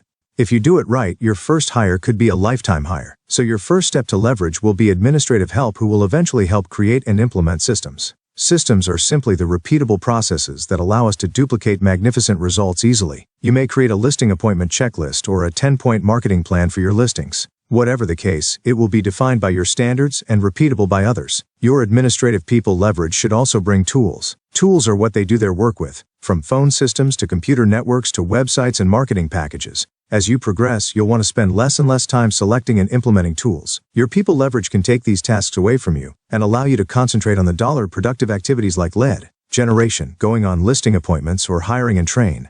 Eyeing additional talent. You must have a vision and build a talent pool to deliver it. 1. Chris Cormack, Millionaire Real Estate Agent, Ashburn, Virginia. Sales volume, $70 million. Only after you have great administrative help, and they have helped grow your business to a point where there are more clients than you can handle, do you begin the process of hiring real estate salespeople leverage. Buyer assistants come first, probably in the form of a showing assistant who matures into a full-fledged buyer assistant, and much later, a listing specialist. In Earn $1 Million, we'll diagram a suggested organizational growth chart to take you from Earn $1 Million to Receive $1 Million. For now, we'll simply say that people are the most powerful form of leverage. Hire carefully. Seek those who can exceed your standards, and don't settle for less. And, remembering our red light, green light discussion, add leverage incrementally. Leverage often represents salary, which will be the biggest costs on your profit and loss sheet. Whenever you add an additional person, you must hold that individual accountable for bringing corresponding positive growth. Only after each new piece of leverage, be it people, systems, or tools, is magnificent can you add the next. Leverage becomes the who, how, and what of your business when you really want to grow. So when you find you have maximized your personal productivity and have hit a ceiling of achievement, it is time to think about adding appropriate leverage to break through to the next level. The 8 goal categories of the Millionaire Real Estate Agent. It's the fourth quarter. Quick. You have to track your numbers. What's the score? Who has the Bill Ryan ball and how much time is left? Don't you expect everyone on your favorite football or basketball? Millionaire Real Estate Agent Chandler A. Sales volume $54 million. Team to know these simple facts? Of course you do. People expect the players on their team to know the key information about the game at any point during the game and after. You're in business, you're treating it like a game, and you're no different. You and everyone on your team need to know your key numbers at all times. The 8 goal categories of the Millionaire Real Estate Agent is about knowing your numbers. You simply cannot run a business properly without tracking expenses and the results you net from your efforts. It is also about guiding you through and focusing you during the goal-setting process. CEOs should be able to tell you exact performance numbers for their company for the previous year and year to date. You could then pick any single set of numbers and ask them what their goal is for the year. This is what you expect from people who responsibly run businesses. And as a real estate business person, you'll need to start expecting it of yourself. So you'll need to track numbers and set goals in key categories. And, as CEO of your business, you'll have to know those numbers backward and forward.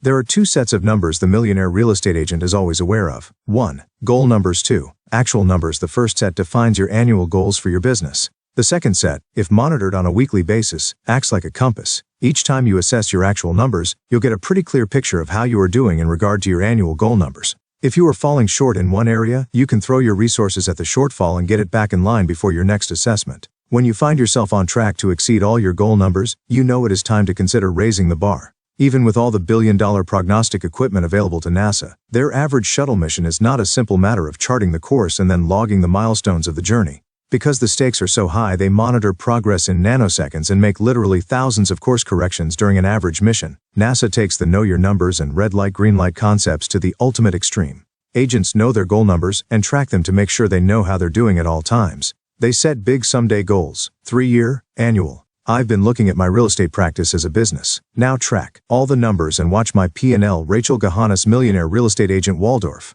MD, sales volume $52 million, monthly and even weekly goals. And they set them using a consistent set of goal categories. In our experience, these categories can be effectively narrowed down to the 8 most important areas of a real estate sales business. The 8 goal categories of the Millionaire Real Estate Agent. 1. Leads generated. 2. Listings. 3. Contracts written. 4. Contracts closed. 5. Money. 6. People. 7. Systems, tools. 8. Personal education. For each of these 8 categories, you should set someday, 3-year, 1-year, 1-month, and 1-week goals. Figure 13. By creating key goal categories, goal setting becomes simpler and highly focused. You simply have to run down the list and fill in the blanks. 1. How many leads must I generate this year, this month, this week, to be on track for my 3-year and someday goals?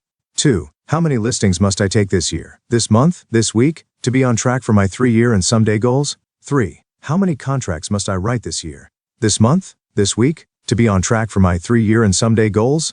4. How many contracts must I close this year, this month, this week, to be on track for my 3-year and someday goals? And so forth. This is by far the most efficient and effective way to set goals, and to focus your attention and efforts on those areas that will impact your business. If you don't have a system that can be reused each year with little change, you really have to work at setting goals. For most people it is too. Run it like a business. I track all my numbers, on a big board in my office. Christina Martinez, Millionaire Real Estate Agent, San Jose, California. Sales volume 136.3 million. Tiring, and as a result they focus on a couple of New Year's resolutions and spend the next 12 months reacting to all the other areas in their life. Categories act as placeholders. When you have them in place before you begin the goal setting or evaluative process, it is harder to forget or ignore areas that need your attention. The first goal category of the Millionaire Real Estate Agent, leads generated. Leads are the most important number you need to know. You must know how many leads you must generate to meet your other goals. Every time you receive an email or your phone rings and it's business, you should be keeping a record of how many leads you're receiving. We hope you'll be finding out where the leads are coming from as well. Tracking these 2 things will help you make better decisions about how to invest your lead generation dollars. Eventually you'll be able to work backward and work out which forms of lead generation are the most dollar productive. One of the most important things you can learn from tracking your leads is the conversion rates for you and your staff. You'll be working to get at 2 key conversion rates. 1. Conversion rate for converting calls into buyer appointments. 2. Conversion rate for converting calls into seller appointments. Over time, you'll also get a sense of how many buyer appointments and seller appointments you'll need to net a certain number of buyer listings and seller listings.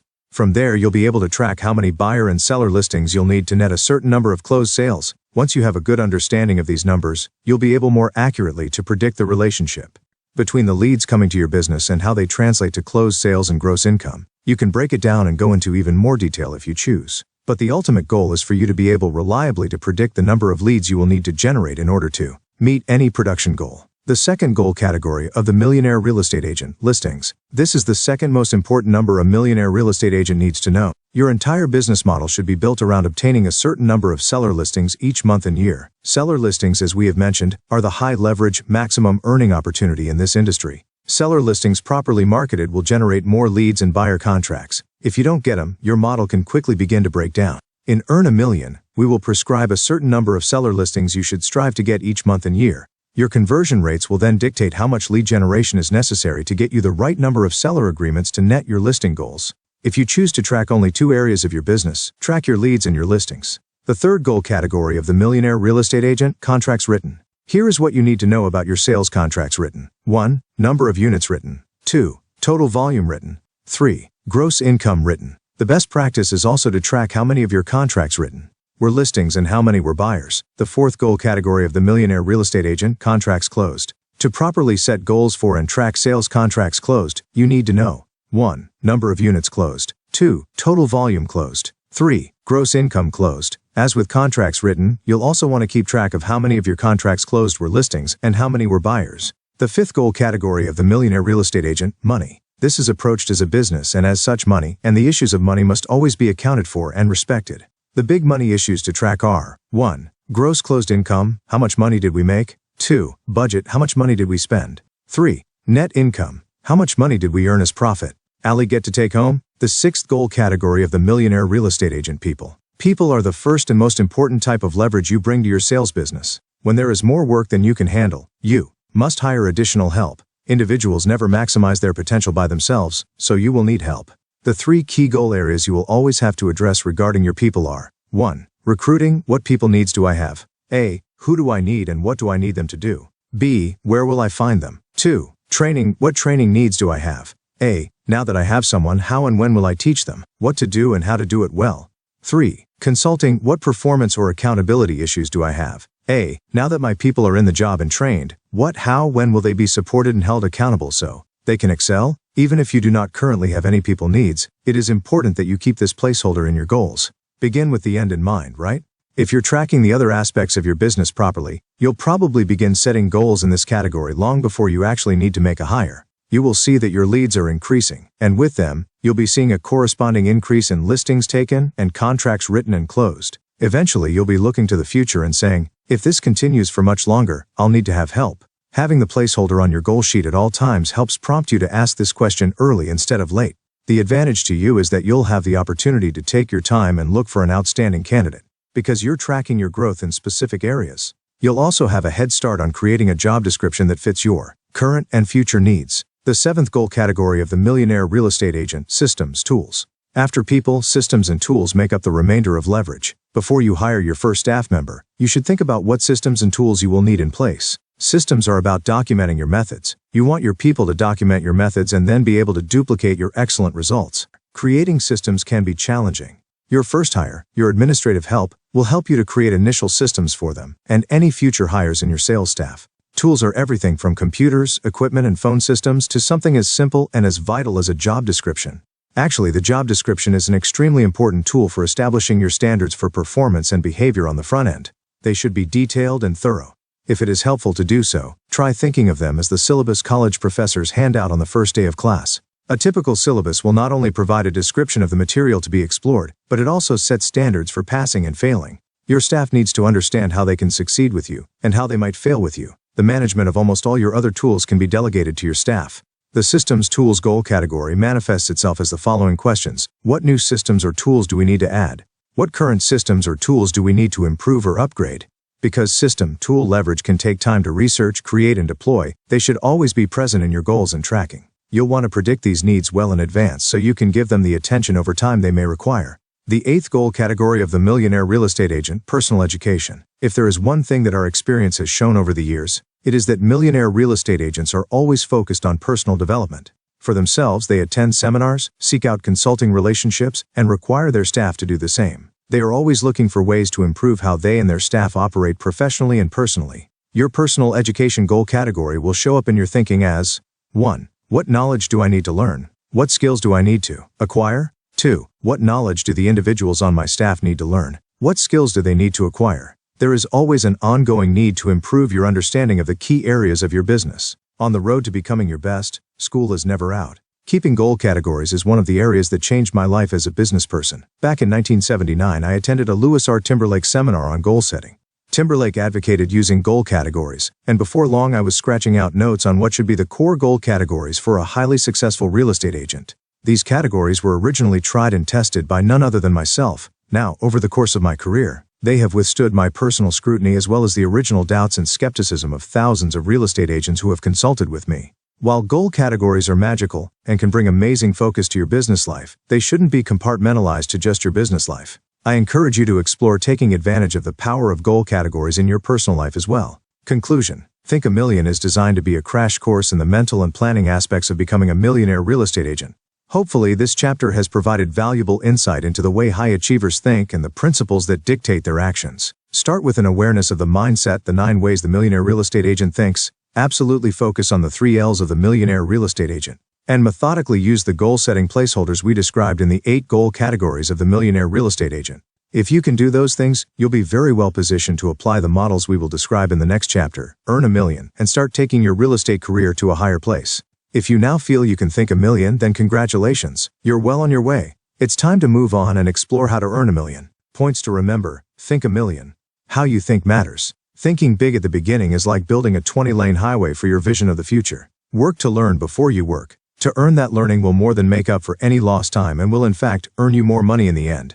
The 9 ways a millionaire real estate agent thinks. Think powered by a big why. Having a clear purpose, mission, or need gives you focus and powers your actions. Think big goals and big models. Big goals and big models foster big habits early and pull you through smaller goals on the way to greater things. Think possibilities. Believe that anything is possible, and then act as though it were impossible to fail. Think action. When you're already anything short of action is just plain inappropriate. Shut up, get up, and giddy up. Think without fear. Failed attempts are not the same thing as failure, so never fear the attempt itself. The only time you can ever truly fail is if you give up or refuse to try at all. Think progress. Success is in the numbers. The quality is in the quantity, and achievement often comes to the person who makes the most attempts. Think competitively and strategically. Treat it like a game and learn to think strategically. Winners dare to compete. Think standards. You have standards. Your challenges too. Learn to communicate them clearly and to instill them in your team. Think service. Know the purpose of your profession. Articulate the details of your value proposition and deliver on it with fiduciary commitment. The 80-20 rule is always at work in leads, listings, and leverage are the 20% of your focus that ultimately gives you 80% of your results. Lead generation is never a passive activity. Listings are the high leverage, maximum earning opportunity in real estate.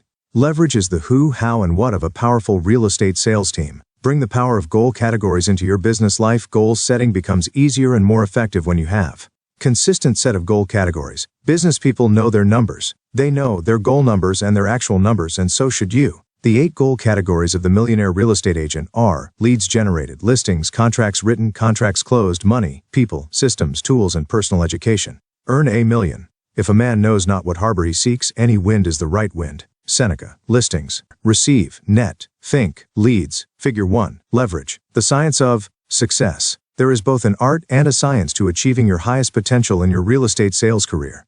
The art is the motivation and inspiration that comes from re-examining your misunderstandings and the way a millionaire real estate agent thinks. However, motivation to go down a path with no map to follow, no clear way to turn your dreams into reality, is like a mystery door with nothing behind it.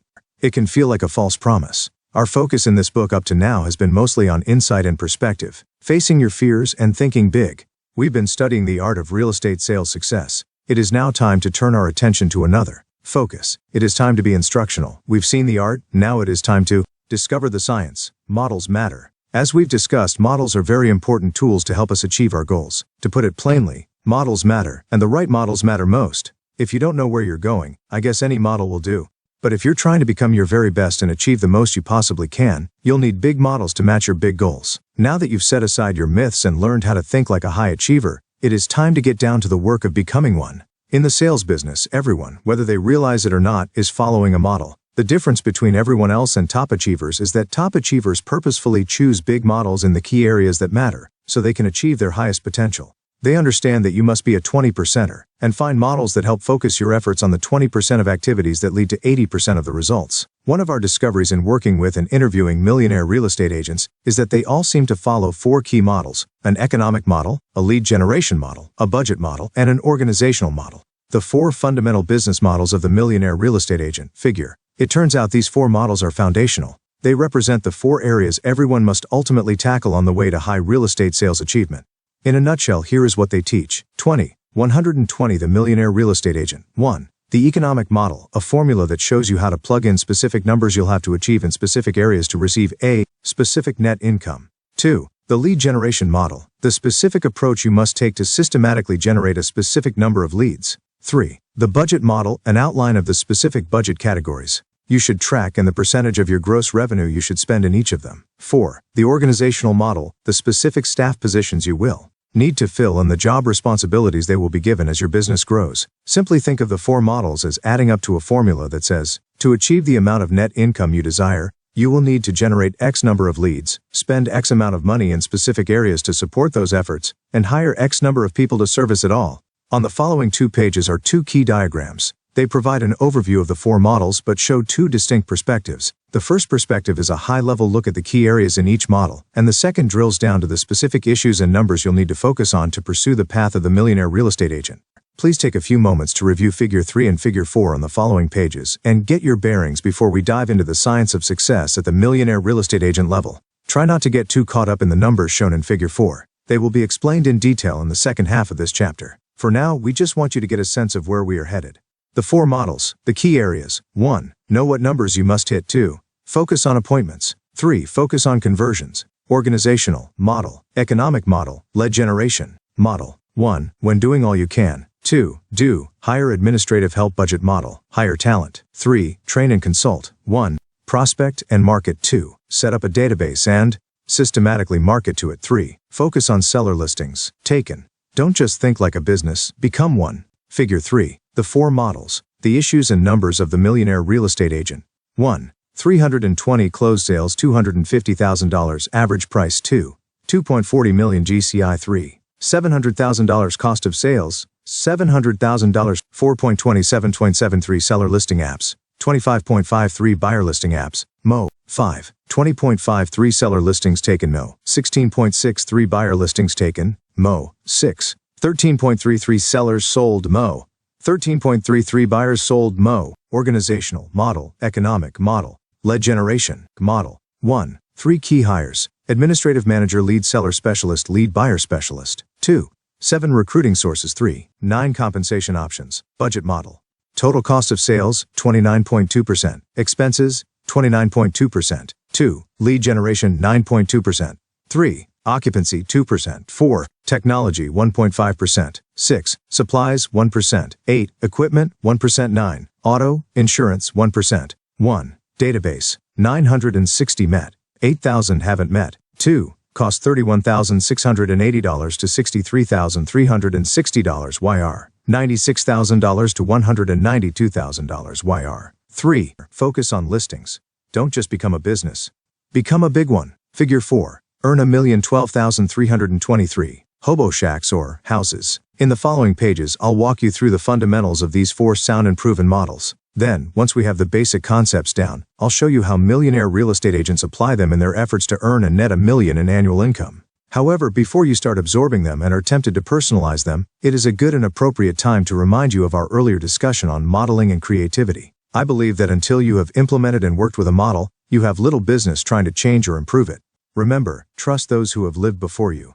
And if you've done your research properly, then there are compelling reasons for selecting the models you've chosen. You need to have faith in your research. The time to question was then. Now it is time to give the models your full faith and effort. Personal hands-on experience is the only true route to obtaining a clear understanding of if, when, or how you should ever deviate from a foundational model. Strangely enough, against all advice to the contrary, most agents begin by implementing their own ideas and models. It seems they have always wanted to do things their own way and be creative, so they start off their business lives with creativity. Then, as a result of success or failure, they start adding more and more creativity to the mix. Before long, they have no solid foundation upon which to build, and no framework upon which to hang their thinking and actions. The structure of their business begins to look like a hobo shack of ideas and creativity, with no plan or vision driving it. Creativity is the theme of their business.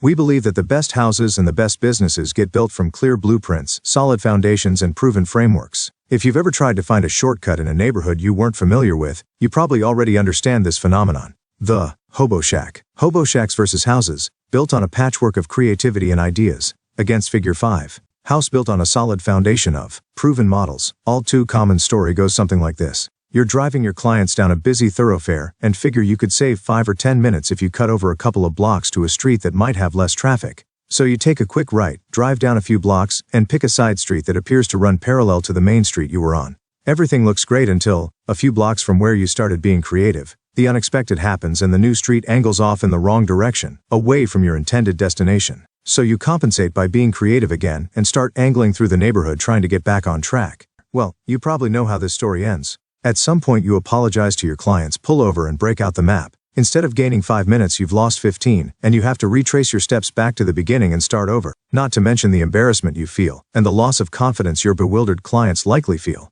There are multiple avenues to the highest levels of success in the real estate sales business. However, these paths are not laid out on a physical grid like some city streets, so they may not be quite as obvious as you wish them to be. Intuition and a good sense of direction are probably not, Enough to get you there if you venture off to explore new, unpaved avenues to success. Look at it visually this way. In the diagram below, the straight line represents models and the dotted line represents creativity. When you start with models, you always have a sound, proven basis from which to work.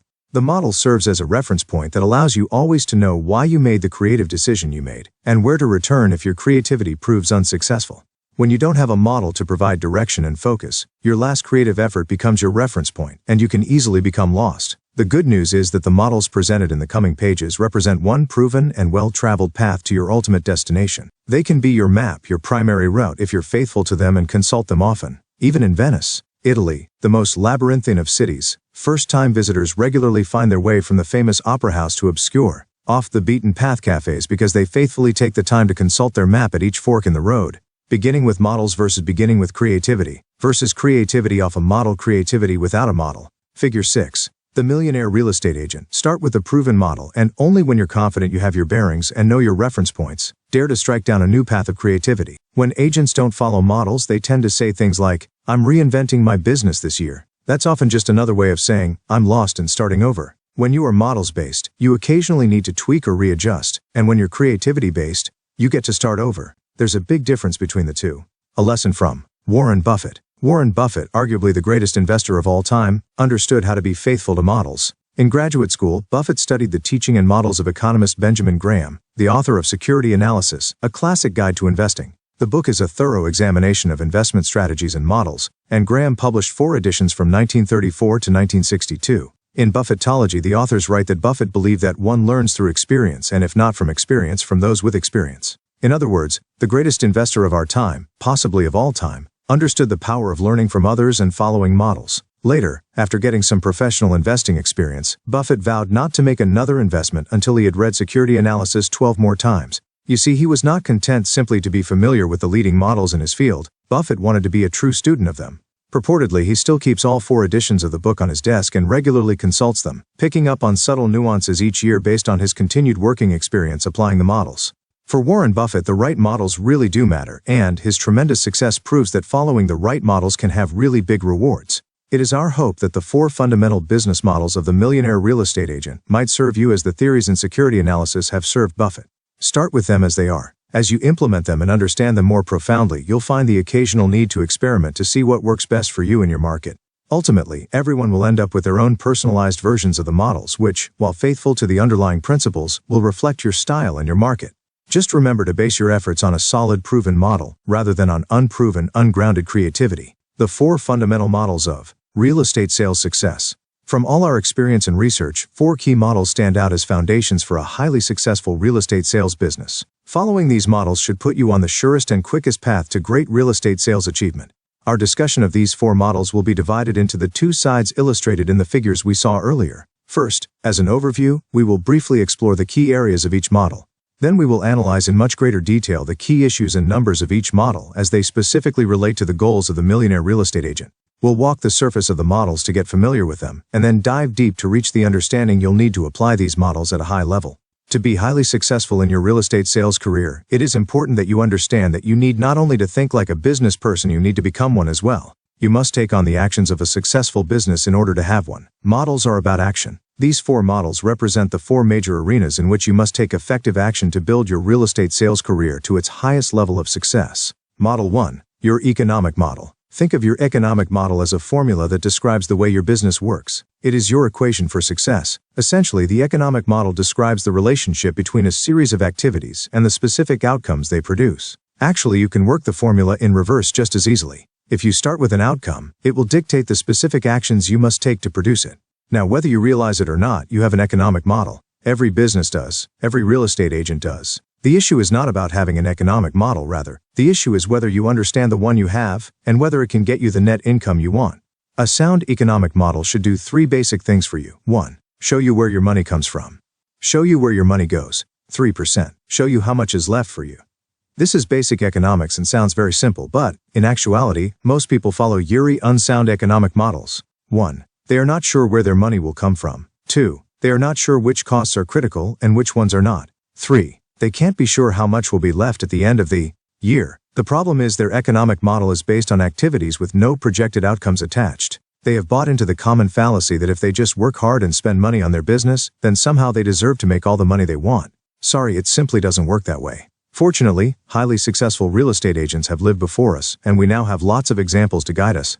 We can now put together a basic and proven real estate agent economic model that you can trust to help you achieve your maximum potential. The economic model we propose is about approaching your economics in this business in a manner that works for any real estate sales business. From a one-person sales operation to a large dynamic team, big models work for everyone and lead to big goals. In fact, the model advocated here has no known limits. The 3 key areas of your economic model. There are 3 critical areas of focus in your economic model. First, you need to focus on knowing the key numbers you must hit. Understanding how the different aspects of your business interact to produce financial results is essential to making sound decisions. Then you'll have to focus on the number of appointments you must make, the driving numbers in your economic model, and the conversion rates you must achieve, the key variable in the equation. Let's quickly touch on all 3. 1. Focus on the numbers you must hit. The greatest thing your economic model will tell you is what numbers you must hit in order to net the income you want to receive. The formula shown in Figure 7 is simpler than you might have thought.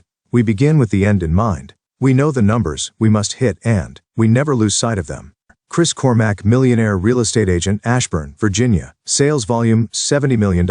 With a model like this, you can fill in performance numbers and see in a very clear way how high or low averages in one area affect the rest. Once you get a feel for the way the numbers interact, you can take the guesswork out of your planning and set specific goals in specific areas to achieve specific results. The basic formula for the economic model of the millionaire real estate agent. For buyers, buyer listing appointments. Buyer listings taken % conversion rate. Or for sellers, seller listing appointments % conversion rate X % conversion rate. Seller listings taken conversion rate X. Seller sold X average sales price X seller sold volume. X commission. Gross revenue from sellers. Buyers sold average sales price. Buyers sold volume. Gross revenue from buyers. Total gross revenue. Expenses. Net income. Figure 7. 2. Focus on appointments. When you look at your economic model, you can clearly see that it has a beginning and an end. The end is the net income you will receive. What causes that net income starts with the beginning activity, appointments. These are appointments to make listing presentations to sellers and buyers. Every day, I try to work 15 files and have 3 seller listing appointments. Mike Mendoza, millionaire real estate agent, Phoenix, Arizona. Sales volume, $60 million. Pure and simple. If you don't have the appointments, nothing else happens. Therefore, they become a critical point of focus for your economic model. Appointments drive income. So target appointments first, get as many as you need, and go on from there. 3. Focus on conversion rates. Your economic model hammers home that you must focus on getting appointments to have any chance at all of earning income. It also makes clear that how many of these appointments you can convert to seller and buyer listing agreements, and then convert to sales will determine just how much income you can actually earn. Given that you must turn appointments into tangible business, you could distill the economic model down to the following statement. Appointments converted to seller and buyer listings converted to sales equals gross income. Conversion rates are the key variables in your income equation. If you step back and look at your economic model, something should stand out big and bold to you. Converting leads to appointments and converting appointments to listings are huge drivers of your economic. We've discovered that the more we master our scripts and dialogues, the better our conversion rates are. Gary and Nikki Ubaldini, millionaire real estate agents, Palm Harbor. Sales volume, $28 million.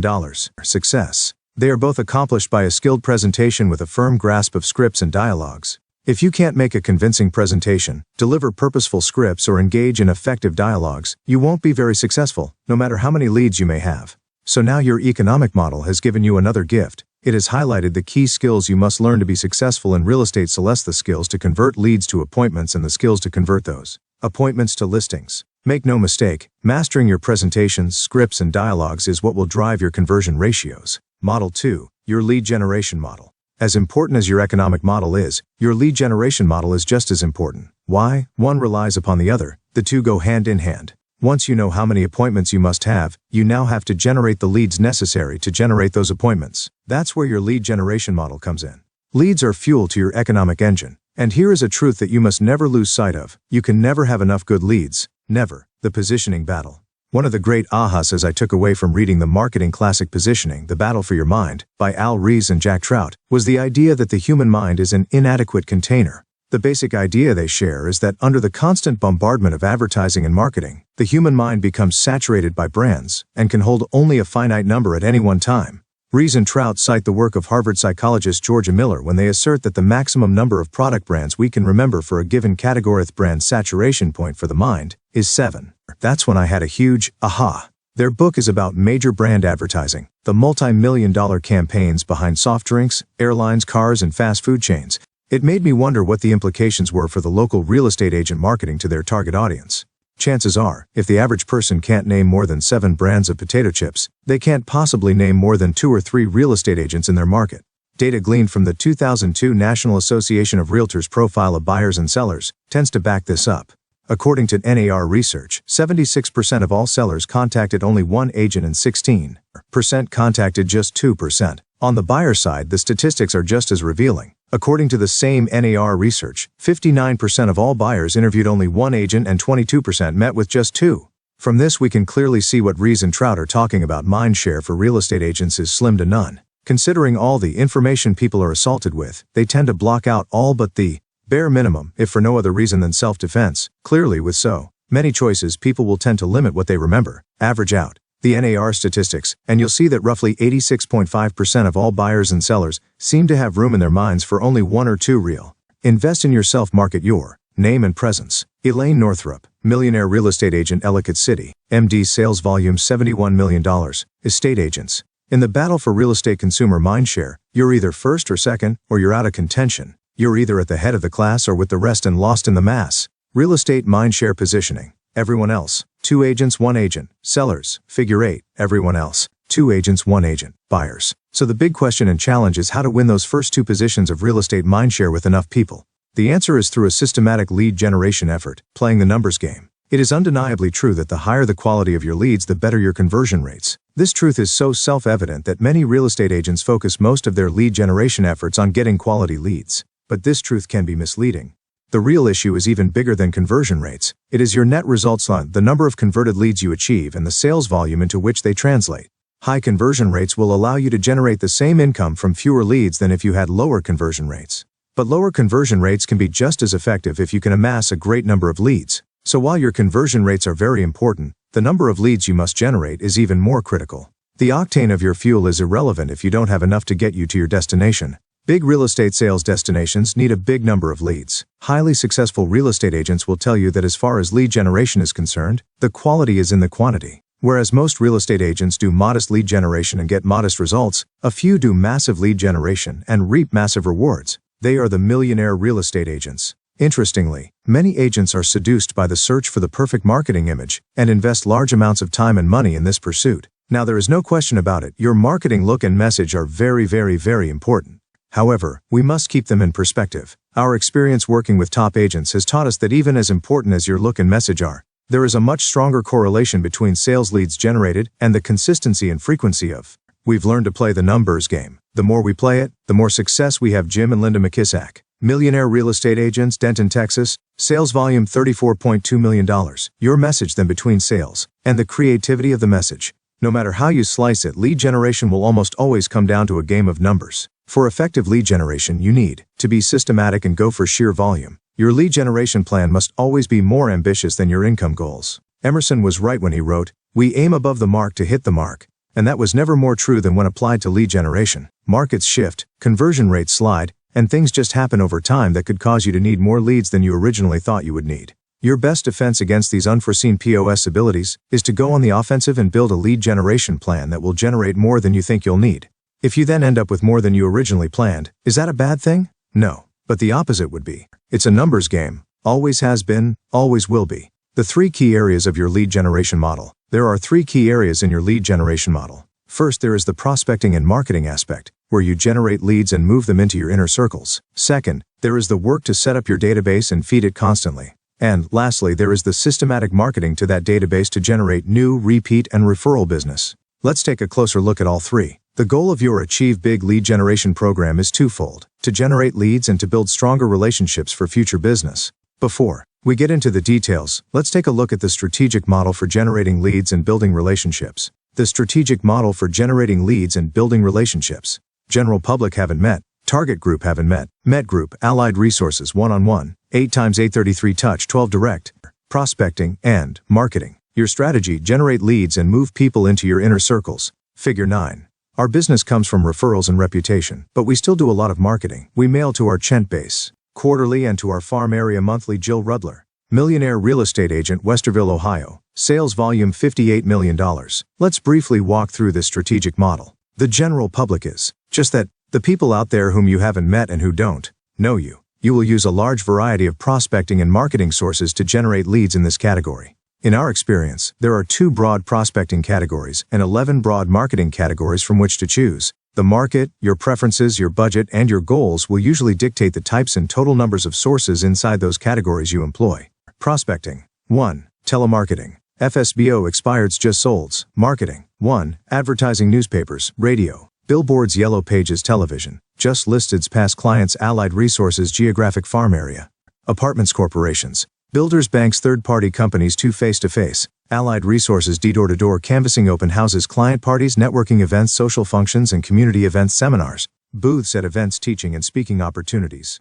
Personal vehicles, magazines, bus stop benches, grocery, carts, moving vans. 2. Promotional items. 3. Internet websites. 4. Direct mail, postcard campaigns, newsletter campaigns, just sold, just listed cards, special events cards, quarterly market updates. 5. IVR and computer retrieval programs. 6. Broadcast voice, mail, fax. 10. Farming, geographic demographic, Little League, charities, community events. Figure 10. The Millionaire real estate agent. Chances are, if you are already in the real estate business, you still have a large number of lead generation opportunities left to explore. Exploring all these options could leave you spread too thin. We recommend making a list of the prospecting and marketing options you currently pursue, and then adding a number of those listed above. You may already be attending social and community events, but not focusing on lead generation while you're there. Ads used for one form of marketing can often be cheaply and quickly adapted for other formats. Look for ways to kill 2 birds with 1 stone. When you have your final list, systematize it.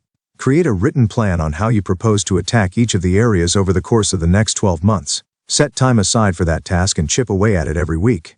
Our interviews with top producing agents clearly reveal that they purposefully employ a wide variety of techniques to a greater than average number of sources. Think of it as diversifying your lead generation portfolio. The multiple methods and sources will not only bring you more business in prosperous times, but will also diversify and help protect you during uncertain times. The target group consists of people you haven't met and don't know, but it differs from the general public in that you have targeted them as people with whom you'd specifically like to do business. As a result, you will implement a very specific marketing campaign to the target group in order to generate business leads from them over time. The met group are those individuals who know you because you have met them either in person or by phone.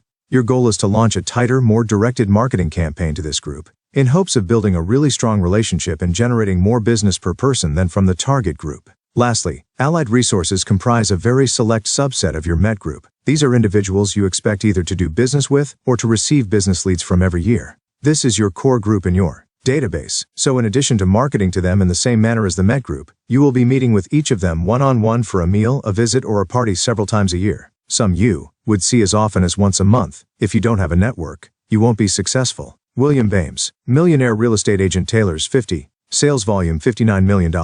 If there is a basic formula for working with your allied resources, it can be summed up this way: educate, ask for help, and reward. Each time you make contact with someone in your database, you should be educating them. In other words, you should reinforce the notion that you are in the business of real estate sales, that you are very good at what you do, that you have knowledge to share, and that you really prefer to do business on a referral basis. You are asking for help by asking them to contact you if they or someone they know is thinking about buying or selling a home. These 2 steps are the areas in which your proficiency with scripts and dialogues will pay the biggest dividends. The last area, reward, is much more about being systematic in your approach to rewarding a referral. You need to have a system in place that will immediately reward the act of referring a client to you. Your rule of thumb should be to treat the referral source even better than the referral. Show your appreciation at every point. When you take the referral call, when you meet with the referral, when you do business with the referral, and when the transaction is complete. Too many real estate agents make the mistake of rewarding only those referrals that turn into closed transactions. Reward the right behavior. Your sphere of influence isn't in the business of screening clients before they refer them to you. The act of referral is what should be meaningfully rewarded. That is what you want them to do again and again. These 4 groups, the general public, your target group, your met group, and your allied resources, represent the total population from which you will be trying to generate leads. The goal is to prospect 14,040 the Millionaire real estate agent, and market yourself to these groups in such a way that as many as possible will, over time, place you in their number 1 or number 2 real estate agent mindshare positions. This can lead to conducting immediate business or future business with you, and to referring immediate or future business to you. For a full overview of how to generate referrals from your allied resources, please consult Allied Resource Referral. Generating program. Allied resource referral generating program. 1. Educate. 2. Ask for help. 3. Reward. Repeat these 3 simple steps over and over. Treat the referral source better than the referral. Always show appreciation at every point: when you take the referral call, when you meet with the referral, when you do business with the referral, and when the transaction is complete. 1. Establish a database of your allied resources. 2. Make systematic personal contact. Customer service. Figure 11. 1. Public. 2. Partners and vendors. 3. Peers. In city, outside city. 1. Direct mail and newsletters. 2. Dial. 3. Drop by. 4. Do lunch. 5. Throw a party. 3. Consistency through systems. Do something special systematically. Earn 1,141,171. 2. Set up a database and feed it. At the heart of your lead generation program will be a large, powerful contact management database. Think of the names of the people in your database and the relationship you have with them as your business. When you hear of anyone in the personal services industry selling their business, what do you think they mean? What is it that a doctor or an attorney really sells? Since they don't have a product per se, what they're selling usually boils down to a few things: their staff, their systems, and their customer base. Many years ago, I went in for my annual allergy checkup. Imagine my surprise when a doctor I had never heard of or seen before stepped into the room and introduced himself as my new allergist. Turns out he had bought my former allergist's business when my former allergist retired. Now, of all the things he might have bought from my former doctor, what did he buy that was the most important? Me. My name in a database and my relationship with the former doctor is why he bought the business. If you grasp the simplicity of this concept, then you've understood one of the most important concepts in this book, albeit a simple one. Your database is your business. Building up the number of names in it and a relationship with those names is really at the very core of what building a real estate business is all about. Think of it this way: the size of your real estate sales business will be in direct proportion to the size and quality of your database. The best approach to lead generation is to set up a model that I came from the insurance business, so I know how to build a client base. That brings repeat business. Russell Shaw, Millionaire real estate agent, Phoenix, Arizona. Sales volume, $50.6 million. Systematically execute. Once you've got the model, your entire focus becomes implementing the model. A series of systems you can follow will make this quite simple for you to do. You just need to do it. The lead generation database model: met, haven't met, contact made, 8x8 to build relationship, geographic and demographic list created, repeat business, contact management, database, 33 touch, 12 direct mail, referral business, figure 12, new business. To operate your database model, you first need to realize that you'll be trying to generate leads from 2 groups: people you have met and a targeted group of people whom you haven't met. We refer to these groups in our lead generation database strategy as met and haven't met. Marketing and prospecting to your met and haven't met databases will yield 3 types of business: new, repeat, and referral. While prospecting and making direct contact with these 2 groups is a very powerful approach, it is not very leveraged. Simply put, if you rely on pure prospecting, you probably will never generate enough leads to reach your highest potential. To become highly successful, you will need to make sure your lead generation is marketing-based, which is highly leveraged. Now, a pure marketing approach to the haven't met might work, but our research suggests that you probably still need a prospecting program to drive leads to your business and protect against market shifts. Peak performance in sales requires you to have a systematic marketing-based lead generation model, which is then enhanced by personal prospecting. That way you can enjoy the benefits created by both activities. So even if you have intellectually accepted the idea that you have 2 professions, lead generation and real estate sales, it can still be hard to maintain your focus on a complete lead generation program. This is especially true when the business cycle in your market is up and there just seems to be an endless stream of leads. The danger of slacking off and not following a systematic marketing-based prospecting enhanced lead generation system at all times is that each time the market shifts, you'll have to reinvent your lead generation approach. The best in the industry never allow their lead generation systems to fall prey to the ebb and flow of enthusiasm or the market. They systematize such that little energy or enthusiasm is required to keep the machine running at all times. Their plan is ongoing, with monthly and even weekly installments. Their lead generation planning and review meetings go on their calendars and are faithfully kept. To be extremely successful in the long term, your approach to lead generation needs to be purposeful and consistent. Enthusiastic entrepreneurial get-go just isn't enough for the long haul. There is simply too much chance in that approach. Remember, success in the lead generation game is in the numbers, so you simply can't overdo it.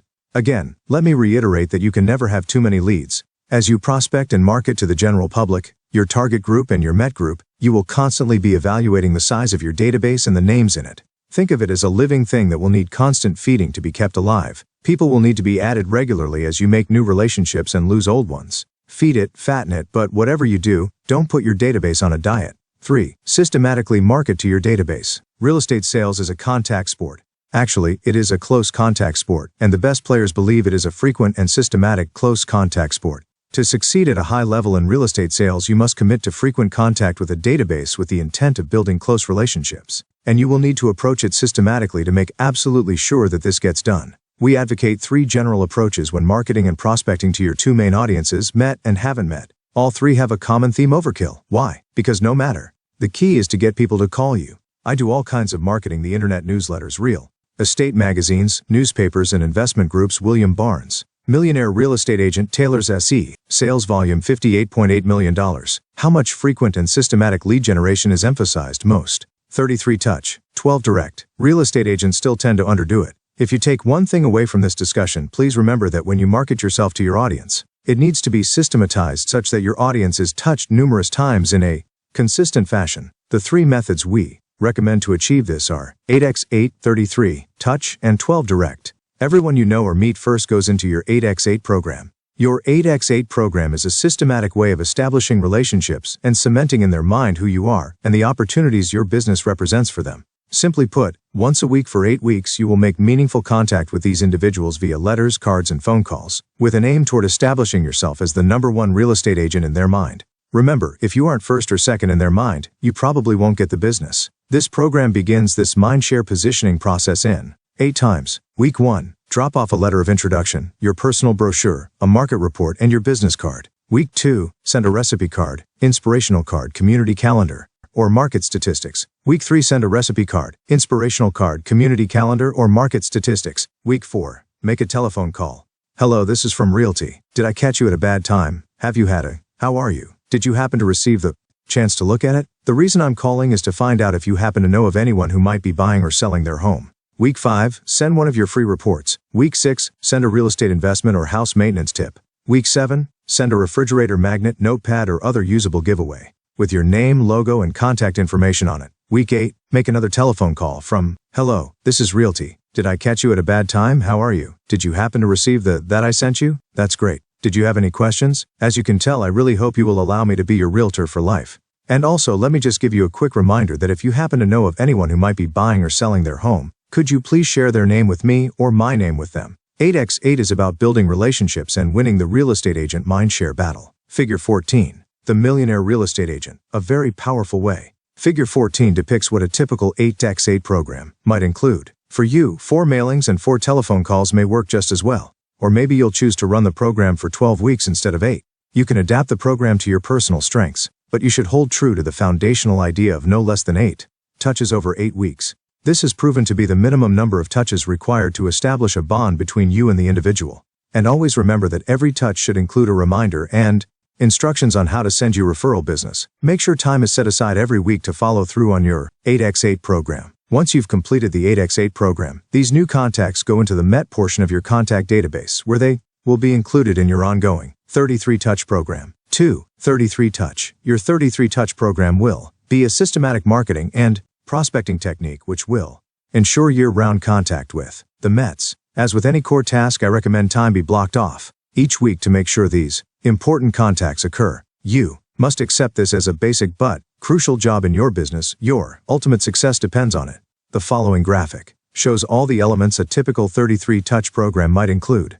33 touch. 18 touch is a combination of 18 mails, mailings, letters, cards, or drop-offs, and maybe one of the following. A letter of introduction, your personal brochure, market reports, just sold or just listed cards, holiday cards, your personal newsletter, recipe cards, property alerts, real estate news or articles, investing news or articles, community calendars, invitations, service directories, promotional items, etc. 8 touches thank you or thinking of you cards. 3 touches telephone calls for year. 2 touches birthday cards, notes year. 1 touch Mother's Day card. 1 touch Father's Day card. 33 touches each year. Figure 15. While emailing is inexpensive and convenient, we recommend preceding your telephone calls with real mailings. This simply makes it much easier to say, did you receive the I sent you? And break the ice. Each touch should include a reminder to send you referral business and instructions on the best way to do so. Any promotional items you send should be items of value that they can use. If it has a really long shelf life, like a refrigerator magnet or a notepad, then so much the better. As with the 8x8 program, the foundational idea here is that you will make 33 systematic contacts, or brief touches, over the course of the full year. Please be aware that 24 might do it, but then again, it might not. 12 touches a year certainly isn't enough to guarantee you're in the number 1 or 2 spot in their mind when they think of real estate. Research has backed up our experience where frequency is concerned. Our research shows that what all this activity will do for your business is this. For every 12 people in your Met contact database to which you market yourself 33 times, you can reasonably expect to net 2 sales. One of those sales will likely be repeat business, and the other will likely be referral business. Marketing to your Met contact database is generally the most cost-effective form of lead generation. In terms of reaching annual production goals and using a conversion ratio of 12:2, if you wanted to make 50 sales a year, you'd need to have 300 people in your Met database, whom you had sent through your 8x8 program, and who were in your 33-touch program. That represents a lot of time and effort, no question about it. However, this database and your relationship to it is the heart of your business. My question to you is, if you aren't doing this, then what researched and historically proven lead generation strategy are you following? The 12 Direct program is how you work the haven't met portion of your database. It stands for 12 direct mail pieces mailed out annually. Now, your haven't met database includes your mailing list for farm areas and/or any other demographic groups. Considering the time involved and the work that can be delegated, there is no question that this is a highly leveraged form of lead generation to the masses. Personal telephone calls and drop-bys are not required, so in the same amount of time you would work a handful of names in your Met contact database. You can shape a message that can be sent to thousands in your haven't met database. Our research and experience have taught us that for every 50 people you market yourself to 12 times a year, you can reasonably expect to generate 1 sale. At a 50% 1 ratio, you'll have to have 2,500 people in your database to consistently hit an annual goal of 50 closed sales. Amassing a database of 2,500 people in your market might seem difficult and expensive, but it isn't. However, it will take some focused effort and time devoted to getting the names, moving them into the database, and planning out your 12 direct marketing campaigns each year. To save time and money, we suggest you plan and set up each 12-month campaign all at once at the beginning of the year, then it can go on automatic pilot for the year. The key word used over and over again is systematic. The reason I'm hammering that one home is that it is the crucial concept behind your lead generation program. When you get this down to a systematic level, then you've probably gotten it down to an automatic level. That's when you're really in business, and in more ways than one. Focus on seller listings. If there is a creative angle to your lead generation program you'll want to pursue, it is to create your message, image, and methods such that they are conducive to generating seller listing leads. Why? Research shows that if your lead generation program consistently delivers the natural balance of seller and buyer listings, GCI seller listings sold $40,000 for, $80,000 15, $250,000, $750,000, 25, 64, figure 16. Buyer listings sold, 6, 11, 16, 25, 56. Listings, you can count on the marketing of those seller listings to deliver buyer leads. The above graphic, the natural balance of seller and buyer listings, is the product of a study we conducted using data collected from more than 10,000 agents. This graphic illustrates that, as an agent's business grows, that individual's percentage of listings grows as well. While natural balance is achieved at about $250,000 in GCI, beyond that point the number of buyer listings sold largely depends on the goals and priorities of the agents. Our interviews with the best agents in the business have led us to believe that a seller listing properly marketed will consistently yield 1 or more buyer sales. So, if you wanted to have 50 sales in 1 year, you'd really need a lead generation plan that delivered 25 saleable and marketable seller listings and then effectively market them. If you're not sure exactly how to do that, please consult the basic 14-step marketing plan for listings. When we successfully list, everything else seems to fall into place. Gary and Nikki Ubaldini, Millionaire Real Estate Agents, Palm Harbor, FL. Sales volume $28 million. Try to remember this simple truth. If you focus on marketing your seller listings, the buyers will come. I've intentionally kept our discussion of the lead generation model to the foundational issues, which we believe will have the greatest. Basic 14-step marketing plan for listings. 1. Staging and pricing strategies. 2. For sale sign, rider signs, and directional signs. 3. Tube or box with flyers and distribution of flyers in neighborhood. 4. Flyers in-house, home book, comment cards. 5. MLS. 6. Web listings with virtual tour. 7. House featured in marketing vehicle. 8. Open house program. 9. Email, fax, voice broadcast. 10. Track showings, collect feedback. 11. Target marketing. 12. Weekly seller updates. 13. Property caravans. 14. Creative marketing ideas. Truth, the only real difference between agents is that some list houses and some market them. Are you a listing agent or a marketing agent? Figure 17. Impact on the success of your lead generation program. But make no mistake, there are other issues at play, as well as a number of skills you will need to develop through experience and training to make your lead generation effort truly effective. Foremost of these are the disciplines of sales scripts and dialogues. If you haven't internalized your scripts and dialogues for buyer and seller presentations, such that you can face almost any situation with confidence, Your lead generation activities will not likely yield the kinds of results we describe here. Confidence is the key. If you know your scripts and dialogues, you will feel confident and empowered when you go about the otherwise intimidating business of making or receiving calls, approaching FSBOs, and working your allied resources. The bottom line is that script and dialogue proficiency builds confidence, and that confidence leads to decisive action. A strong marketing-based, prospecting-enhanced lead generation plan backed by script and dialogue mastery is the best formula for creating the greatest number of leads for your business. Model 3. Your budget model. In our discussion of the economic model, we began with the premise that you need to understand where your money comes from in order to effectively build your sales business. Your budget model is about understanding what happens to your money between the time you. In the past 4 years, I've gotten very focused on profitability. I now review my P&L almost every day. Greg Newman, Millionaire Real Estate Agent, San Diego, California. Sales volume $113 million. Receive it and keep it. In short, it is about expenses, or, more to the point, minimizing your expenses to maximize your net income. Cost versus investment. In reality, you probably would equate a budgeting seminar with a yawning festival, right? Admit it. And you wouldn't be alone. Most agents just can't get their heads around the fact that a budget is a powerful financial planning tool. They tend to see budgets as a necessary evil, more a record for income tax purposes and audits than anything else. I'm here to tell you this is wrongful thinking and, I hope, to change your paradigm, your way of thinking about budgets. When people sit down to discuss refinancing a mortgage, or maybe costing out the potential return on renovating their kitchen, despite all the math and calculations, don't they tend to get energized?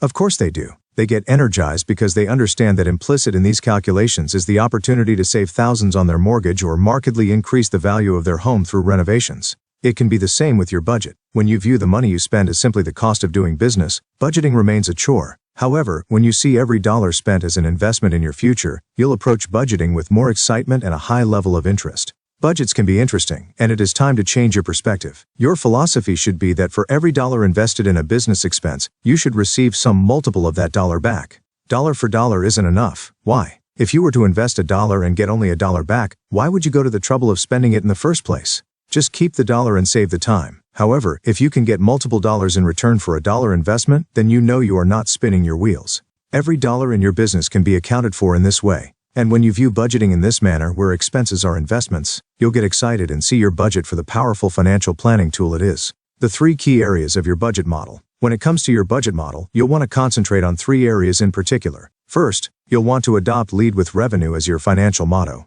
Next, you'll need to get into the habit of playing the mental. We analyze our P&L monthly, and we have gotten better at controlling our expenses. David and Judy Crockett, Millionaire Real Estate Agents, Concord, Ohio. Sales volume $53 million. 2. KellerInc.com 153. Game of red light, green light with your expenses. This is about getting incremental results from incremental increases in expenses through accountability. And lastly, you'll have to develop the self-discipline actually to stick to the budget model you've adopted. Let's quickly take a look at these important budgetary issues. 1. Lead with revenue. The key to budgeting and spending is to subscribe to one critical discipline: lead with revenue. The basic idea is to try to spend only money that your business has generated. Or to put it simply, make money before you spend it. The beauty of the real estate sales business is that the actual cost associated with getting a single buyer or seller listing is really quite low. With a proportionally small investment, you can generate revenue in your real estate sales business that will in turn fund the growth of your business. The key is to start with this approach as early as possible and keep it as a discipline throughout your career. Often, the difference between a successful startup business and an unsuccessful one is usually decided before the business ever opens its doors.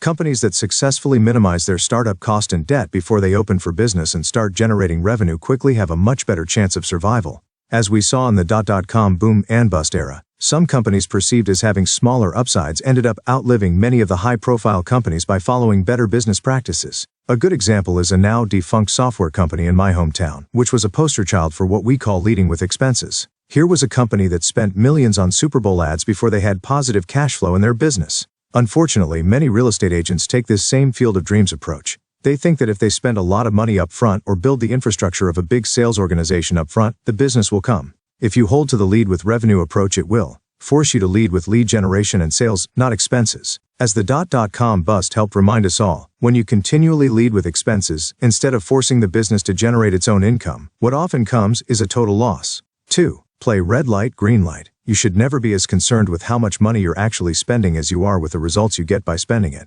At some point in your career, it will take the careful spending of money to make money, so over time be prepared to invest money back into your business to build it. It is not the spending of money that is the problem. I do all my own budgets, track my P&Ls, and have a great accountant who understands business. Don Zexnack, Millionaire Real Estate Agent, Scottsdale, Arizona. The problem is holding the money you're spending accountable for results, and the solution is the same old game: red light, green light. So, if you begin the process by leading with revenue, and you are always investing money your sales business has already generated, then your job is to hold that investment accountable. Sales volume 52% million. Now, at some point the dreaded cost creep will probably occur. However, you can greatly minimize your risks by following sound business practices like leading with revenue and red light, green light. When your costs just creep up with no corresponding increase in results, that is when you really have risk. We call that good money chasing bad business practices. You correct it by pulling out your stop sign and reevaluating that expense. In terms of insulating your company against unexpected income shifts, you want to concentrate on keeping your fixed cost as low as possible. If you have higher fixed costs and face a shortfall in revenue, you might be tempted to cut back on variable or unfixed expenses which drive your business. This can create a wicked catch-22 situation in which, because of falling revenue, you cut back on investing in the very activities that are likely to increase your revenue. Keep your fixed expenses as low as is practical, and hold your discretionary expenses accountable to appropriate results. 3. Stick to the budget. Obviously, as your business grows from one stage to the next, your actual costs will be very different. However, your percentages may not be. What we have discovered is that no matter where you are on the continuum, the percentages remain remarkably stable. Figures 18 and 19. Over my 20+ years, I've learned that you must budget and control your expenses. That is how I can take 7.5% to the bottom line. John Foy, Millionaire Real Estate Agent, Westland, Michigan. Sales volume $39.2 million. Illustrate some general examples of what budgets at various production levels might look like. Budgets are to be respected. They are there for a reason, to guide you as you invest in your business. Doing the research to determine how the money in your business should be spent and then not following it can be summed up in 2 words: sheer folly. Natural rhythm. Lastly, I want to point out to you that there is a natural monthly rhythm to business, which demands that you examine your books at least once each month. I'll go so far as to recommend you keep a monthly budget but address it on a weekly basis. Why? Because leading with revenue and red, GCI, cost of sales, $180,000, $21,000, $300,000, $500,000, $800,000, $1 million, $200,000, $21,000, $100,000, $250,000, $350,000. Gross profit $159,000, $279,000, $400,000, $550,000, $850,000. 88%, 93%, 80%, 69%, 71%. Expenses $59,000, $393,100, and $52,500, $238,000, $344,000. 33%, 31%, 31%, 30%, 29%. Net income $99,700, $186,500, $244,000. 55%, 62%, 50%, 39%, 42%. Assumes cost of sales includes company desk fees or splits, commissions or salaries paid to buyer or seller agents helping you in the business, royalties and referral fees. All percentages have been rounded up to the nearest percent. Figure 18. Expense detail. 1. Salaries $20,000. $144,000. 12%. 2. Lead generation $18,000, $30,000, $50,000, $80,000, $120,000. 10%, 10%, 10%, 10%, 10%. 3. Occupancy $1,500, $2,500, $3,000, $4,000, $5,000. 0.8%, 0.8%, 0.6%, 0.5%, 0.4%. 4. Technology $4,000, $4,500, $7,500, $12,000, $18,000. 2.5%, 1.5%, 1.5%. 1.4%, 1%, 1%, 1.3%, 1%. 6. Supplies $1,800, $3,000, $5,000, $8,000, $12,000. 1%, 1%, 1%, 1%, 1%. 7. Education, dues $1,800, $2,000, $5,000, $7,000, $12,000. 1%, 0.9%, 1%. 8. Equipment $3,600, $6,000, $6,000, $8,000, $12,000. 2%, 2%, 1.2%, 1%, 1%. 9. Auto insurance $6,000, $6,000, $6,000, $9,000, $9,000. 3.3%, 2%, 1%, 1.1%, 0.8%. All percentages figured as a percent of gross income. These are a rough approximation and have been rounded up to the nearest 1/10%. Figure 191. Light, green light require you to stay in touch with your spending. Some agents choose to review their financials much more frequently. For millionaire real estate agents, budgeting is not only a core part of their business practice, it has also taken on the aspects of a game. And that is what we mean when we say once you understand it, budgeting can be fun and engaging. Model 4. Your organizational model. You do all you can do. You go as far as you can go. You get all the results you can get, and when you can't go any further, you look for help. This help should come in the form of a talented person. People are always asking me when or how they'll know when it is time to hire their first person. I tell them that it is like knowing when to hire a contractor or a maid. We could easily do most of the work that needs to be done around the house, but at a certain point in our lives we realize that our time could be better spent on other things. We start to look for help at home in a very natural way. When you don't have anyone to do that work for you, it is like a second job. On Thursday nights, you are a housekeeper. On Saturdays, you're the lawn man, and so on. In other words, if you don't have a maid, you are one. If you don't have a lawn man, you are one. And in business, if you don't have an assistant, you are one. At the beginning of your real estate career, you are a lead generator, a showing agent, a seller listing agent, a bookkeeper, a runner, a call coordinator, and many other things all in one. When you aren't having fun, or when you are feeling overwhelmed, is the time to find someone to help with your other jobs. You don't have enough arms and legs to do everything all the time. In fact, at some point, everyone should aspire to have assistants just to avoid burning out. And the leverage that hiring someone can bring to your business is the fastest, surest way to continue up the path to becoming a millionaire real estate agent. The 3 key areas of your organizational model. We've identified 3 key aspects of your organizational model that can make a big difference in your chances for success. The first area is about acknowledging when you need help and then seeking the right kind of help. No matter what you might think, the first person you hire should always be an administrative assistant. Second, you need to hire talent. Hiring talent is the key to gaining leverage in your business life. Lastly, you'll have to learn to train and consult with your staff. There is no point in hiring talent if you don't plan to teach them how to do their jobs well and challenge them to grow and learn. Let's take a quick tour of the key areas of focus in your organizational model. 1. When doing all you can do, hire administrative help. Adding staff members is just one of the 3 ways you can add leverage to your sales business. Besides people leverage, you could also turn to systems or tools. While traditional thinking would have you put systems in place to push you further along, we've discovered a problem with that thinking. Designing and implementing systems takes more time than you think, and very specific skills. For most real estate agents, trying to put multiple systems in place by yourself will actually reduce productivity. Creating effective systems can be as complicated as it is time-consuming and many. As my business increased, I put people in place so I could do what 10 enjoyed. I was hot afraid to add staff. I got more time for the dollar. Mike Mendoza, millionaire real estate agent, Phoenix, Arizona. Sales volume $60 million. Earn $1,159,000. Agents quickly become frustrated.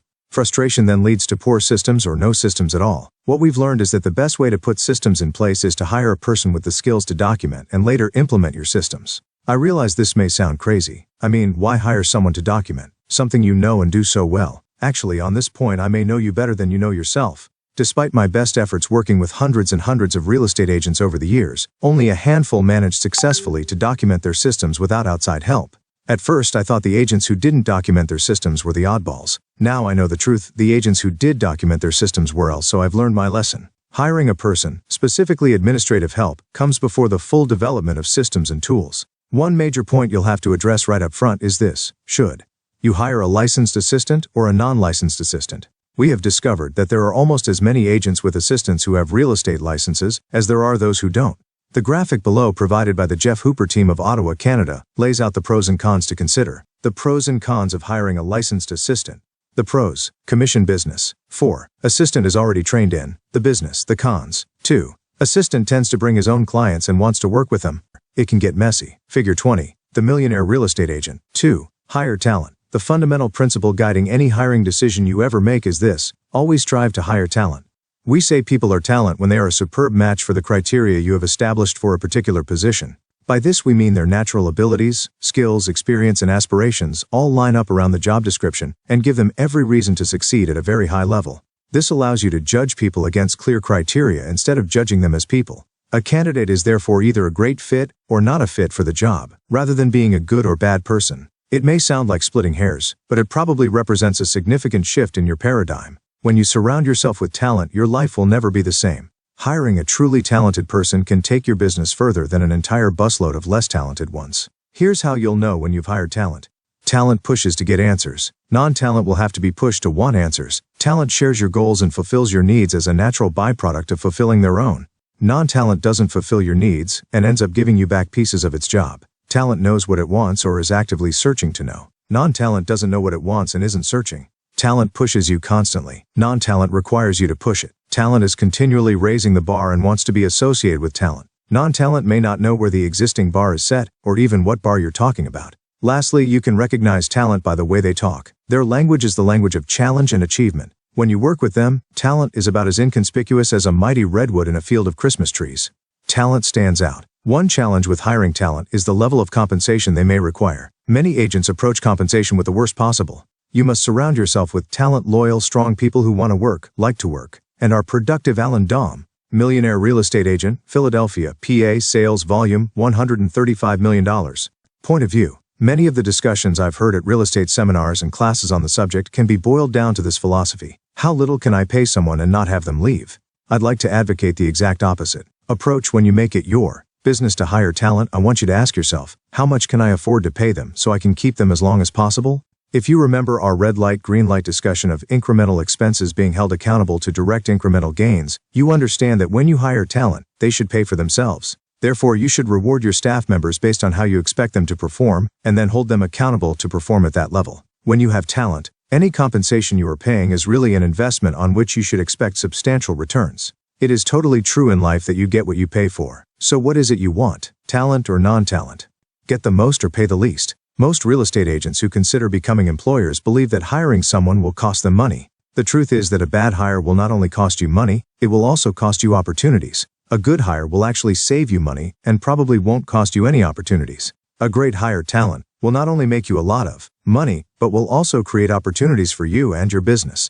Please take a long look at the following two diagrams. As Figure 21 and Figure 22 illustrate, the actual compensation you must pay someone won't burn you nearly so badly as a bad hire will. Get the idea out of your head that you'll hire talent when you have more. The cost of a bad hire, 1.3 to 4 months to interview and hire. 2. 3 to 4 months to train and discover that it is not working out. 3 to 4 months to put on probation before terminating the relationship. 9 to 12 months of time and money, and you get to start over. Figure 21, and you come out of IT very frustrated. The opportunity of a great hire, 3 to 4 months to interview and hire. 2. 3 to 4 months to train and evaluate it is working out. 3. They're performing so you get free to 1. Focus on priorities. 2. Focus on mastery. 3. Focus on opportunities. 4. Focus on free time, 6 to 8 months of time and money, and you gain personal and professional growth. Figure 22, and you come out of IT excited and energized. Money. Talent may cost more than the average person, but the return on your investment is obvious. 3. Train and consult. The last key area of your organizational model is training and consulting. What you pay talent to help you makes up a huge percentage of your annual costs, so you will always want to make sure you get the most out of your people investment. You'll get the best results from people if you do two things: train and consult them. To get perspective on how this will work, take a look at the model below. Training and consulting the right way. Train for knowledge and skills. Consult, take for action, accountability. Figure 23. This is the way training and consulting should work. You train people initially to understand the job, learn the skills, and develop the systems required to do the job at a high level. They then start taking action. Every week you meet with them to review their goals, priorities, and weekly tasks, and to hold them accountable. As necessary, you'll also be making sure they get the additional training needed to continue their growth and improve their ability to excel at their job. Just like you, your employees should set annual goals and break them down into monthly and weekly ones. Their goals should contribute to your goals, and your weekly meetings are designed to keep them on track toward meeting and exceeding those goals. Now that is the super condensed version of how training and consulting should be done. As you probably noticed, it is not a one-time thing. You begin with training and consulting, and it continues for as long as your employees work with you. Most agents either conduct training for only a short period following a new employee beginning, or simply skip it altogether. Training and consulting, the way most agents do it. Say follow, hire me around meet, or do this on the fly. Figure 24. These agents are practicing seagull management. They do very little training and then they just swoop in, make a lot of noise, dump on people and fly off. Is it any wonder they can't find or keep talent to work with them? We now only want people who have a work ethic and share our value system. They need to crave learning. Mary Harker, Millionaire Real Estate Agent, Dallas, me $52 million. We've discovered that over time talent will not need to be micromanaged. Trained, yes. Consulted, yes. Micromanaged, no. Reviewing goals weekly and then consulting on ways to help them achieve them is usually enough to get great results. If you find yourself still micromanaging a staff member 3 to 6 months into his employment, he may not be talented and may not be motivated to reach his goals on his own. That may be the case, or you may learn that you haven't quite learned to let leverage work for you and are overmanaging your staff. Be warned that nothing will scare away talent faster than micromanagement.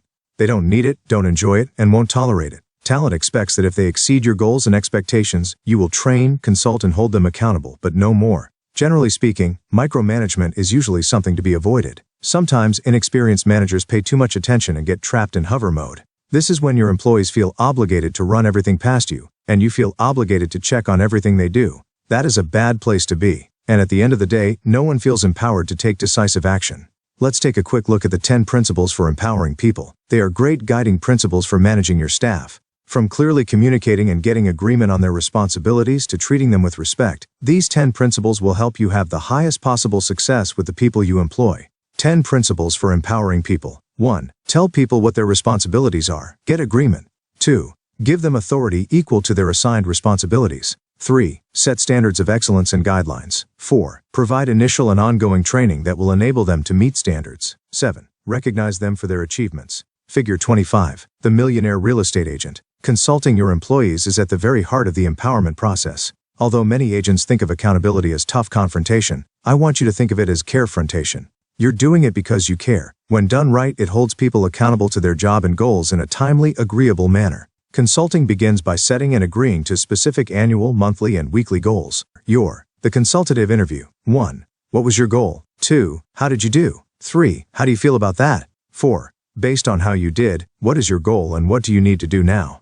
Is there anything that might keep you from doing that? Figure 26. If you needed training or support to do this, what might it be? Weekly consulting meetings to cover whether your employees are on target with their goals should be fairly straightforward. Figure 26 illustrates the formula we use when consulting from a common platform of shared goals. It is a simple but highly effective formula. This simple process of asking questions really brings out accountability. You don't have to do anything but follow this interview process each week. When people are meeting their goals, they require little corrective management. If anything, you'll mostly be reviewing their goals and priorities, and consulting with them on improving techniques or solving problems. The main trouble you will have is when people are not regularly meeting their goals. This requires an additional approach, and much more involvement from you. The first step to take when people are underperforming over time is to shift gears from the normal consultative interview, and get their agreement that a problem exists. This should be done in private. A staff meeting or when other employees are present is a poor forum for working with people on performance issues. When confronted publicly, even in the nicest way possible, the people you are seeking an honest dialogue with may withdraw or, worse, become defensive.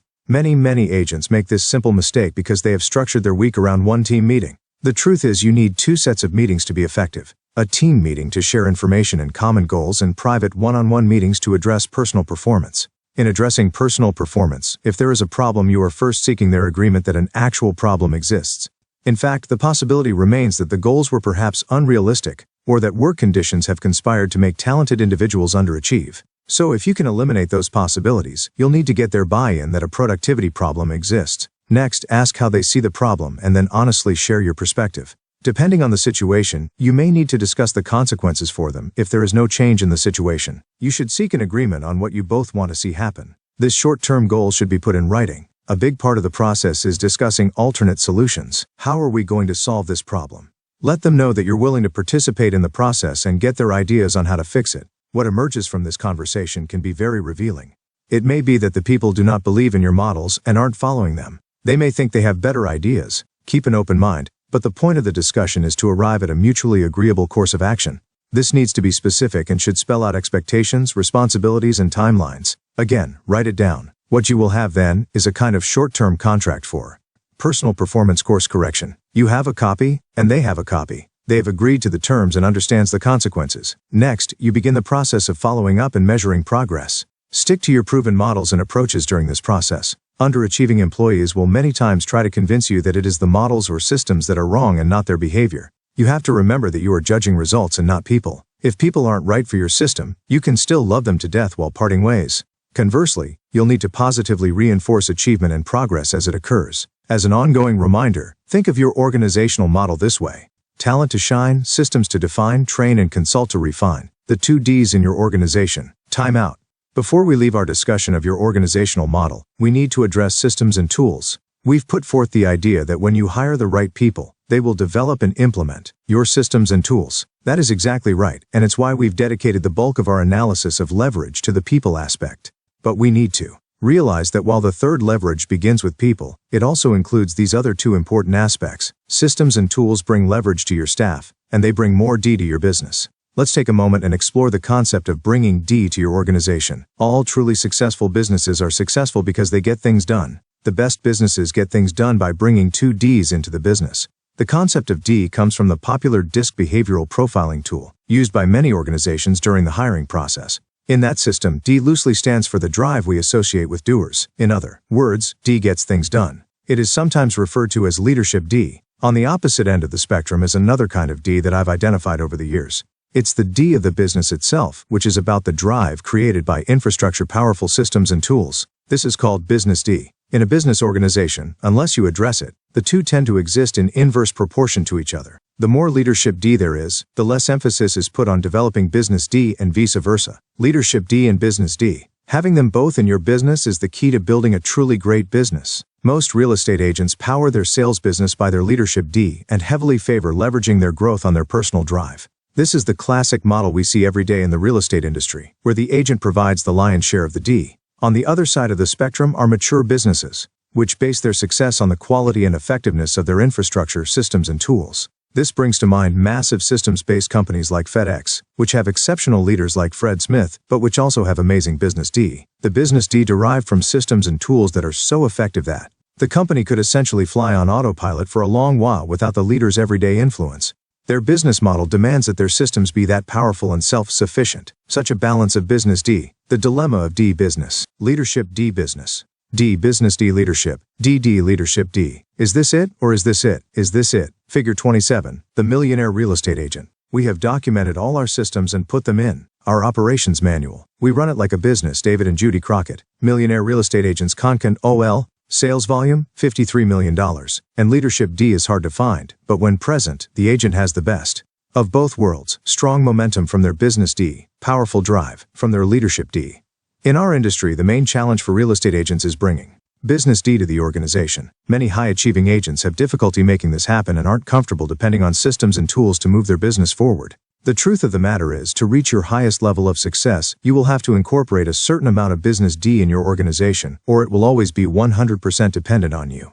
Your organizational model is the key to adding business D to your company. The right people will discover and implement the right systems and tools, while bringing some leadership D of their own. Points to remember: the 4 fundamental business models of real estate. Models are the science of business. Build your house with a blueprint or risk ending up with a hobo. Warren Buffett teaches us to master the proven models before we add creativity. The economic model shows you where your money comes from, where it goes, and how much is left for you. Focus on the numbers you must hit. Focus on appointments. Focus on your conversion rates. The lead generation model shows you how to win the positioning battle for customer mindshare.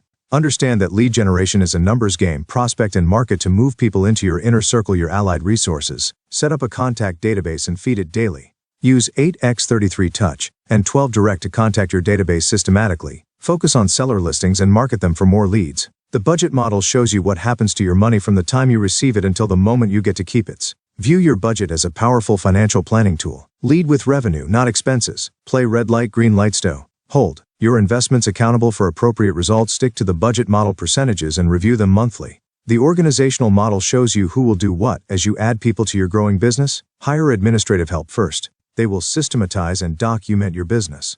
Always hire talent. It will pay you back big when you take the time to find and keep talent. Train and consult your people for maximum productivity and hold them accountable to standards. Add business D to your leadership D. It makes things happen even when you're not there. The Millionaire Real Estate Agent Models. Now that we've introduced and covered the 4 models high real estate sales achievement is built upon, let's take a close look at them. From the Millionaire Real Estate Agent's point of view, let's now study the issues and numbers of becoming a millionaire in real estate sales. One of our discoveries while working with and interviewing millionaire real estate agents was that the transition between earn $1 million and net $1 million was quite seamless.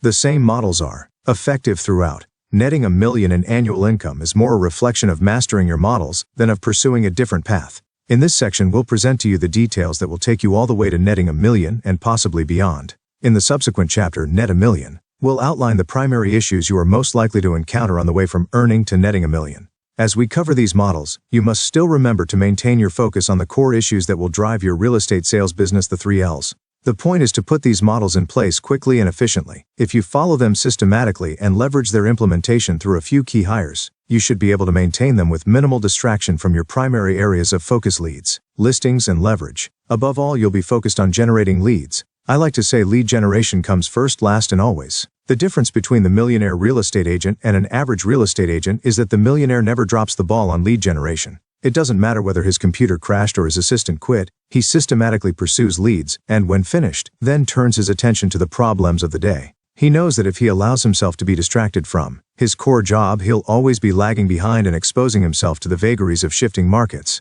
If lead generation doesn't get done, everything else could become unnecessary. The truth is that the opportunities you have to build your business begin or end with the number of leads you have. After lead generation, you'll focus on listings. From listings come inventory, market presence, and opportunity. And if you work them properly, they will also become a reliable source for buyer leads, usually on a one-to-one basis. Lastly, you'll be focused on gaining leverage through hiring, training, and consulting with the talented people you'll need to keep your leads and listings focus going strong. The right people will document and refine systems and add the proper tools as needed. So while these 4 models will provide clarity about the numbers behind how a millionaire real estate agent runs his business, don't forget that the 3 L's are at the core of all these models and will be responsible for the vast majority of your millionaire results. A quick word about quality service. When I've consulted with agents, I've told them that the key to growing their business is to follow 4 models to focus on leads, listings, and leverage. Sometimes they object. They want to know how significant a role quality service plays in becoming a highly successful real estate agent. Well, here is the answer. Just as we discussed in Think a Million, quality service will be a critical component of your success. And oddly enough, quality service will be the natural byproduct of a business built on documented systems, accountability to standards, and hiring talented people. In fact, our experience is that agents who build a team of carefully selected, highly trained specialists provide a level of fiduciary service that is consistently and predictably higher than the service provided by a single person.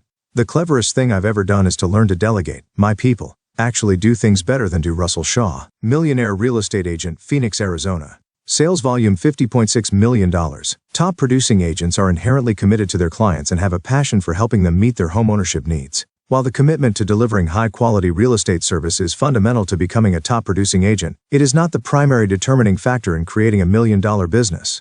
It is necessary, but not sufficient in itself. To build that business, you'll have to focus primarily on 4 models that become the main drivers for the 3 L's: leads, listings, and leverage. The 4 models. The 4 models of the millionaire real estate agent are the same 4 models we've been discussing. At the millionaire level, the difference is not in the models, but in the issues and the numbers you will need to fully execute them. Model 1, the millionaire real estate agent economic model. The fundamentals. The economic model of the millionaire real estate agent begins with a basic snapshot of the cash flow of the business. At its simplest, the economic model looks like this. All we've really done is just break the expenses category we presented earlier for the average agent into the gross commission income, cost of sales, operating expenses, net income. Figure 28. 2 expenses of the millionaire real estate agent, cost of sales and operating expenses. Now, to help make sure there are no misunderstandings going forward, the 4 elements of our model are defined as follows. Gross commission income is based on an assumed 6% total commission with 3% for each side of the sale.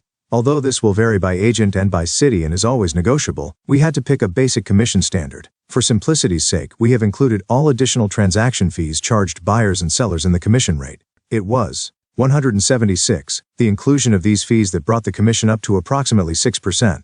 Cost of sales is related to the amount of money paid to a listing specialist and the commission split paid to a buyer specialist. From our experience, a talented listing specialist will cost you between $65,000 and $100,000. For the buyer side, we assumed a 50-50 split for buyer specialists. Again, this is a conservative figure. If your value proposition to your staff is such that you can compensate at a lower rate and still recruit and retain talent, you're in a much better position to net a higher income. Cost of sales can also vary widely based upon such variables as local market conditions, average price, support provided, source of leads, local employment conditions, etc. What must be understood is the implications for your net income when you raise or lower these costs. Operating expenses are all the other costs of doing business, including marketing, rent, salaries, equipment and supplies, advertising, etc. Our research shows that as your business grows, this can reasonably be held at or below 30% of gross revenue. The impact operating expenses have on your income goes straight to the bottom line. When they rise, your net income will fall, and when they fall, your net income will rise. Net income is the amount of profit your sales business earns. Because you are following the millionaire real estate agent model to pull you through smaller goals, your net income goal will always be set at $1 million. Bear in mind that net income is always your primary goal. It is natural to have goals in other areas, but always work backward from your net income. Always ask yourself, if I raise the percentage of any specific element, how will it affect my net income? This perspective will assure that you never lose your grasp on the interplay between These 4 economic categories. Before we address the economic model, let's quickly examine one more assumption reflected in the model. We're assuming an average sales price of $250,000. This is well above the national median price but is backed up by our experience working with and interviewing top producing agents. You can, and we hope you will, substitute numbers that reflect your business and your market. Once you've digested the proposed model, feel free to consult Figure 31 and Figure 32, which highlight the key changes in the model for average sales prices ranging from $150,000 to $300,000. Now, I think we're ready to start building the economic model of the millionaire real estate agent. Doing the math. Working backward after adding back in COS and operating expenses, you will need approximately $2.4 million in GCI to net $1 million in personal income. Here is a snapshot of the simplified version of the economic model. $2.40 million GCI, $700,000 COS, operating expenses, $1 million net income. Figure 29. There are 2 primary sources of income driving your GCI, seller listing sales and buyer sales. Of these 2, seller listing income is the most important. Seller listings provide the greatest opportunity for net income. They are a marketing platform and a key source of leads. As detailed earlier, each seller listing properly marketed should generate 1 buyer sold if the leads are properly captured, followed up, and converted. The top agents we've worked with also confirm this. A seller listing-based agent who captures and converts buyer leads properly can reasonably expect her revenue to be divided equally between listings sold and buyer sales. In truth, this should be your strategy. So, if your revenue is evenly divided between buyers and sellers, your $2.4 million in GCI will be divided equally between buyers and sellers, with $1.2 million coming from each side. To do that kind of business, you'll more than likely need leverage, which is where your cost of sales comes in. On the buyer side, due to the 50-50th split as compensation for buyer specialists, $1.2 million in GCI has a COS of $600,000. Seller listings are the better leverage opportunity for your business in the long run because you can expect your COS to be substantially lower. Your seller listing specialist will more than likely need to be ultimately compensated at a rate of around $100,000 per year. With all those numbers in place, we can begin fleshing out the economic model in greater detail. Below is a quick overview of the basic cash flow of our model. Now, we must determine the number of sales it will take to reach $2.4 million in GCI, given our assumptions that the average sales price for the millionaire real estate agent will be $250,000, and that she will earn an average of % commission on each sale. We can conclude that it will. The basic cash flow of the economic model of the millionaire real estate agent. GCI from listing sales $1.20 million, total GCI $2.40 million, GCI from buyer sales $1.20 million. Listing COs $100,000, $700,000 total cost of sales, $700,000 operating expenses, $1 million net income. Figure 30. Buyer COs $600,000. Take 320 closed sales each year to reach $2.4 million in GCI. Since we are also advocating a seller listing-based perspective, where each properly marketed and worked seller listing generates 1 buyer sold, this divides clearly into 160 listing sales and 160 buyer sales each year. The charts below the effect of average sales price show the relationship between average sales price and the number of closed units necessary to reach $2.4 million in GCI. On unit sales, goal $2.4 million in GCI. Average sales price closed units, $150,000 534. As you can see, there is a direct relationship between average sales price and the number of units $200,000, 400, $250,000, 320, $300,000, 267. Figure will need to close each year to meet your GCI goal. Obviously, the higher your average sales price, the lower the number of units needed. Closed units and average sales price are important drivers to earn $1 million and net $1 million. But they are not the only areas of focus for millionaire real estate agents. We need to concentrate on key activities that lead to closed sales. For starters, buyers and sellers must first agree to do business with us. And for this we need their written contractual agreement to do business in the form of buyer representation agreements and seller listing agreements. To get these agreements, we'll need appointments with buyers and sellers to present our value proposition and secure the business. While our economic model ends with net income, it begins with lead generation and buyer and seller appointments. If we need 320 closed units to reach our GCI goal, we'll still need to work backward a bit further. We'll need to know, 1. The number of buyer listings and seller listings we'll need to take to net 320 closed sides per year. 2. The number of buyer and seller appointments we will need to go on to take the appropriate number of buyer listings and seller listings. 3. Most importantly, the amount of lead generation activity needed to generate the appropriate number of buyer and seller appointments. We focus now on lead tracking. As a result, we have increased our speed of response and our % of conversion. David and Judy Crockett, millionaire real estate agents, Concord, Ohio. Sales volume, $53 million. The only way to get at these numbers is to track your lead generation efforts carefully and get a firm grasp of your conversion rates. Conversion rates may vary depending on a number of factors, including current market conditions, the effectiveness of your presentation, the quality of the leads, and the consistency of your follow-up. Our extensive research and experience can guide you to some solid benchmarks. For seller listings, approximately 80% of pre-qualified appointments should lead to listing agreements, and approximately 65% of those listings should sell. For buyers, the ratios are reversed. Approximately 65% of pre-qualified appointments conclude with the buyer agreeing to be represented, hopefully with a buyer representation agreement in place, and approximately 80% of these buyers should go on to close. Figure 33 illustrates how to work backward from your monthly target of 26.7 closed sales to get your monthly goals for buyer and seller appointments. Average conversion rates, 26.7 monthly sales, 65%, 20.58 seller listings taken, 13.37 listings sold, 13.30 buyers sold, 80%, 16.63 buyer listings taken, 25.73 listing appointments, $250,000 average sales price, 320 closed units, 12 months equal to 26.7 closed sales per month. Leads generated.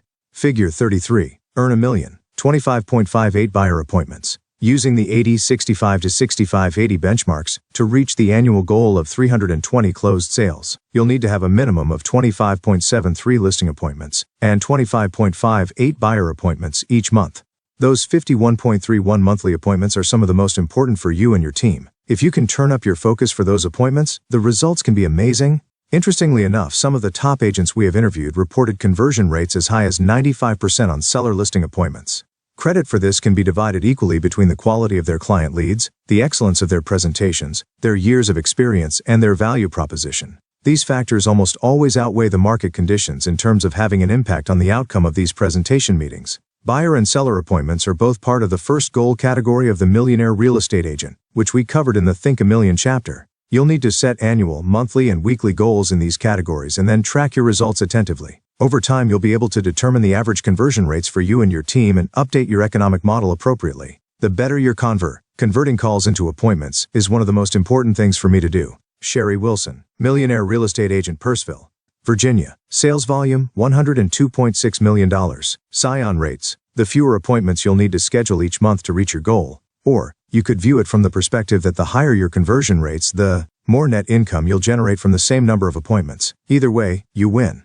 The last element of the economic model is lead generation. As we discussed before, this is where it all begins. Now it is time to put it all together and look at the complete economic model of the Millionaire Real Estate Agent. The economic model of the Millionaire Real Estate Agent. Listing appointments, 308.76 YR, or 25.73 MO. Lead generation buyer appointments, 306.96 YR, or 25.58 MO. 80% conversion rate. Listings taken, 246.96 YR, or 20.58 MO. 65% conversion rate. Buyer listings taken, 199.56 YR, or 16.63 MO. 65% conversion rate. Listings sold, 160 YR, or 13.33 MO. Average sales price, annual sales volume, feel $80 million. $250,000. 1,010. Listing sales volume, $40 million YR, or $3.33 MMO. GCI from listing sales, $1.20 million. COs from listing specialist, $100,000. Total annual GCI, $2.4 million. Total cost of sale, $200,000. Total gross income, $1,700,000. $700,000 operating expenses, $1 million in net income. 80% conversion rate. Buyers sold, 160 YR, or 13.33 MO. Average sales price, $250,000. Buyer sales volume, $40 million YR, or $3.33 million MO. 3% average commission side. GCI from buyer sales, $1.20 million. COs from buyer specialist, $600,000. Figure 34. The economic model of the Millionaire Real Estate Agent accounts for all the principal variables that lie between your leads and your net income. If you already know your key numbers, then it becomes a simple exercise to convert these numbers to represent your current production numbers. If your conversion rates, average sales price, or average commission per side are better than our benchmarks, their inclusion will have a positive net effect on the model. You'll either net more or be able to lower your buyer and seller listing appointment goals to make the same amount. You and everyone on your team must own these essential numbers and know precisely how a change in one affects the others. If you or your team doesn't yet know your numbers, then your immediate mission should be to start tracking them in detail. In the end, knowing your numbers and how they interact in your economic model builds confidence and stability into your business. This is when it really starts feeling like a business. Below is a recap of the key issues and numbers of the Millionaire Real Estate Agent's economic model.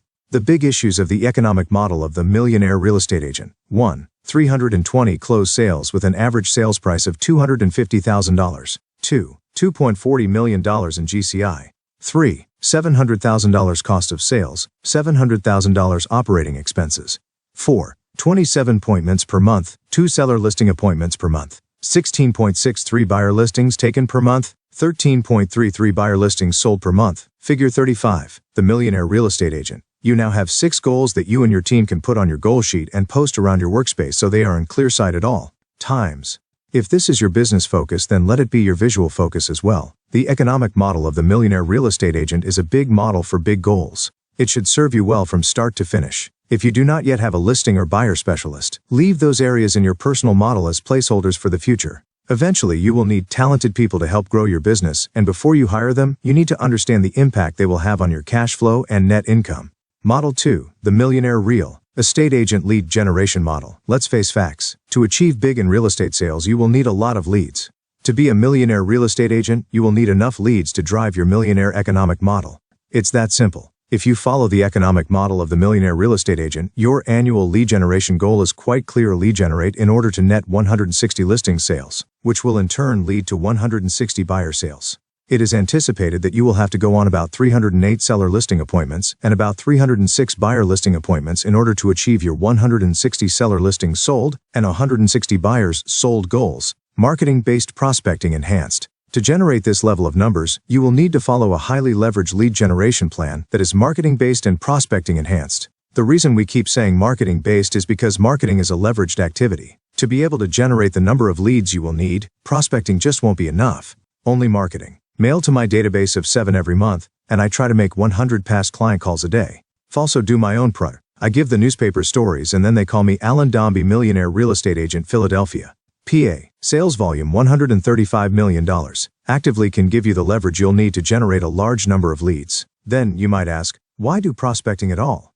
You will continue to do a certain amount of prospecting because this is your way of keeping your business in an active versus reactive state. By regularly prospecting, you will continue to keep your hand in proactive customer creation activities that will be critical to your ability to hit your numbers when the market shifts and you're in a period when attracting through marketing doesn't generate enough leads.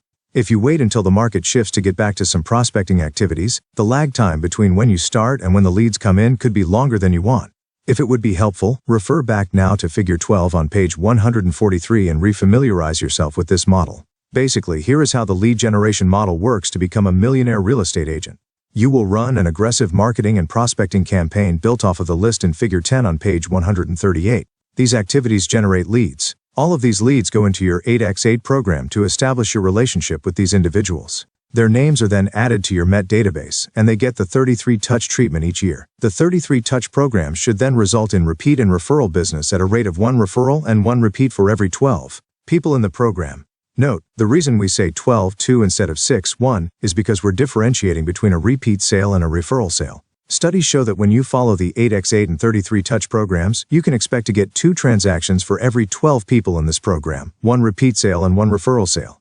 To people you've met to people you haven't met, 12 direct, 8 times, 33 touch, 12-2 ratio, lead generation ratios, 50%, 1 ratio. Figure 36. On the other side, you are marketing to geographic and demographic lists you have dropped into the haven't met portion of your contact database. These go through your 12 direct program. Through 12 contacts over 12 months, your 12 direct program can then be expected to generate 1 piece of new business for every 50 people in the program.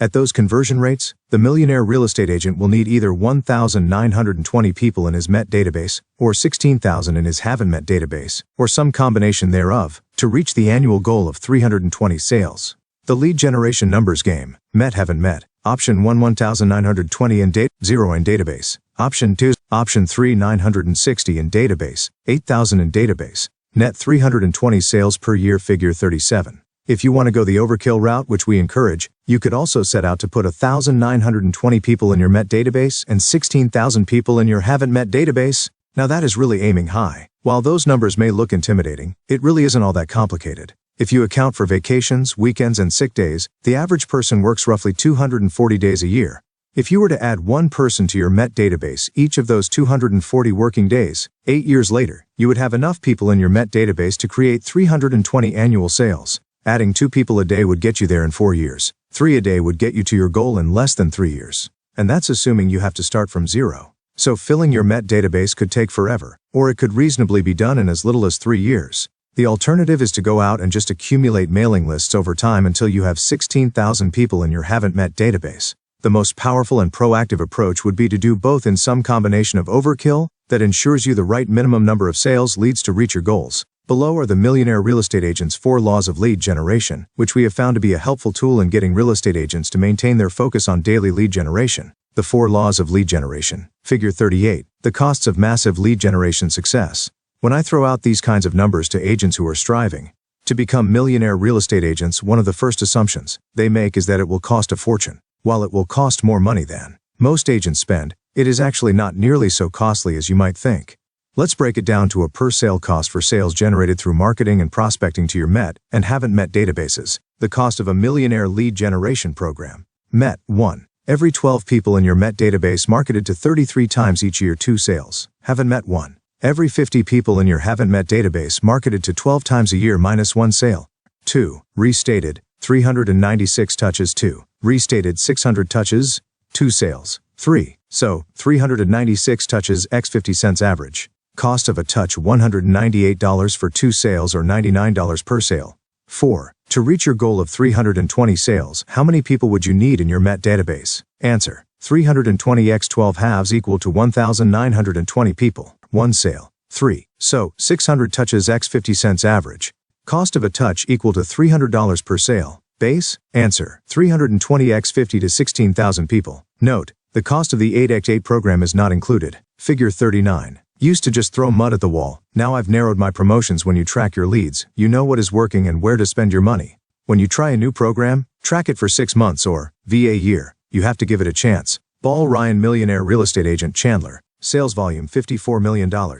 So, unless you have 1,920 people in your Met database or 16,000 people in your haven't met database, you'll need to pursue a combination of the 2 approaches. Also bear in mind that in the forthcoming analysis of the budget model of the millionaire real estate agent, we will make the recommendation that lead generation costs should be about 10% of your gross income. So if your 396 touches to a database of 1,920 costs you only $63,360, that will add up to only 2.6%. The 12 direct program marketed to 16,000 people will cost $192,000, which is the other 8%. The conclusion, as you can probably see, is that you could generate double the leads you need to generate 320 closed sales for just a little over the recommended budget. I guess if you did that, you'd actually become a multimillionaire real estate agent. It's our hope that if you can do both the Met and the haven't met at full capacity, your gross income will more than account for this variance. The numbers in the cost of the millionaire lead generation plan are, nevertheless, rough, round figures. We're averaging the cost of a touch at 50 cents per touch. Some agents whom we interviewed marketed to their farms for less than 20 cents per touch. Others chose the 4-color first-class mail route and averaged $1 or more. The idea is that you need to be tracking your costs such that you can plug in the appropriate numbers. The numbers presented in the cost of the millionaire lead generation plan allow us to make some interesting deductions. Repeat and referral. Business require less money per sale than new business. We also understand business require less money per sale than new business. We also understand that while these cost less, they take more time and effort. Unless you can get more referral and repeat business per person, your time will limit the amount of referral and repeat business you can do. Furthermore, the kind of personal attention required to successfully lead generate from your Met database may also prevent you from eventually stepping out of the business and achieving the final stage, receive $1 million. This is one reason most of the millionaire real estate agents aggressively pursue haven't met lead generation, in addition to their formidable Met marketing and prospecting programs. Focus on listings. The millionaire real estate agent understands the importance of listing sellers' houses. They realize the huge benefits and advantages of seller listings covered earlier on page 102, and therefore build their entire lead generation model around generating seller listings. By focusing on seller listings, they put the 2 biggest advantages in the business to work for them. I have a broad marketing plan, but our yard signs alone generate over 7,000 leads a year. Joe Rothschild, millionaire real estate agent, Katy, Texas. Sales volume $106.9 million. 1. Economic advantage. Seller listings as cost of sale are less expensive to obtain than buyer listings and sales. At a cost of sale of around $100,000 versus $600,000 for the same volume of buyer sales, the Millionaire real estate agent realizes a $500,000 cost savings. 2. Lead generation advantage. Properly marketing seller listings not only begets a 2-for-1 but also begets earn 1,191 more seller listings. Until a way is invented to effectively market buyers so sellers will contact us, marketing the seller has a huge leverage advantage for the real estate agent. Millionaire real estate agents are seller listing lead generators first, marketers of those seller listings second, and buyer listing lead generators third. Any other order and the odds of achieving millionaire sales numbers drop dramatically. Model 3. The Millionaire Real Estate Agent Budget Model. While your monthly budget is your power tool for tracking and evaluating the investments you make in your company, the budget model of the Millionaire real estate agent is a more high-level look at your spending. What it does is highlight those areas where your focus and attention will pay the highest dividends. The Millionaire real estate agent's budget model is divided into two broad categories: cost of sales and operating expenses. Now, to be the most effective you can be and get the most out of these investments, you should be able to explain why every budget item is there, why it is a certain amount, and exactly what you expect to receive from it. With that in mind, let's break these two categories into their relevant parts and get a better understanding of them. Your cost of sales reflects the actual costs of capturing and converting your leads to sales, which would be handled by your seller specialist and your buyer specialist. Seller specialists are responsible for 5 key activities: converting seller leads into appointments, making listing presentations, securing seller listings. The budget model of the Millionaire real estate agent. There are 2 key areas of expenses. 1. Cost of sale. This is the cost of acquiring the income and includes the salary and commission of a listing specialist and the commission of buyer specialists. Seller specialists, 4.4%; buyer specialists, 24.8%. Total cost of sales, 29.2%. 2. Operating expenses. $100,000, $600,000, $700,000. This is the cost to generate leads and run the business. Key categories here. 1. Salaries, 12%, $288,000. 2. Lead generation, 9.2%, $220,000. 3. Occupancy, 2%, $48,000. 4. Technology, 1.5%, $36,000. 5. Phone, 1%, $24,000. 6. Supplies, 1%, $24,000. 7. Education, 1%, $24,000. 0. 8. Equipment, 1%, $24,000. 9. Auto insurance, 0.5%, $12,000. Total expenses, 29.6% of operating expenses, 3.4%, 1.7%. Salaries, 41.1%, 3.4%. Lead generation, 31.5%, 3.4%, 41.1%, 3.4%. 5.1, 6.8%. Occupancy, 6.8%. Technology, 5.1%. Phone, 3.4%. Supplies, 3.4%. Education, 3.4%. Equipment, 3.4%. Auto insurance, 1.7%.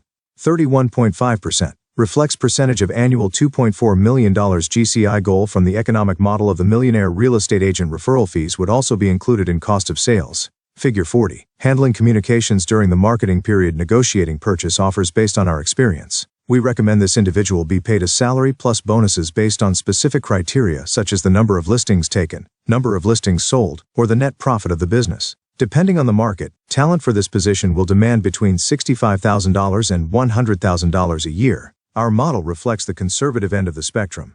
Your buyer specialist is responsible for 6 key activities: convert buyer leads to in-office presentation appointments, make the presentations, secure the buyer listings, show houses, negotiate purchase offers, handle communications from contract to closing. Study my P&L all the time. Currently we take 35%. To the bottom line, I want to get that up to 50%. Glenn Calderon, Millionaire real estate agent, Ozone Park, New York. Sales volume, $73 million.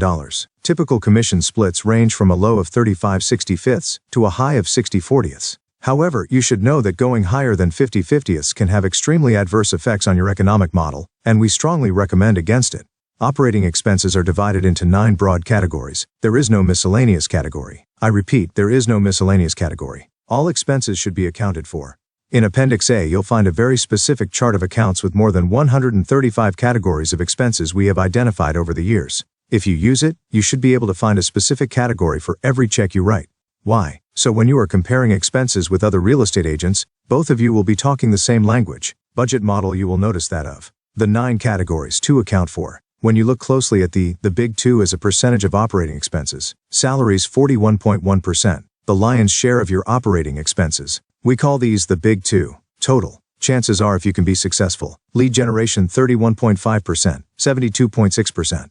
In holding these 2 operating expenses accountable to results, Figure 41. Your budget will be a healthy one. Those two budget items translate to two important areas of focus for you: staffing productivity and cost-effective lead generation, with an emphasis on seller listings, the 3 Ls. Staffing productivity becomes an even larger issue if you now include your cost of sales as part of your staffing compensation costs. The compensation you pay your seller listing specialist and buyer specialist above the line accounts for another 29.2% of your gross income. Combine that with the big two, and you'll see that lead generation and compensation as a whole add up to over half your gross income. Compensation is a full 40%. So what's your aha? Now you can see why we place so much emphasis on lead generation and leverage. These issues have a remarkable impact on the overall welfare of your business. In fact, they are your business. Obviously, as your business grows, from one stage to the next, your actual cost will be very different from the numbers on either of your big models, which represent the end picture. What we have discovered, through research and experience, however, is that no matter where you are in the continuum, the percentages remain remarkably stable. Model 4, the Millionaire Real Estate Agent Organization Model. From your first hire to your last, the key to knowing which people to bring on board and what skills they should have on their resumes is to. Every time I added people, my business grew. Rachel DeHanas, Millionaire Real Estate Agent, Waldorf, Maryland. Sales volume $52 million. Have a detailed organizational model. The organizational model of the Millionaire Real Estate Agent identifies a division of labor and the assignment of responsibility among your current and future staff. For a real estate sales business, there are 3 distinct areas of staffing. 1. Administrative, marketing and administrative manager, transaction coordinator, listing manager, telemarketer, lead coordinator, assistant, and runner. 2. Buyer, lead buyer specialist, buyer specialists and showing agents. 3. Seller, lead listing specialist and listing specialists. These staffing categories also represent a prioritization of the order in which you should seek help in each area. Administrative help is at the heart of the organizational model of the Millionaire Real Estate Agent. Only after a solid administrative staff is in place do we begin to even think about hiring buyer and seller help.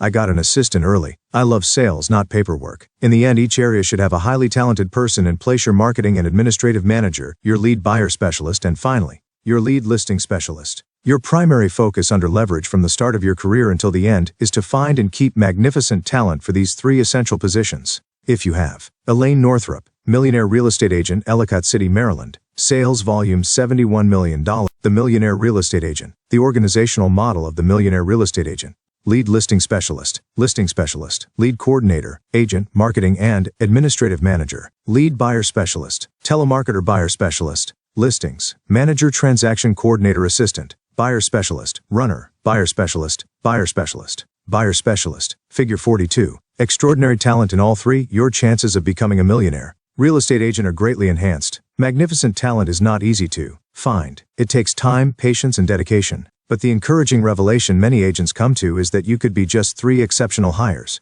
away from having the business of a millionaire real estate agent. The hiring path of the millionaire real estate agent. So many agents make the mistake of seeking sales support first, usually buyer agents. As we've asserted before, salespeople are not by and large particularly talented at creating and implementing systems, nor are they the best people to identify and employ the proper tools for your business. In essence, agents who hire a buyer agent first have hired someone who is poorly suited for at least half of their job. In our experience, an agent should first hire administrative help.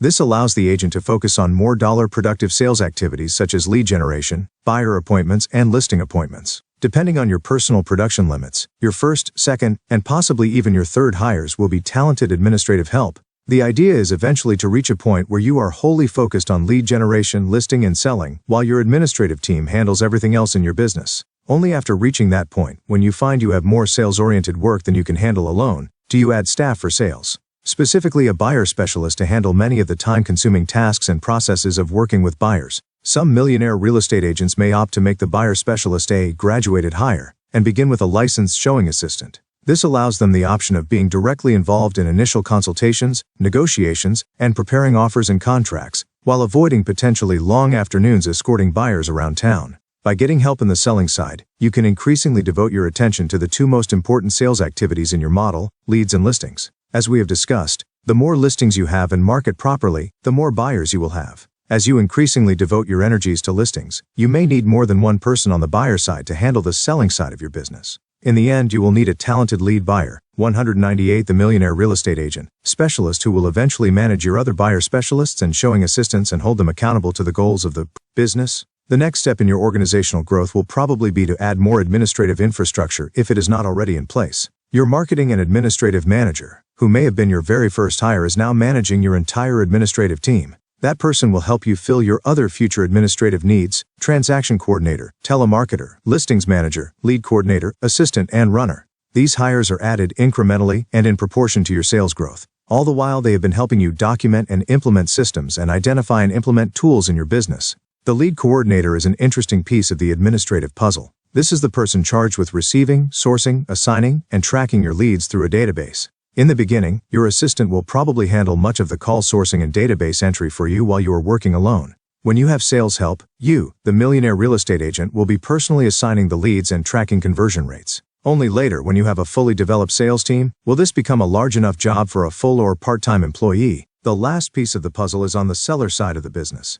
At some point, your lead buyer specialist and any additional buyer specialists will handle almost all the buyer business, and your marketing and administrative manager will handle all aspects of your systems and tools. They will be two of your 3 key points of leverage that you will need to manage actively, or, if they are magnificent, with whom you'll consult. All your attention will be on shaping the message behind your lead generation efforts and handling the seller side of the business. When you find that you still have more seller listings than you can handle alone, you'll hire a listing specialist. Eventually, you could have a team of them and a lead listing specialist who oversees and reports directly to you. This, basic job descriptions for the organizational model of the Millionaire real estate agent. Agent, lead generation strategy: hire, fire, manage, train, coach, consult, meet with executive staff. Lead listing specialist: secure appointments, get listings, weekly seller calls, negotiate offers. Lead buyer specialist: secure appointments, get buyer agreements, show and sell, weekly buyer calls, negotiate offers. Lead coordinator: receiving, sourcing, assigning, database entry, tracking, marketing and admin. Manager: lead generation and systems execution, communication, systems, financial systems, oversee staff.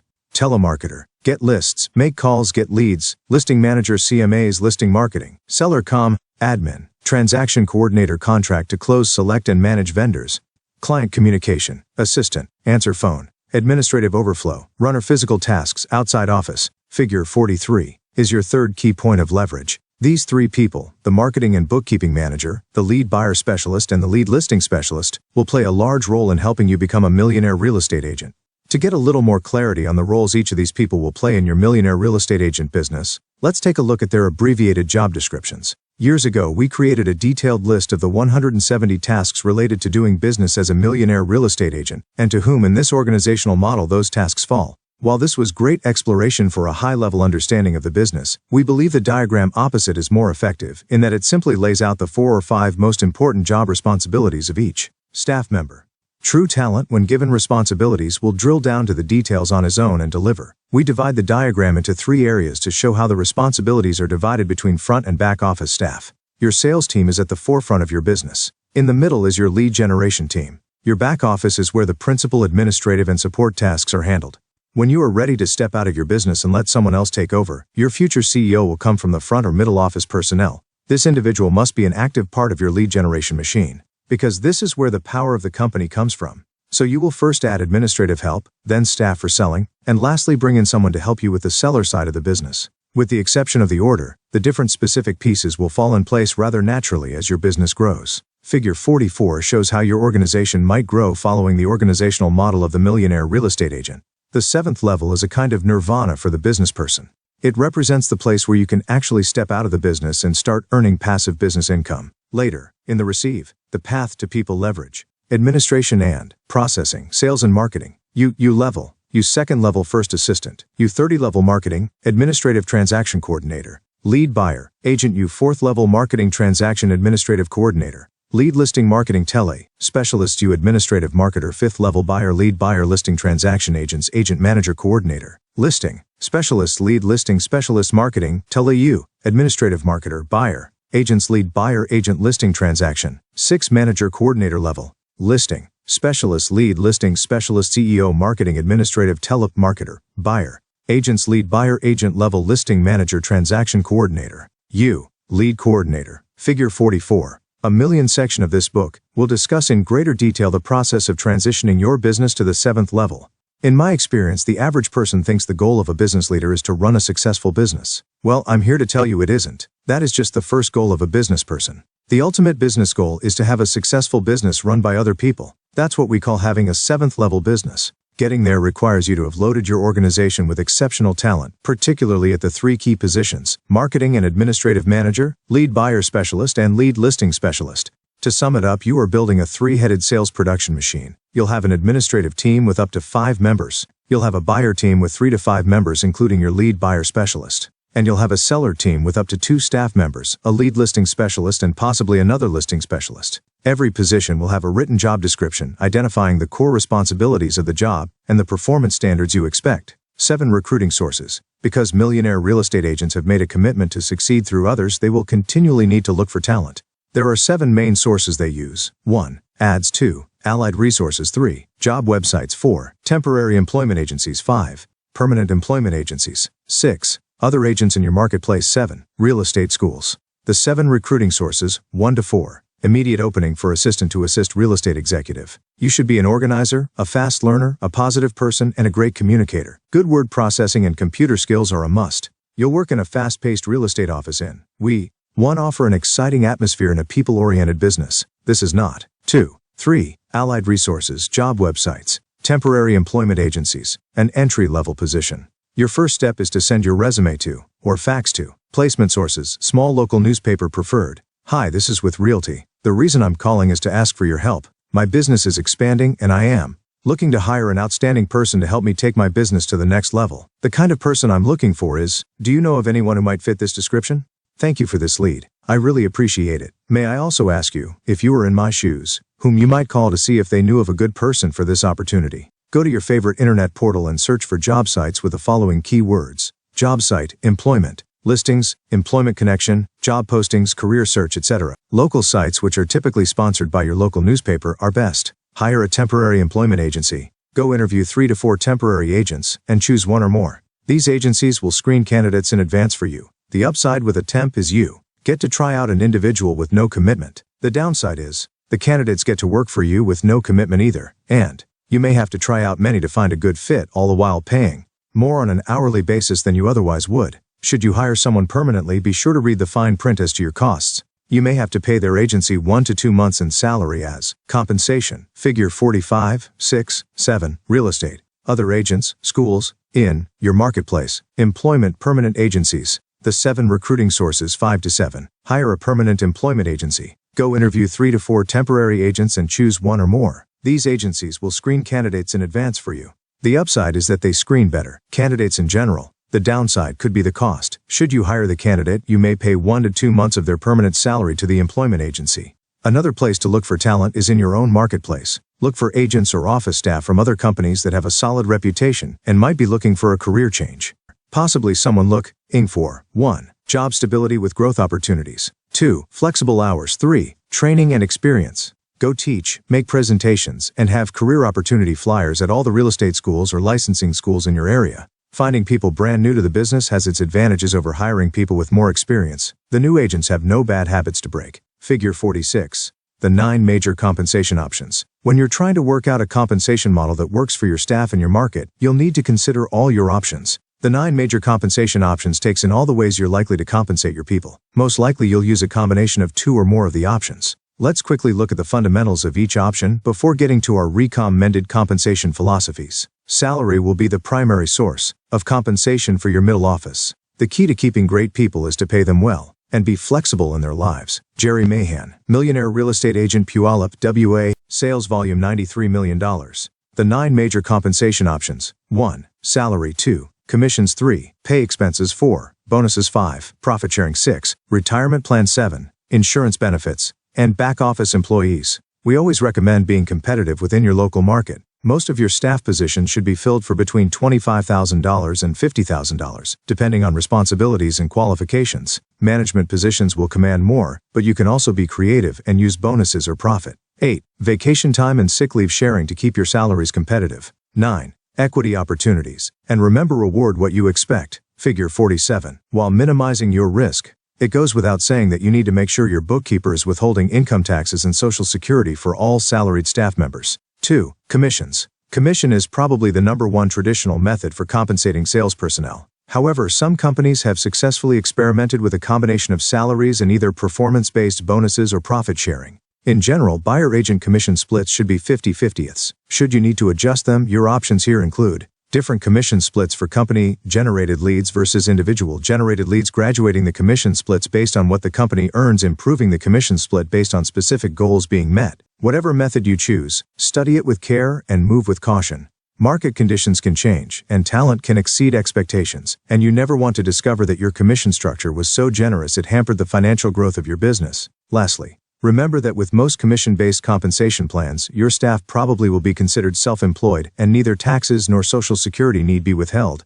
3. Pay expenses. Here's our rule of thumb on paying expenses. When salaried, pay all work-related expenses. When commissioned, pay some base expenses at most, although you may want to make exceptions for extremely productive staff members. Also, expenses should be approved in advance until your staff has a crystal clear understanding of the budget, what expenses are acceptable and what are not. 4. Bonuses. Bonuses can be paid monthly, quarterly, or annually. We favor the last. In March, you don't have the luxury of knowing whether or not your year will be profitable. While it may appear to be wildly successful, a market shift could be just around the corner. Look at it this way. When you pay bonuses annually, you always have a firm grasp of your return on the business before paying out any bonuses. You can base bonuses on criteria such as the staff members meeting their annual goals, helping the company reach its production or financial goals, or contributing to an increase in the company's net profits over the previous year.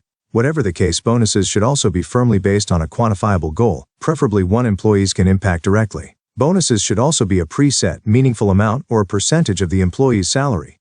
Profit sharing is a great method of supplemental compensation. Magical things can happen when your staff is as focused as you are on net profits. They tend to do without unnecessary expenses and police themselves on spending. However, what profit sharing absolutely requires is open books. You will need to disclose the books fully on a regular basis. If this makes you uncomfortable, then you should consider other options. While profit sharing can happen on a monthly or quarterly basis, we strongly recommend an annual plan. Ideally, it should be based on a percentage of your net profits before or after tax. Staff members should also be with the company for 6 months or more before being allowed to participate in the program. It is hard to justify sharing annual profits with a staff member who has been with you for only a couple of months. It takes at least 6 months to make a significant contribution, especially when you are new to the business. In the example outlined in Figure 48, you'll note that profit sharing caps at 50% of any staff person's salary. Keeping talent is important, but you also don't need to overpay. Paying someone 50% above market value can be an incredible recruiting and retention tool. But anything above that mark and you're simply being too generous.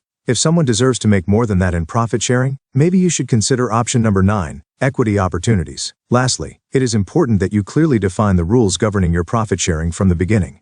As with the example in Figure 48, rules should be clear and definitive. Retirement plans are tricky because, with the exception of equity, it is one of the few types of compensation that lasts beyond the actual period of employment. We recommend starting small and simple because takeaways are no fun. As with profit sharing, an employee should be with the company for at least 6 months to qualify for the plan. Start with a non-matching 401 or a simple IRA. Consider stipulating that any bonuses are profit sharing.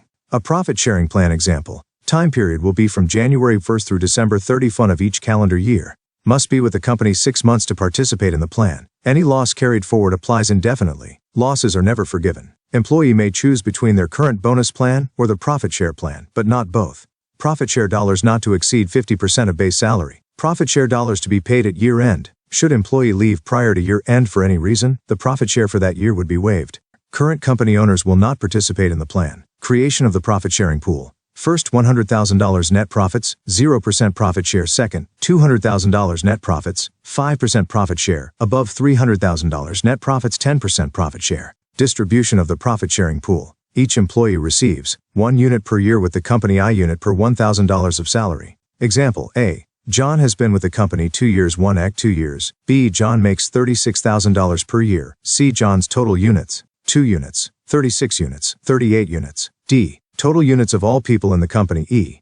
John has 10% of all the units. F. John receives 10% of the pool, not to exceed 50% of his base salary. 380 units, 38 380ths. Example. $300,000 profit, $10,000 $1,000 to John, $400,000 per John $400,000, $500,000 profit, $30,000 to $3,000 to John. Figure 48, 209, will be considered contributions to the plan. Also consider delayed vesting and how non-vesting might occur on any company contribution. Vesting may also be affected by the legal structure of your company, so make sure you do your homework before putting anything in writing. With retirement plans and insurance benefits, by far the easiest, most cost-effective way to provide these forms of compensation is to outsource them through a professional employer organization, which can offer excellent standardized retirement benefits. A PEO virtually employs thousands of employees and has the ability to negotiate high-quality investment, insurance, and retirement plans, which are almost always better than you can offer for a similar cost. They also provide a broad range of payroll and human resource administration while limiting your liabilities as an employer. 7. Insurance benefits.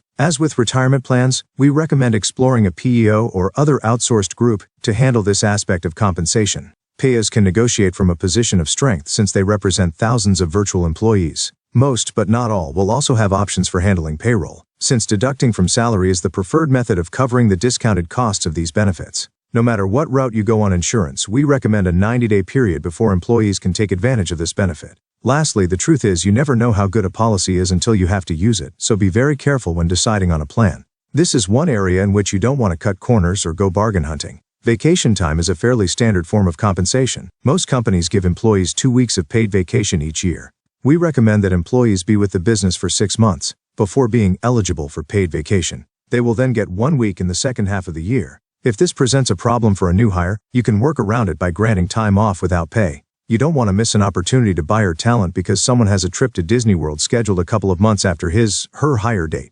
You can consider accruing vacation time on a monthly basis as well. This is usually accrued in combination with sick leave and simply called paid time off. There should be a cap on vacation days that can be carried over from year to year. Employees will probably expect to be paid for unused vacation time when they leave, so plan for it and set your policy up front. Lastly, vacation time should increase gradually each year an employee stays with your company. Reward loyalty. The standards for sick leave are a little more cut and dry. Generally speaking, employees need to be with you for 6 months to qualify and get 6 paid days of sick leave each year. You might want to let sick days accrue with a cap, but you are not required to pay for unused sick days unless they are rolled into a PTO program. Maternity and paternity leave are options that should reflect your personal business. Some companies grant this specialized time off as time off without pay. Other companies pay a percentage of the employee's salary. You'll need to figure out what works best for your business in your market.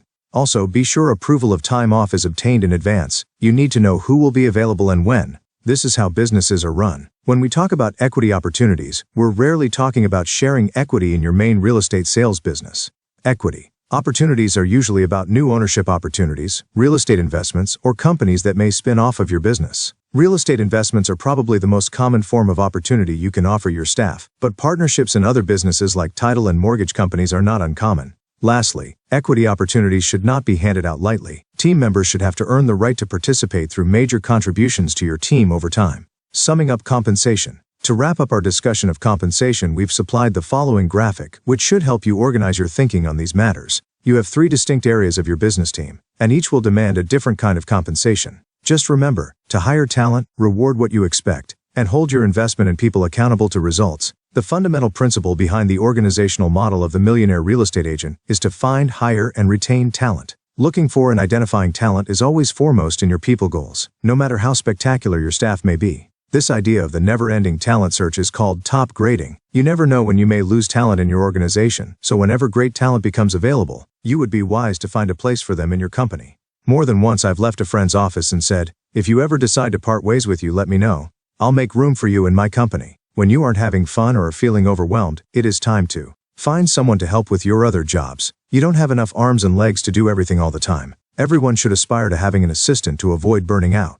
And the leverage that talented people bring to your company is the fastest, surest way to continue up the path to becoming a millionaire real estate agent. Compensation philosophies, administration, and accounting. 1. Salary, market rate. 2. Pay all expenses. 3. Aggressive bonuses or profit sharing. 4. Retirement plan, insurance, benefits and vacation time, sick leave, sales and marketing. 1. Commission based for buyer specialist and salary based for seller specialist. 2. Pay some expenses. 3. Aggressive bonuses or profit sharing. 4. Equity opportunities for key people, management. 1. Salary, market rate. 2. Pay all expenses. 3. Aggressive bonuses or profit sharing. 4. Retirement plan, insurance benefits and vacation time, sick leave. 5. Equity opportunities for key people. Work from a fair win-win formula that provides open books, active involvement in thinking and planning, and equity opportunities when team members have earned the right. Figure 49. Conclusion. So let's recap what you've learned in Earn a Million. Together we've walked through the 4 fundamental business models high-achieving real estate agents employ in their business: the economic, Model: the lead generation model, the budget model, and the organizational model. First, we took a high-level look at them for a general understanding of the guiding principles, and then we examined them in light of the specific goals of the millionaire real estate agent. These models should be the foundation of your business. Like Buffett and his 4 volumes of security analysis, we encourage you to become a student of these models before you personalize them for your own style and market. Applying creativity from a position of experience is much more productive than adding creativity first and then seeing whether or not it will fly. As mentioned previously, in our experience, the transition between earning and netting $1 million is quite seamless. These 4 models of the millionaire real estate agent will continue to serve you as you move from earning to netting $1 million and beyond. What we hope you'll take away from Earn $1 Million is the need to plant these systems squarely at the center of your real estate sales business. In the next stage, Net $1 Million, we'll address the 16 primary issues that will affect your ability to ride these models all the way to your goal, $1 million a year in annual personal income.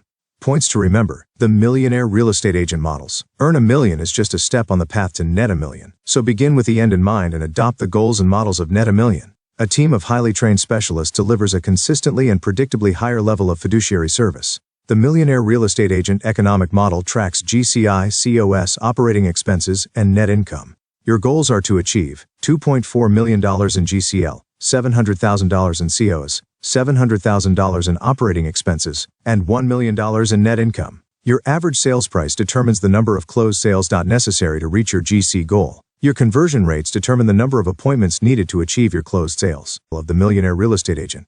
The millionaire real estate agent lead generation model tracks the prospecting and marketing activities necessary to generate the appropriate number of leads and appointments. It is all driven by your contact database of met and haven't met names. It should be marketing-based leveraged activities and prospecting. Enhanced relationship building to achieve optimal results. Know your lead-shon ratios. With 33 louch, you can expect 2 closed deals for every 12 people in the met portion of your database. With 12 direct marketing, you can expect 1 closed sale for every 50 people in the haven't met portion of your database. Know your lead generation costs. Each sale from the met portion of your database will cost between $99 and $198 to generate. Each sale from the haven't met portion of your database will cost between $300 and $600 to generate. The millionaire real estate agent budget model helps you track and evaluate the investments you make in your business. Know your cost of sale and keep it less than 30% of your GCI. Cuss on the big 2 of operating expenses, salaries, and ton. They account for more than 72% of your total expenses. The millionaire real estate agent organizational model clarifies the division of labor and responsibilities on your team. Their kinds of help: administrative, buyer, and seller. Add administrative help first, then buyer specialists, and, finally, a listing specialist. Follow the organizational model to the 7th level, where you get to step out of the day-to-day business. Use the 7 recruiting sources, they all work. Understand the 9 major compensation options you have, and be sure to reward what you expect. Net $1 million. All things are difficult before they're easy. Thomas Fuller. Listings. Receive, earn, think, leads. Figure 1. Leverage. The thought of big success is exciting. The thought of the challenges that might be encountered along the way to big success can be frightening, and frankly even paralyzing. Interestingly enough, for many people it's quite possibly this fear of the unknown that sometimes holds them back. It's as if they don't know what they don't know, and it's this lack of knowledge that throws them for a loop. On your way to implementing your 4 business models, you will discover that things don't always go as planned. Understanding these models is one thing, successfully implementing them is another. Models tell you what to do and how to do it, but they don't always address the challenges you'll face as you try to implement them. This chapter is about the 16 issues you're likely to face as you build and live with these models. Our hope is that, by making you aware of these issues, the aspect of fear can be removed, and you can get excited about the journey you're on. We've discovered that when you get clarity about what you will encounter and how to handle it successfully, your fear and anxiety will be drastically diminished. In fact, you could simply say, when I get clear, I lose my fear. With this theme in mind, let's jump into the issues you will likely come across on your way to earning and ultimately netting $1 million. Implementing the models. As we pointed out earlier, the transition from earn $1 million to net $1 million is fluid. Both stages drive off the same fundamental models. Following and implementing those models will get you to earn $1 million. However, it's the mastering of these models that can take you all the way to net $1 million. And for someone who can successfully implement and master these models, business can get very thrilling because they'll soon discover they have no known achievement limits for their career. The ability to conquer these 16 issues makes all the difference for those who want to lift their business to the net $1 million stage. In this section, we not only identify those issues, we also explore the best ways to deal with them. In Figure 2, the issues in between, we categorize these 16 key issues into their 5 principal areas. 3 of the 5 areas, leads, listings, and leverage, should be familiar to you by now as the 3 L's. The issues highlighted under these 3 are golden and represent disciplines that can help your business at any stage. The 4th, money, delves into budgetary disciplines that can help you be more businesslike and consistently bring more to the bottom line. The last area, U, addresses 2 specific challenges that you will have to overcome on a personal level to reach your greatest potential. The issues in between, earn $1 million and net $1 million. Leads. 1. Sustaining a solid lead generation program that emphasizes marketing and consistently increases the number of leads. 2. Tracking and converting leads through others. 3. Protecting your lead generation focus time. 4. Weighing your options, the process of discovering what works and doesn't work for you. Listings. 5. Knowing the minimum number of seller listings you must list each month. 6. Listing the minimum number each month. 7. Getting sellers to accept the team concept. 8. Consistently marketing your seller listings for more leads. Leverage. 9. Making the time to learn and implement RTCK. 10. Hiring capacity versus cul-de-sac talent. 11. Achieving accountability to the right standards. 12. Creating teamwork with rock and roll. 13. Combining quality service and quantity service. Money. 14. Sticking to the budget model and controlling your costs. U. 15. Staying focused on the 20%. 16. Counterbalancing your life to maintain your energy at a high level. Figure. As you move toward mastering lead generation, you will encounter 4 issues that may become obstacles between you and your highest levels of success. When you overcome these 4 challenges, there should be no limit to how many leads your real estate business can generate. 1. Sustaining a solid lead generation program that emphasizes marketing and consistently increases the number of leads. The biggest challenge: to anticipate the market, not just react to it. I have learned marketing techniques and learned what pulls better. Greg Newman, Millionaire Real Estate Agent, San Diego, California. Sales volume $113 million. You will face in building your sales business to a high level is continuing to focus on lead generation no matter how many leads you have or how busy you become. Once a high number of leads is being generated, there is a tendency to settle for that number and then devote more time and energy on servicing that business. This is a fairly common situation. Agents and their teams become stretched trying to handle their existing business and simply take their eye off the ball and neglect their lead generation program. You could view the idea of lead generation as being something like a shark. For one thing, in the ocean of real estate sales disciplines, lead generation is most definitely at the top of the food chain. There is nothing that has greater potential to impact your business. But lead generation is also like a shark in that it can never stop. As you may know, in order for most sharks to breathe, they must keep moving, which forces water through their gills. If they stop, they drown. Similarly, a lead generation program must always be active. When it is idle for any length of time, it tends to lose its strength. In our experience, many agents who shift their focus between generating leads and servicing the leads tend to go through an up and down cycle of activity and cash flow. When they have lots of business and their income seems secure, they focus on service and administration. And when there is not enough business and their income is at risk, they shift their focus back to lead generation and try to recreate the momentum that caused them to shift their focus in the first place. Simply put, this is not a formula for long-term stability and success. Millionaire real estate agents never lose focus on lead generation. For them, lead generation always comes first. They understand that to be most effective, lead generation needs to be systematic, consistent, and sustained. It never stops and never rests. Dealing with today's business should never take precedence over growing tomorrow's business. Since time is a critical issue, it is best to shift lead generation activities largely toward marketing.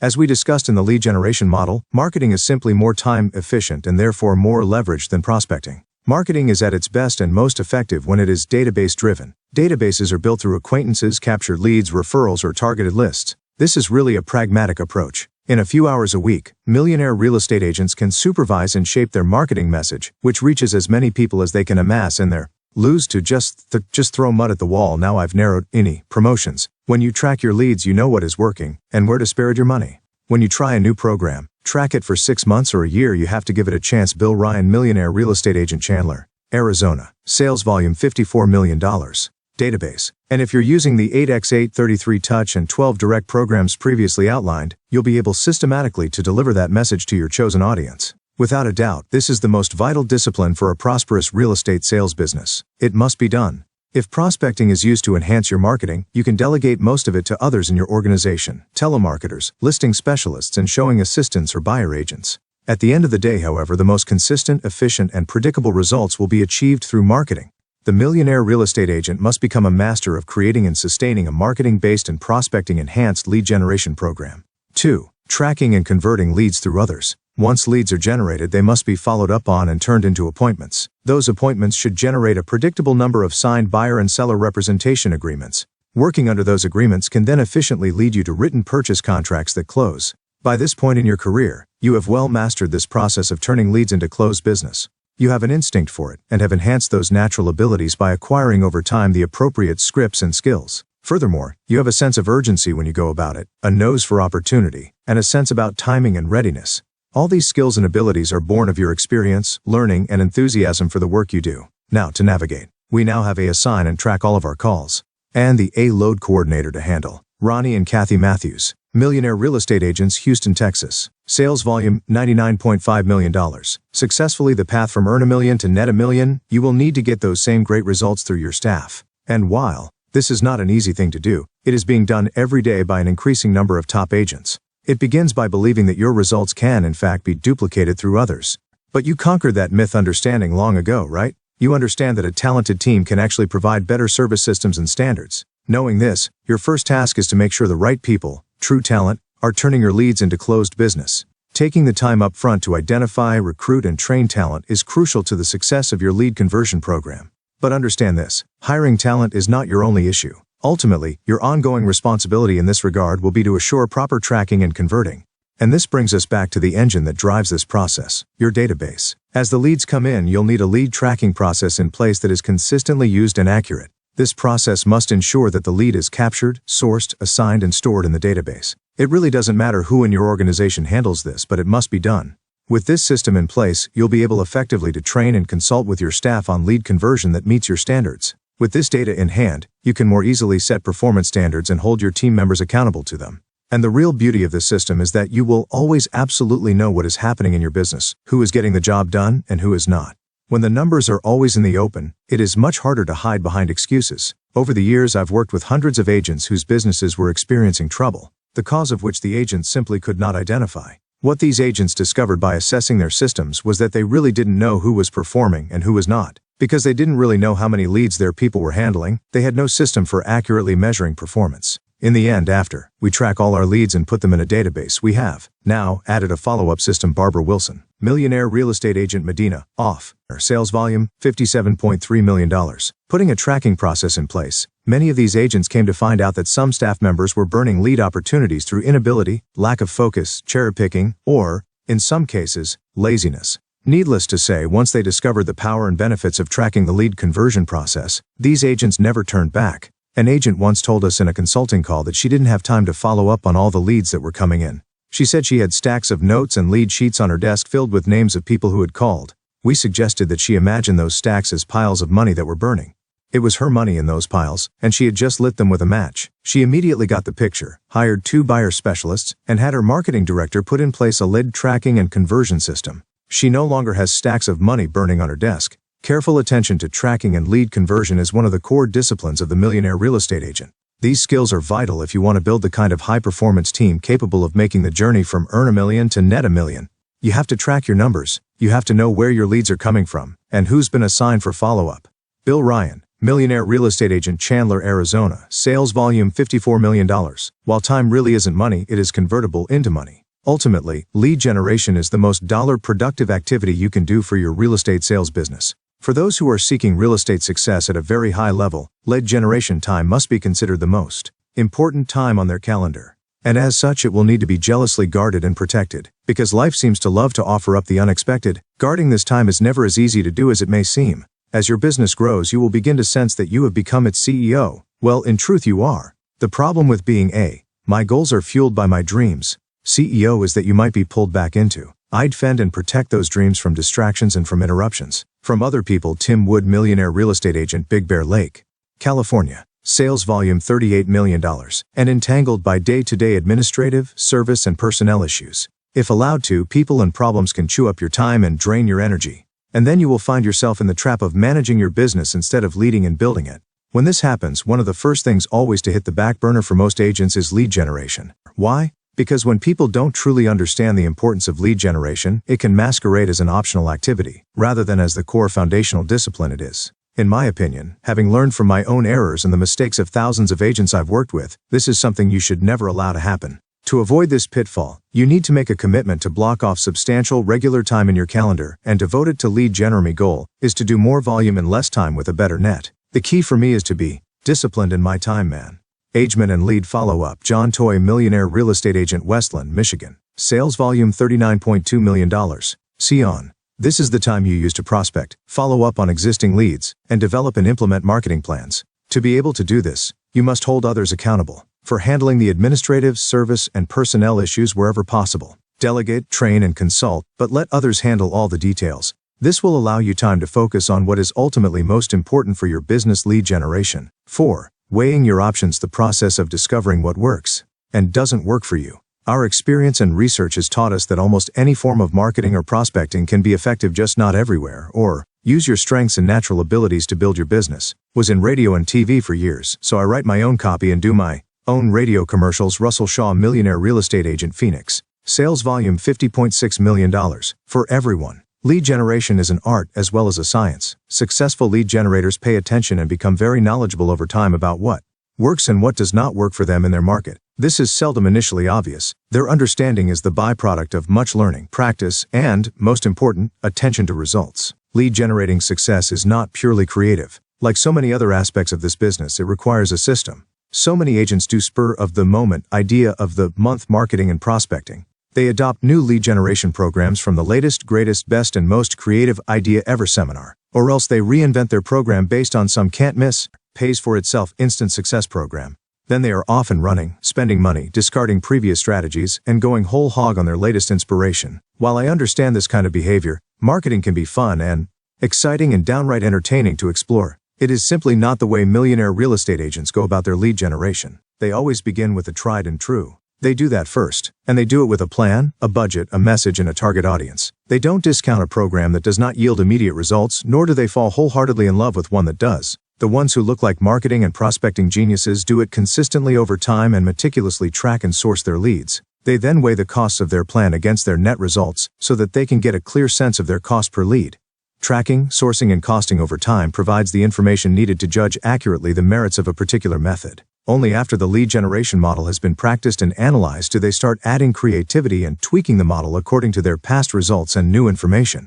Their goals are simple. They want to discover the formula in a particular market that yields the greatest number of leads for the most reasonable amount of money. For all its creativity and art, the part of marketing and prospecting that is science always rules. This sort of system, when applied to a variety of techniques over time, will help you discover the best ways to promote the strengths of your business in your particular area. Millionaire real estate agents are willing and continuous students of the lead generation model and their local lead generation game. For me, it has to be quality. I only advertise in color, track my results, and as soon as I started advertising in color, I got 28% more responses to the same ad in color versus black and white. That has remained steady. Greg Newman, Millionaire Real Estate Agent, San Diego. CA. Sales volume $113 million. Listings. Millionaire real estate agents know without any doubt that seller listings are the name of their game. Seller listings bring exposure, buyer leads, and more seller listing leads. In moving to net $1 million, understanding the power of seller listings and how to leverage it becomes more and more important. To help you take the seller part of your real estate sales business to the highest level, we've identified 4 key challenges you are likely to encounter. First, you'll have to know the minimum number of seller listings you need to list each month. Then you'll have to organize your business approach to accomplish that feat. Next, you'll need to get your seller clients to accept the team concept. Lastly, you must consistently market your seller listings to get more leads. 5. Knowing the minimum number of seller listings you must list each month. The economic model of the millionaire real estate agent shows how to work backward from your desired net income to your GCI goals. From there, it shows you the number of listings you'll need to close, and even how many appointments you'll need to make to reach your goals. However, the real estate business is cyclical and markets shift. So while I got very serious about listing in the early 90s, became the top lister in my area, and it has been the foundation of my growth. Our target is to take at least 20 listings every month. Rachel DeHanas, Millionaire Real Estate Agent, Waldorf, Maryland. Sales volume, $52 million. The fundamental economic model remains sound. The key numbers are usually in a state of flux.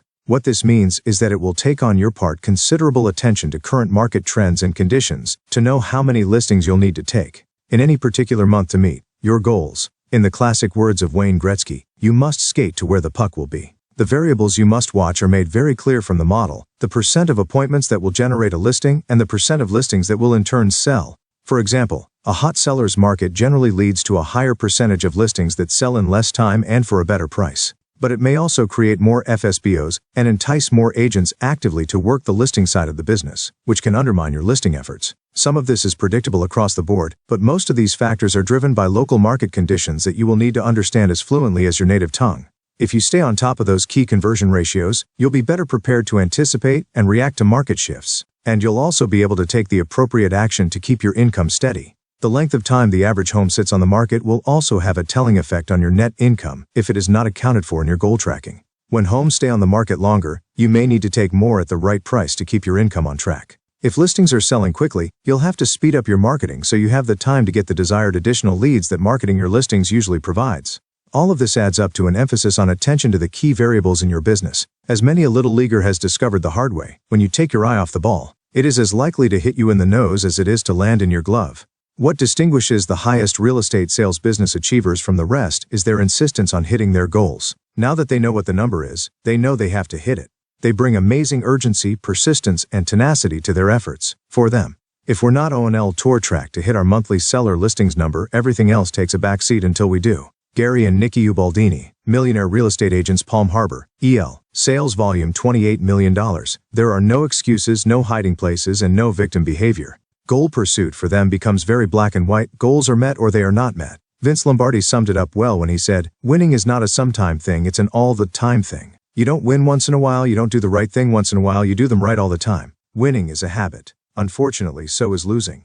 For high achievers, reaching their seller listings taken goals is the only habit they'll accept. These real estate agents deal with failure as a temporary setback on the path to reaching and exceeding their goals. They don't ignore failure, they learn from it and make a commitment not to repeat next time around the same mistakes that may have caused it. This kind of tough-minded approach is the stuff of uncommon accomplishment. When you know the right number, hitting that mark becomes the focus of the entire team. I believe in sharing goals because when your team shares your goals, synergy and teamwork begin to show up. So get into the habit of communicating your seller listing goals loudly, committing to them openly, tracking progress toward them with your team on a regular basis, and, not to be forgotten, celebrating your victories. Millionaire real estate agents understand the power of making your goals public and then celebrating them as a team. One agent related, "My goal last year was $100 million in sales volume. We hit that, so I took 16 of my staff on cruises." She decided to set that expectation again the next year, and reported that halfway through the year, even though the market had slowed down, her numbers were up over the previous year. That's the power of setting goals as a team and celebrating them together.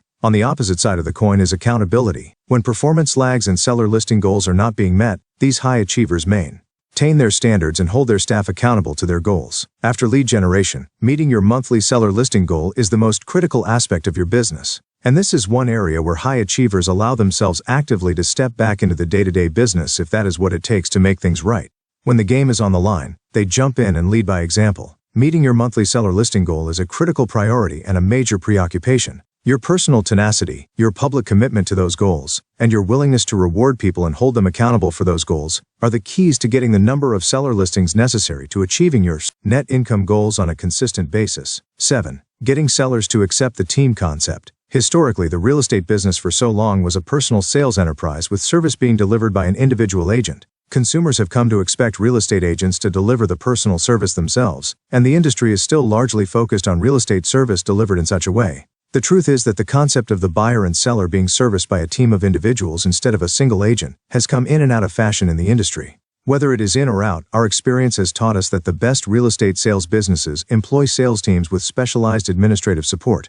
If you remember the conclusions drawn from the "my clients will work only with me" myth understanding, you understand that, if they know what to do, these specialized teams can actually deliver a higher standard of service and do it more consistently than a single real estate agent forced to operate as a generalist. Knowing this to be true, your team's job becomes to prepare the proper scripts and dialogues for all seller listing presentations that, when used, will convince the seller of the benefits of the team concept. Your value proposition then becomes that of the surgeon who, "Sir, we sell the team. We say meet, rounded by qualified specialists." The CC Sales Specialists. Chris Kornack, Millionaire Real Estate Agent, Ashburn, Virginia. Sales volume $20 million. Appears only when needed. Would you really want a surgeon who, in addition to performing the operation, handled your check-in at the receptionist desk, processed your insurance paperwork, and called you to remind you of your next visit? Lawyers, doctors, and most professionals all tend to work from the belief that the best services are provided by a team of specialists led by the head specialist. What you and your team must communicate to your clients is that they can enjoy this same level of professional service and attention from your team. The scripts and dialogues you use for this should be part of your training. Everyone on your team who is part of the lead generation process needs to understand how to communicate effectively this team approach as part of your value proposition. Your team will in essence hand off the client to the next specialist as the transaction moves along. It then becomes a matter of organizing your team so that they all have a backup when help is needed, and that the client has a primary point of contact to give them a sense of continuity during the process. The ultimate goal of all this is not simply to satisfy your client's expectations. Rather, the specialized team should focus on regularly wowing clients and generating the kind of word-of-mouth testimonies that drive a strong referral business. Leveraging the marketing of your seller listings to generate buyer listings can sometimes be forgotten in a hot seller's market. After all, the primary reason we market the listing is to have it sell for the appropriate price in the right time frame. And we have powerful tools to do this with: yard signs, advertisements, just listed postcards, etc. Through multiple listing services, the real estate industry has established a powerful marketing infrastructure where information on new listings can be quickly and efficiently shared with every licensed real estate agent member. Having complete information about your seller listing disseminated to all the active agents in your market leads to more showings and the greater likelihood of that listing selling. However, in order to meet your big financial goals, the proper marketing of seller listings cannot just be about getting these listings sold. It is extremely important that this marketing also generate more buyer and seller leads, which you then capture and follow up on in a systematic fashion. When real estate markets get hot and listings sell in a matter of days, rather than weeks, many agents tend to focus entirely on getting their listings sold and forget that the listing is also a marketing vehicle. It is an easy mistake to make when you're receiving multiple offers in a short period of time and focusing on representing the seller's best interests. This is when your systems need to protect you from your own get the house sold as quickly as possible instincts. As we've already covered, every house you list should have a marketing checklist attached that you and your team follow regardless of the market. This marketing process should continue all the way through the offer pending period and will at times even serve to protect your sellers with backup offers. Even if that marketing generates inquiries after the sale of the house, those leads can be captured, handed off to your buyer assistants, or redirected to your other listings. Remember, in the economic model of the millionaire real estate agent, half of your business could be composed of buyer leads you capture from your seller listing program. This acquisition of buyer leads needs to be thoroughly systematic and absolutely consistent in your business. Why? As we discussed earlier, your marketing machine never stops and never rests. Because if it does, it loses its effectiveness, and your business becomes too vulnerable to market shifts. Leverage. On the road to earning and then netting $1 million, you're going to experience a variety of leverage issues. Hiring people is easy, however. Bringing talented people into your business to work with you is never as easy as you might think. When taking leverage to the highest level, here are the 5 issues you're most likely to confront. Making time to learn and implement RTCK, hiring capacity versus cultic talent. Achieving accountability to the right standards, creating teamwork with rock and roll, and combining quality service with quantity service. 9. Making the time to learn and implement the RTCK process. The biggest people challenge you'll have is this: as busy as you are, you'll still have to find time to learn and put into place the RTCK process. If you're going to hire someone, learn to hire the absolute right person for the job. Someone who can do the job, solve difficult problems, and think at a high level. If you're going to hire a truly talented person, you'll also need to learn how to train and consult that individual to be effective. And if you're going to hire, train. Delegating and letting go was difficult in the beginning, but I really like it now. Jack and I take trips for 2 or 3 weeks at a time. The business keeps going, and no one knows we are not here. Rachel DeHannis, millionaire real estate agent, Waldorf, MD, sales volume $52 million, and consult someone, then you've invested a lot of time and energy in that person's development, and you'll surely want to learn how to keep him, her. There are ample courses out there on how to do this effectively, but your challenge will be making the time to go take them. Remember the old truth we quoted earlier: if you don't have an assistant, you are one? Well, there is another adage that goes hand in hand with that one. If you have an assistant who can't get the job done, you'll eventually get the job back. When you learn RTCK correctly, you don't get the job back. Surprisingly, working with agents over the years, I've witnessed amazing mental gymnastics as agents tried hard to justify not having time to learn RTCK. It takes time to learn something, more time to implement it, and even longer to approach mastery of it. Period. End of discussion. The irony is that RTCK are the kind of skills that once learned can save you an enormous amount of time over the rest of your life. When you are able to recruit and retain talented individuals, you will no longer be faced regularly with the #1 headache for real estate employers: turnover. The turnover rate in our industry is simply phenomenal, and when you consider that it takes at least 3 to 4 months to find and recruit good people, justifying anything less than mastery of RTCK becomes very hard to defend. If this doesn't ring true, please revisit our discussion of Talent and Earn $1 Million, specifically Figure 21 and Figure 22, the cost of a bad hire and the opportunity of a great hire. Can you really afford not to master RTCK? And be prepared, the truth is, during this RTCK learning and implementing period of your life, your world will be a little out of balance, no way around it. Why? You will not only be doing all your work but also learning a completely new set of skills. Then, after learning it, you will be doing all your work and then actually RTCK-ing a new person. Is it worth it? Yes. If you will stay diligent and really learn the skills and then really apply what you know. The worst possible result of not mastering RTCK is what I call turnover turmoil. When you haven't properly learned or implemented RTCK, your business will be subject to the same turnover rates that we so often see in the real estate industry at large. And when people come and go, it creates an atmosphere among your team of, you don't know what you're doing around here, and eventually everyone leaves. This type of turmoil is all too common and can just plain wear you out along with everyone you're associated with. When you recruit and retain talent in your key positions, your organization gets grounded in their stability. As we've said before, talent has a way of paying for itself. It pays for itself in terms of your time and your money invested. RTCK pays for itself in the same way. When you invest time and energy to learn and implement it, you'll be rewarded in spades. So remember these key points. 1. Learn to recruit talent. 2. Learn to train them to do the job. 3. Learn to consult them to do the job at a high level. 4. Learn to keep them. 5. Invest time to RTCK so your investments of time and money pay off with excellent leverage and the growth that will follow. The important thing is to hire good staff thorough, slowly, and very carefully. I'm looking for attitude, integrity, and skill can teach skill, so I really focus on attitude and integrity. Cristina Martinez, Millionaire Real Estate Agent, San Jose, California. Sales volume $136, 3 million. 10. Hiring capacity talent versus cul-de-sac talent. Although it would be natural to assume that talent is talent, you would be mistaken if you thought that.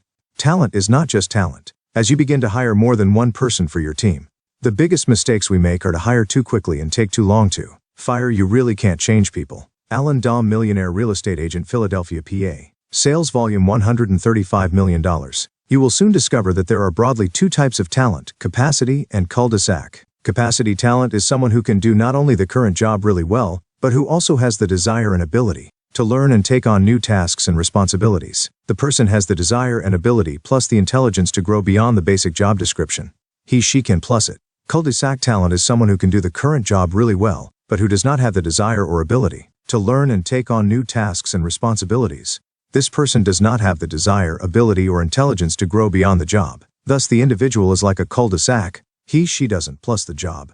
Jobs grow over time. Can your hire grow with the job? Current tasks and functions of the job. Future tasks and functions of the job. Figure 3. All jobs have two levels to them. One level is the current job's tasks and functions. The other, higher level, consists not only of the current job's tasks and functions but also the tasks and functions that will exist in the future as the business grows. If you intend never to hire more than one person, this really may not be an issue for you. However, once you decide to allow your business to grow through people leverage, you will see the need to hire as much capacity talent into your business as possible. Let's say you have the chance to hire two very talented people for an administrative position. One is capacity talent and the other is cul-de-sac talent. Look at the diagram below to see the difference between the two. After studying this diagram, which person would you want working with you in your business if you had a choice? Capacity talent versus cul-de-sac talent. Current tasks and functions of the job. Future tasks and functions of the job. 1. Writing. 2. Speaking. 3. Selling. 4. Problem solving. 5. Leading, etc. Current tasks and functions of the job. Capacity talent. This individual would have great capacity to plus the current job and grow with your business. Cul-de-sac talent. This individual would have great capacity to do the current job really well. Figure 4. The Millionaire Real Estate Agent. The thought I want you to consider is this: capacity talent might plus or improve the job, or someday even replace you on many additional tasks and functions you currently do. Cul-de-sac talent won't be able to. Capacity talent is not only support talent but also plussing or improving talent. Cul-de-sac talent is only support talent.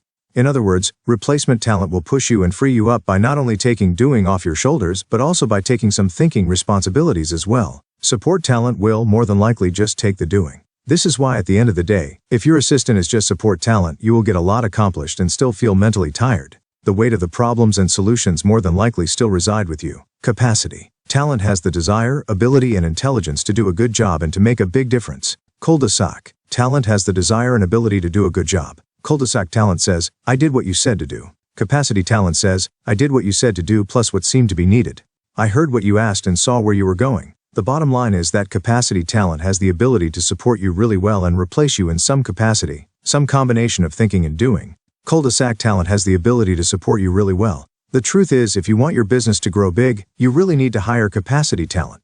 Earlier, I shared with you the story of Ebby Holliday and Mary Frances Burleson. Mary Frances was clearly not only talent, she was capacity or replacement talent. Can you imagine what Ebby's business life might have been like if she had hired cul-de-sac or support talent? Now think for a moment about your business situation, and ask yourself the same question. What will my business life look like if I hire capacity and replacement talent instead of cul-de-sac and support talent? Millionaire real estate agents hire capacity talent. 11. Achieving accountability to the right standards. Webster's defines a standard as a means of determining what a thing should be. When we speak of standards of performance, we typically are referring to performance meeting a predetermined level of acceptance. If standards define what we will accept, then in no small measure our standards define who we are. In the same way, our business standards will define our business, what customers want. Many agents think that their customers use them because of the level of service they provide. While that is generally accurate, it is more precisely true that their customers use them because of the standard of service they expect and receive. When we draw a bead on the real reasons why, we understand that our standards really define the service experience our customers receive and are what keeps them coming back for more. We also then understand the truth that any standard that can be defined can, almost certainly, be duplicated by another. Hence, it boils down to an issue of how successfully to document and communicate those standards to your staff, so they are able to emulate your behaviors and level of service. You'll have to define how you want something done, explain the why, when, where, and who of it, train to the standard, and then hold your staff accountable to following your lead. However, until a process has been documented, you haven't standardized it, and you can't really expect someone else to be able to do it in your standard way. Quality service that is not defined and documented so it can be consistently duplicated is just a hollow slogan. At best, it becomes a promise you just can't make. Most agents have slogans about quality, but millionaire real estate agents have simple documented standards of quality. Thus, most agents are able to deliver high-quality service when they do it personally, but the quality suffers dramatically when someone else is asked to do the work. If you plan to enjoy the benefits of people leverage in your real estate sales business, you'll have to make sure your team defines and documents what your customer's experience should be. The most common mistake agents make when trying to teach and promote standards is when they pursue the follow me and watch what he do approach without any documentation in the mix. What tends to happen is the employee observes the agent for a few days or weeks until things get busy, and then that person is pushed out of the nest and told to ask me if you run into trouble. It is no wonder that so many agents have bad experiences hiring and training help, and then getting them to do things right. The best possible way to get documented standards for your business is to have the first person you hire document the way you want things to get done. This doesn't require a specialist or consultant. With your guidance, you and your administrative hire can methodically document your standards until you have the equivalent of an operations manual that merely needs updating from time to time. In fact, in the next few pages we'll outline the systems documentation model of the millionaire real estate agent, early and often. The secret to succeeding this way is to start the documentation process early, work on it often, and never stop. As early in your career as possible is ideal, but it is imperative to begin when you make your first hire. In fact, documenting your systems will be an essential component of your first hire's job description. Documenting new systems and updating the old on a regular basis should also be integral to what your assistant does. Like so many others, I had to learn about the importance of documentation the hard way. Early on in building one of our companies, we brought in a programmer, Bob Carter, to build a proprietary operating software program. It was an enormously complex project, and the first iteration was far from the final version. Over the next few years, Bob continued to tweak the system, fixing bugs and adding features. Then, in the mid to 1990s, Bob was diagnosed with terminal cancer and given a short time to live. What we subsequently discovered was that while the first version of the program was comprehensively documented, many of the fixes and features added along the way had been documented only in shorthand. No one but Bob Carter could easily administer or upgrade the system. Bob appreciated what was at stake for the company he'd helped us build, and his integrity showed through. With the help of a consultant, Bob systematically documented years of system changes in between chemotherapy sessions up until his last weeks. His amazing commitment inspired the Bob Carter Inspiration Award that we give each year to the person in our company who has shown extraordinary unselfishness and service in the face of adversity. Bob Carter's story is an extraordinary one, but this story plays out every day in real estate agents' sales businesses across the nation when key personnel leave unexpectedly. Replacing these individuals is often hampered by a lack of proper documentation. Thus, valuable time and money are lost deciphering personal methods of doing this or that. Systems documentation is an ongoing process. It is never complete. Endeavor to start early and review your systems on a regular basis. The systems documentation model of the millionaire real estate agent. Even agents who understand the importance of documenting their methods may not follow through because of the perceived difficulty involved. Writing a manual is something they've never done and usually appears to them to be very difficult. It's not difficult, it just takes time that could be spent listing and selling homes. The truth is that documentation does require some patience, persistence, and organization. That's why we advocate that you enlist the help of your first hire to get you successfully through the process with a minimum of lost sales time. But generally you can't just say to someone, "Document my systems," and expect to get a quality product in return. You'll need to give them a model for building a manual and provide ample input from your position of experience. After all, up until this point, no one but you knows exactly how you do business and how you expect it to be done by others. The systems documentation model of the Millionaire Real Estate Agent provides an overview of the documentation process. Step 1 of the process will be almost completely led by you, unless your assistant has prior real estate experience. You must also realize that this is a process, not a project. Your first pass at trying to list all the things you do will doubtless be full of holes you will want to plug later. The point of the process is really to get a working operations manual in place, and then add to it and improve it constantly over time. For example, you'll come back to your office after a particularly brilliant listing presentation and say to your assistant, "I just realized that we've left out an important aspect of my presentation. I almost always spend the first 5 to 10 minutes touring the property with the client, but what I'm also doing is getting a sense of the homeowners, what kind of people they are and what kind of service they are likely to expect. Please add those elements right at the beginning of the listing presentation process, and then we'll review it together." Of course, that is just one example. The point is to drill down over time and don't take any of your processes for granted. It is much easier to cut steps out when feedback from your future staff helps you understand which aspects are necessary and repeatable versus which aspects are just a function of your personality. And here's the greater truth: as well as you personally do something, it can be improved upon. And the fact is that unless you write down how you currently do it, you won't really be able to improve it. Categories: 1. Communications. 2. Buyers. 3. Sellers. 4. Contracts. 5. Marketing. The systems documentation model of the Millionaire Real Estate Agent. Take out a notepad and write Step 1 down all the things you do as bullet points. Leave nothing out, it will be a long list. Step 2, then break that list into 6 to 12 key categories. Now each of those categories gets its own page, and your job. Step 3 is to copy all the activities from Step 1 under the appropriate category headings here. Place all those category pages in Step 4, a 3-ring binder with tabs for each category and a table of contents. Step 5. What I do: answer phone, show homes, create ads, see maze, open houses. Communications. 1. Answer phone. 2. Handle emails. 3. Handle faxes. 4. Make calls. Next, go to the first tab, and for each item under it create a new page with that action as a heading. Operations Manual. Operations Manual. Communications. 1. Answer phone. 2. Handle emails. 3. Handle faxes. 4. Make calls. Answer phone, handle emails. Now, take each action page and Step 6, detail exactly how you want that item done. Anwar phone. 1. No more than 3 rings.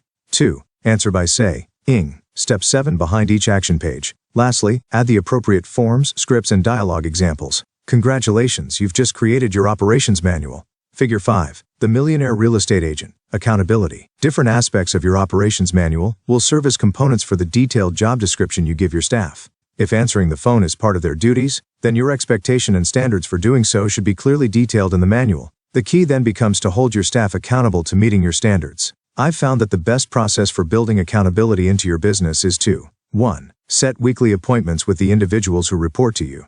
Work from a specific job description. 3. Work from a very specific goal worksheet. You can refer to our template for the consultative interview if you need guidance about the process of these meetings. The importance of having your standards defined for your staff cannot be underestimated. It allows you to hold actions accountable, something that is definitive and objective, versus holding people accountable for being a certain way, which is personal and subjective. I've also found that performance for any person has the best chance to improve when the ambiguity about what she should be doing is removed from the equation. Finally, it is important that you use your operations manual as well. As we discussed in point number 8, consistently marketing your seller listings for more leads. These checklists can help you combat the urge to skip steps or drop the ball when you are feeling stressed or fatigued. Before long, the systems can be committed to memory and, through repetition, transformed into big habits that can boost you on your way to the highest levels of real estate sales success. As you include additional people in your business life, teamwork will become an issue. Your ability to get people to work together and to create synergy among differing personalities can generate momentum in your business, or stall it altogether. The latter happens all too often, as everyone on our team knows their role. We all practice scripts. We are focused on becoming grandmasters at what we do. David and Judy Crockett, Millionaire Real Estate Agents, Concord, Ohio. Sales volume $53 million. Staff members all pull in their own directions instead of pulling together. While the problem is common, it is also fairly easy to remedy. The solution is what we fondly call a focus on rock and roll. To achieve teamwork, you need to do 2 things. 1. Articulate clearly the key goals of your business. These are what we refer to as the big rocks of the business. For example, your main business goal might be to reach $80 million in closed production. That is now the team's rock. 2. Ensure that each team member understands exactly how his role contributes to the achievement of your business goal. For example, if your business goal is $80 million in closed production, one of your buyer specialists might have a goal of $10 million in closed production toward that goal, and that is his role. Make it clear that if the business is not on target to hit the big rock, then everything about the business is in jeopardy of being reevaluated, including individuals and their roles. No one is protected if the business goals are not met. This may sound hard-nosed and even antithetical to creating a teamwork atmosphere. But one of the truest ways to hamstring synergy is for accountability to be perceived as lax, or, worse, not even-handed. Just don't forget to balance accountability with ample recognition and reward when goals are met or exceeded. So while you are going to be very tough on accountability to standards and goals, you'll also celebrate and reward great results. Adding an individual to a team does not necessarily make him a team player. It's like my wife says, being in the garage doesn't make you a mechanic. And just because people get along well doesn't make them productive in the way true teams are. Try not to confuse camaraderie with teamwork. What an individual contributes directly to your goals will define whether or not he is a part of the team. A team player working with other team players toward a common goal is what defines a team. I believe in the old sports aphorism that everyone gets along when they're winning. In the realm of professional sports, we've seen this acted out here. Operating a team is like being in a family. There are ups and downs, and there are different personalities. Your job is to help everyone stay positive and appreciate one another's role. John Toy, Millionaire Real Estate Agent, Westland, MI, Sales Volume $39.2 million. After year, high-achieving players come together despite personal differences or even animosities because of a common overriding goal: to be champions, to be the very best. In our experience, the solution is to rock and roll. To build a team, you need the rock, the big goal of your business. Everyone shares that rock and works toward it together. It is in working toward it that we get our role. Everyone on the team has a contributing role, from the person answering the phone to the person going on listing appointments. Group 1. No clearly stated goals. 2. Daily assignments and tasks. 3. No sense of urgency. 4. One person feels responsible for success or failure. 5. Competition within the group versus team. 1. Clearly communicated goals in writing, big rocks. 2. Clearly written job descriptions, roles. 3. Healthy sense of urgency with specific accountability. 4. Everyone feels responsible for team success or failure. 5. Teams take on outside competition. Figure 6. When people know their role and how they must contribute to the big rock, all you need is accountability to have the makings of a high-performance team. Without either, all you're left with is a group. The group versus team chart helps illustrate the basic differences between being a group and being a team. The bottom line is this: when you do everything yourself, you're just a technician. When there are a bunch of technicians, you've got a group. When everyone has a role he's accountable to perform in order to achieve the big goal or rock, you've got the basis for a team. So your motto should be to rock and roll every day, all the time. It is the music of high performance. 13. Combining quality service and quantity service. As you strive to build a sales business that does a large number of transactions, you will most certainly face the quantity versus quality issue. The question is, what is quality service, and how much time does it take to deliver it? One common perspective holds that the more, whatever you do, focus on the consumer benefits you provide. Russell Shaw, Millionaire Real Estate Agent, Phoenix, Arizona. Sales volume $50.6 million. Time an agent spends with the client, the better the quality of the experience for the client. The belief is that customer satisfaction is most effectively achieved by personal contact and lots of time spent doing it. However, our experience with top agents doing high volumes and servicing large numbers of clients provides another perspective on this. These agents achieve high marks in service and enjoy an abundance of word-of-mouth referrals, yet they spend less time with their clients than the average agent. Just how do they do this? Well, here's what they've told us. Be a minimalist with great communication. What they mean is that doing what matters most and doing it efficiently while staying in touch and keeping the client informed is what creates high levels of customer satisfaction, not time spent together. In fact, they say, taking too much time can create less satisfaction, more frustration, and a reduced sense of professionalism. The more refined, efficient, and timely you can make your services, the higher the perceived quality of service likely will be. In our experience, the consistency and clarity of your communications are extremely important to customer experience. Knowing when they expect to hear from you and how then to communicate with them quickly and efficiently is part of the challenge. Communicating with your clients in a planned and purposeful manner is much better than a lot of communication just thrown at them. In this instance, timeliness with purpose is more important than time, because highly successful real estate agents concentrate their personal contact to these moments of truth during the buying and selling process. Top agents and their teams can handle more volume and keep quality standards high. If you intend to take your business from earn a million to net a million, you'll have to master being a minimalist with great communication and great timing. As with so many other aspects of the millionaire real estate agent business, the difference between big and really big is how you manage your time and focus. Achieving the same or better results with a smaller investment of time is a big part of the net a million game. Money. In business, money is always an issue, whether you have too little and even if you have more than you expected. Your quest as a real estate sales businessperson is to increase your revenues, control your costs, and at the end of the day, increase your net income. Part of the battle is to become familiar and proficient with your economic model and your budget model. Much of the difference between having a business that earns a million and one that nets a million is often centered on two monetary disciplines: sticking to the budget model and controlling costs. 14. Sticking to the budget model and controlling your costs. One of the hardest tasks you will have to address is sticking to your budget model, unless you have owned other successful businesses or are. If we work hard to make it, we need to work doubly hard to keep Mike Mendoza Millionaire Real Estate Agent, Phoenix, Arizona. Sales volume, $60 million.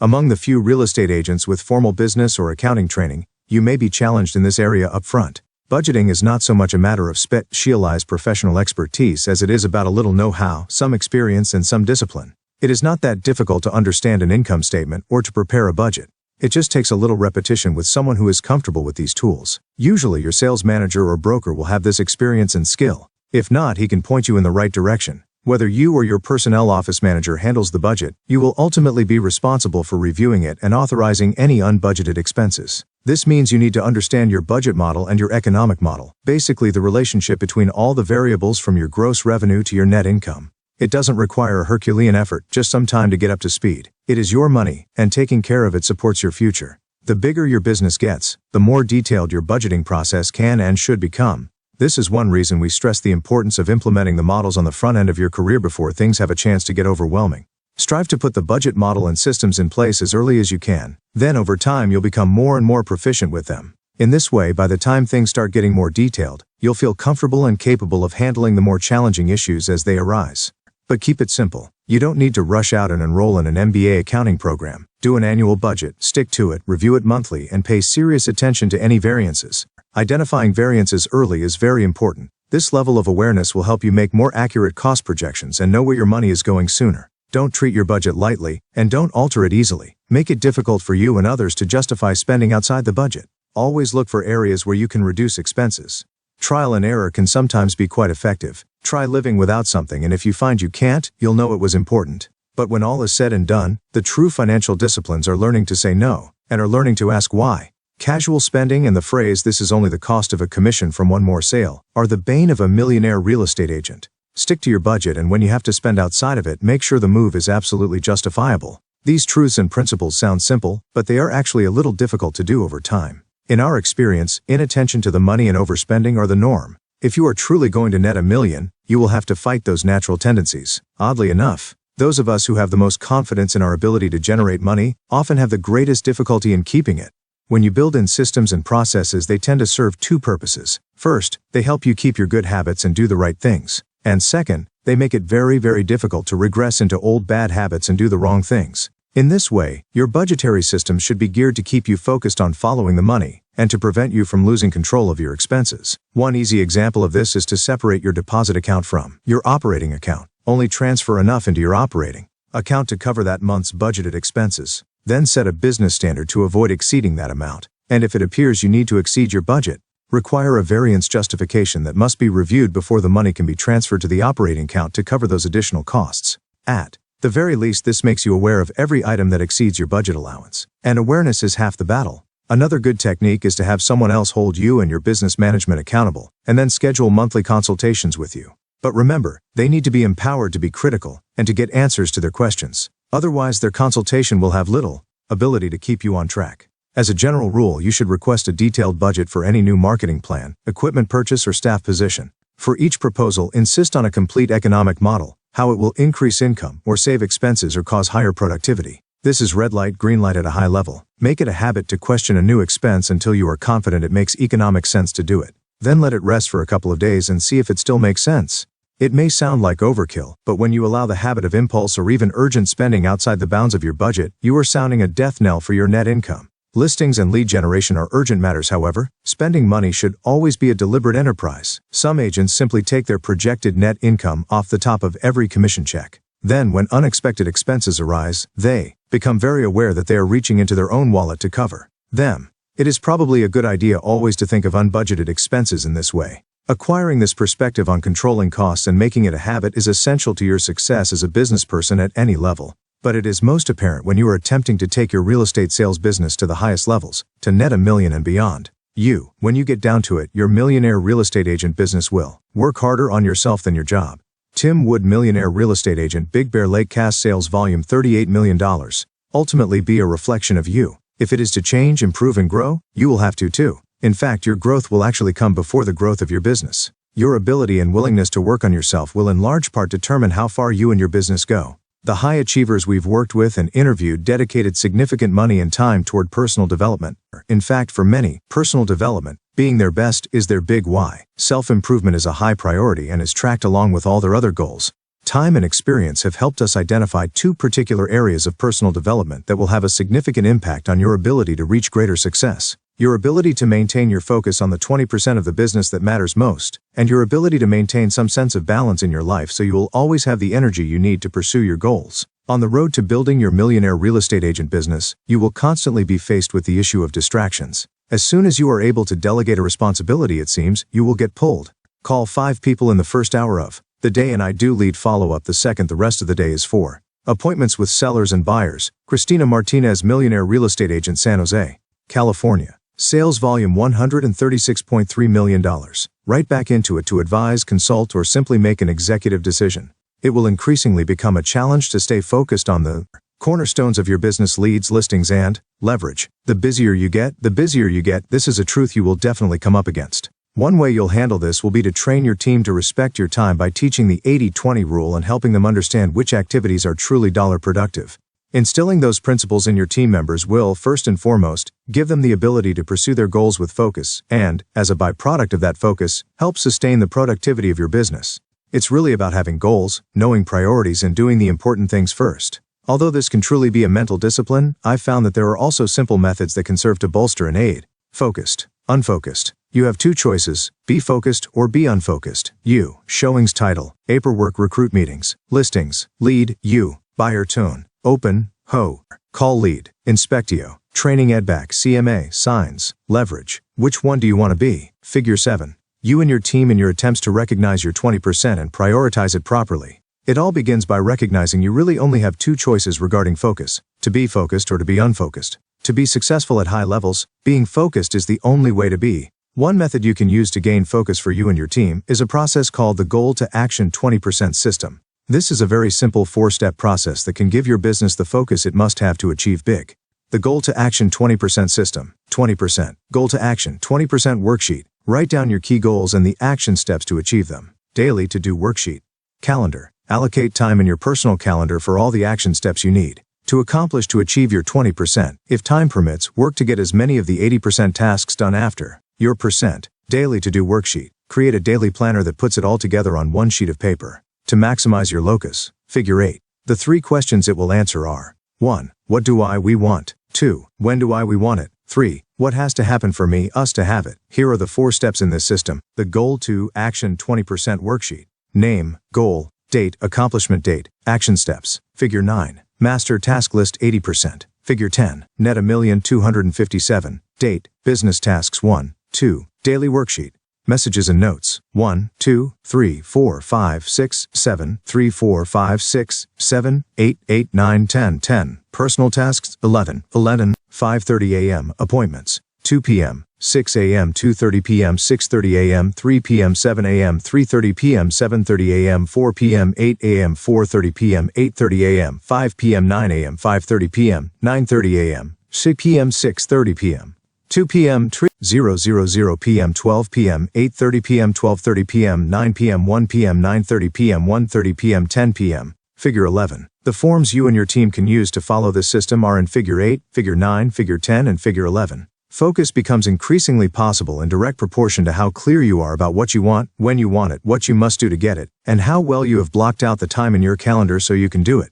And the same applies for anyone working with you. Focus is a real issue you can effectively accomplish through a simple system you and your team can adopt. 16. Counterbalancing your life to maintain your energy at a high level. The idea of having a balanced life is actually more idealistic than it is practical. I've found that it is healthier to attempt to lead a counterbalanced life where the last year I was diagnosed with cancer didn't work for the bulk of the year. We did 383 sales and over $50 million in volume. So, wasn't there, and I had my best year ever. Russell Shaw, Millionaire Real Estate Agent, Phoenix, Arizona. Sales volume $50.6 million.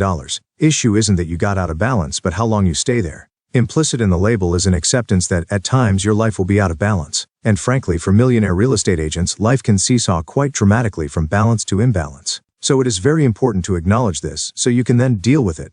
The ruling factor of living a counterbalanced life is to allow imbalance when key goals are at stake, but not to dwell in that state for too long. Why? Because when you allow yourself to live in imbalance for too long, you cannot maintain your energy, and you risk burnout. To become a millionaire real estate agent, you'll need not only to maintain your energy, but to maintain it at a high level. High energy is not something that can be forced for any length of time. You can get up for the big moment, but maintaining that level ultimately comes from living your life in the most self-actualizing, personally fulfilling way. You'll be counterbalancing between or among all the vital areas of your life: work, family, health, spiritual pursuits. It's mind, body, heart, and soul. The best counterbalancing formula is something that is unique to each individual. No one else can determine how neglecting or overemphasizing an area will impact your enthusiasm and your drive. For high achievers, the counterbalancing challenge lies between the work and non-work aspects of your life. The truth is, there will be times when work is the priority, and you will have to make hay while the sun shines. But if you stay overworked and out of balance for too long, you must understand that your energy level will sink, and the risk of burnout increases. Redlining your career for too long is unhealthy for you, your family, and also your business. Sadly, this happens to far too many people, especially in the real estate business. When you feel this energy drop, by building a staff, we have bought back some of our time. Jill Rudler, Millionaire Real Estate Agent, Westerville, Ohio. Sales volume $58 million. You need to recognize the need to counterbalance your life. Devote yourself to other aspects of your life and right the ship as quickly as you can. I sometimes illustrate counterbalancing by comparing it to skiing, specifically mogul skiing. If you've ever seen mogul skiers on television, you understand that, despite all their athleticism, grace, and the appearance of controlled balance, for about 75% of the descent from mound to mound, from bump to bump, the skiers are airborne, off balance, or out of control. They have learned how to counterbalance, avoid crashing, and adjust course while maintaining their speed to the bottom of the run. Leverage, such as hiring talented people, setting standards, and implementing systems and tools, can help make counterbalancing easier in your work life. However, the time and focus needed to put these things in place while still doing the business is difficult to achieve and may in fact throw you out of balance. Just don't lose sight of how this leverage, once it is finally in place, actually helps restore balance and stabilize your life. Leverage is an essential key to leading a counterbalanced life. And counterbalancing is absolutely essential if you plan to take your real estate sales career to the highest levels and maintain your success for the long term. When you see a successful person who appears balanced, please realize it is an illusion. What you're seeing that appears to be balance is really fast and timely counterbalancing. Counterbalancing done this way is just as healthy and fulfilling as the so-called balanced life. Conclusion: recognizing and working on the issues in between earn a million and net a million can make all the difference in your career. It goes without saying that the earlier you turn your focus on them, the sooner you'll reap the benefits and the more seamless will be your transition from earn a million to net a million. These issues affect the core areas of your professional life: leads, listings, leverage, money, and you. Endeavor to understand them and implement the lessons learned in your life. The next transition, from net a million to receive a million, may in fact be the most difficult to achieve. It requires a fundamental shift in your thinking, the difference between working in a business and owning one. But the rewards are amazing. If you're ready to explore the possibilities of taking passive income to the ultimate level, then let's move on to receive a million. Points to remember: net a million. Net a million is the natural outcome of fully implementing the 4 fundamental business models of the millionaire real estate agent. In our experience, there are 16 issues that must be addressed. To successfully make the transition, you must sustain a solid lead generation program that emphasizes marketing and consistently increases the number of leads. Track and convert leads through others. Protect your lead generation focus time. Weigh your options and discover what works and doesn't work for you. 5. Know the minimum number of listings you must list each. 6. List the minimum number of listings each month. Get sellers to accept the team concept. 8. Consistently market your seller listings for more leads. 9. Make time to learn and implement the RTCK: recruit, train, consult, keep process. 10. Hire capacity sack talent. Achieve accountability to the right standards. Create teamwork with rock and roll. 113. Combine quality service with quantity services. 14. Stick to the budget model and control your costs 15%. Stay focused on the 20% that matters. Counterbalance your life to maintain your energy at all high level. Receive a million. Train up a fig tree in the way it should go, and, when you are old, sit under the shade of it. Charles Dickens. Listings net earn. Think. Leads. Figure 1. Leverage. When your money works for you. Like so many other kids, my first real job was mowing yards. I canvassed the neighborhood with my SIG, nature flyers, and quickly had 8 or 9 yards to mow, edge, and trim each week. Well, summer rolled around, and our family had a week-long vacation planned, so I recruited a friend down the street to take over my business while I was away. My friend was eager to help, and had let drop several times that he'd be happy to take over any yards I was tired of mowing. Well, I capitalized on his eagerness and gave him all my yards for the week for $10 each. The deal was this: I'd let the clients know, he'd mow the yards, I'd collect the money, and then pay him when I got back. We high-fived on it, and everyone was happy, especially me. You see, what I didn't tell him was that I got paid $15 per yard. My mother chided me a bit for this, saying that the deal was fine but that I should have told my friend. She was right, and I learned a good lesson about integrity in business. But I also learned a huge lesson about leverage and passive income. I wasn't mowing a single yard that week but would still make about $40. I needed to go out of town more often. What has become so crystal clear through the teachings of Robert T. Kiyosaki, Robert Allen, Mark Victor Hansen, and others like them is that there are broadly only 2 routes to acquiring money and financial wealth. You can either earn it, or you can receive it.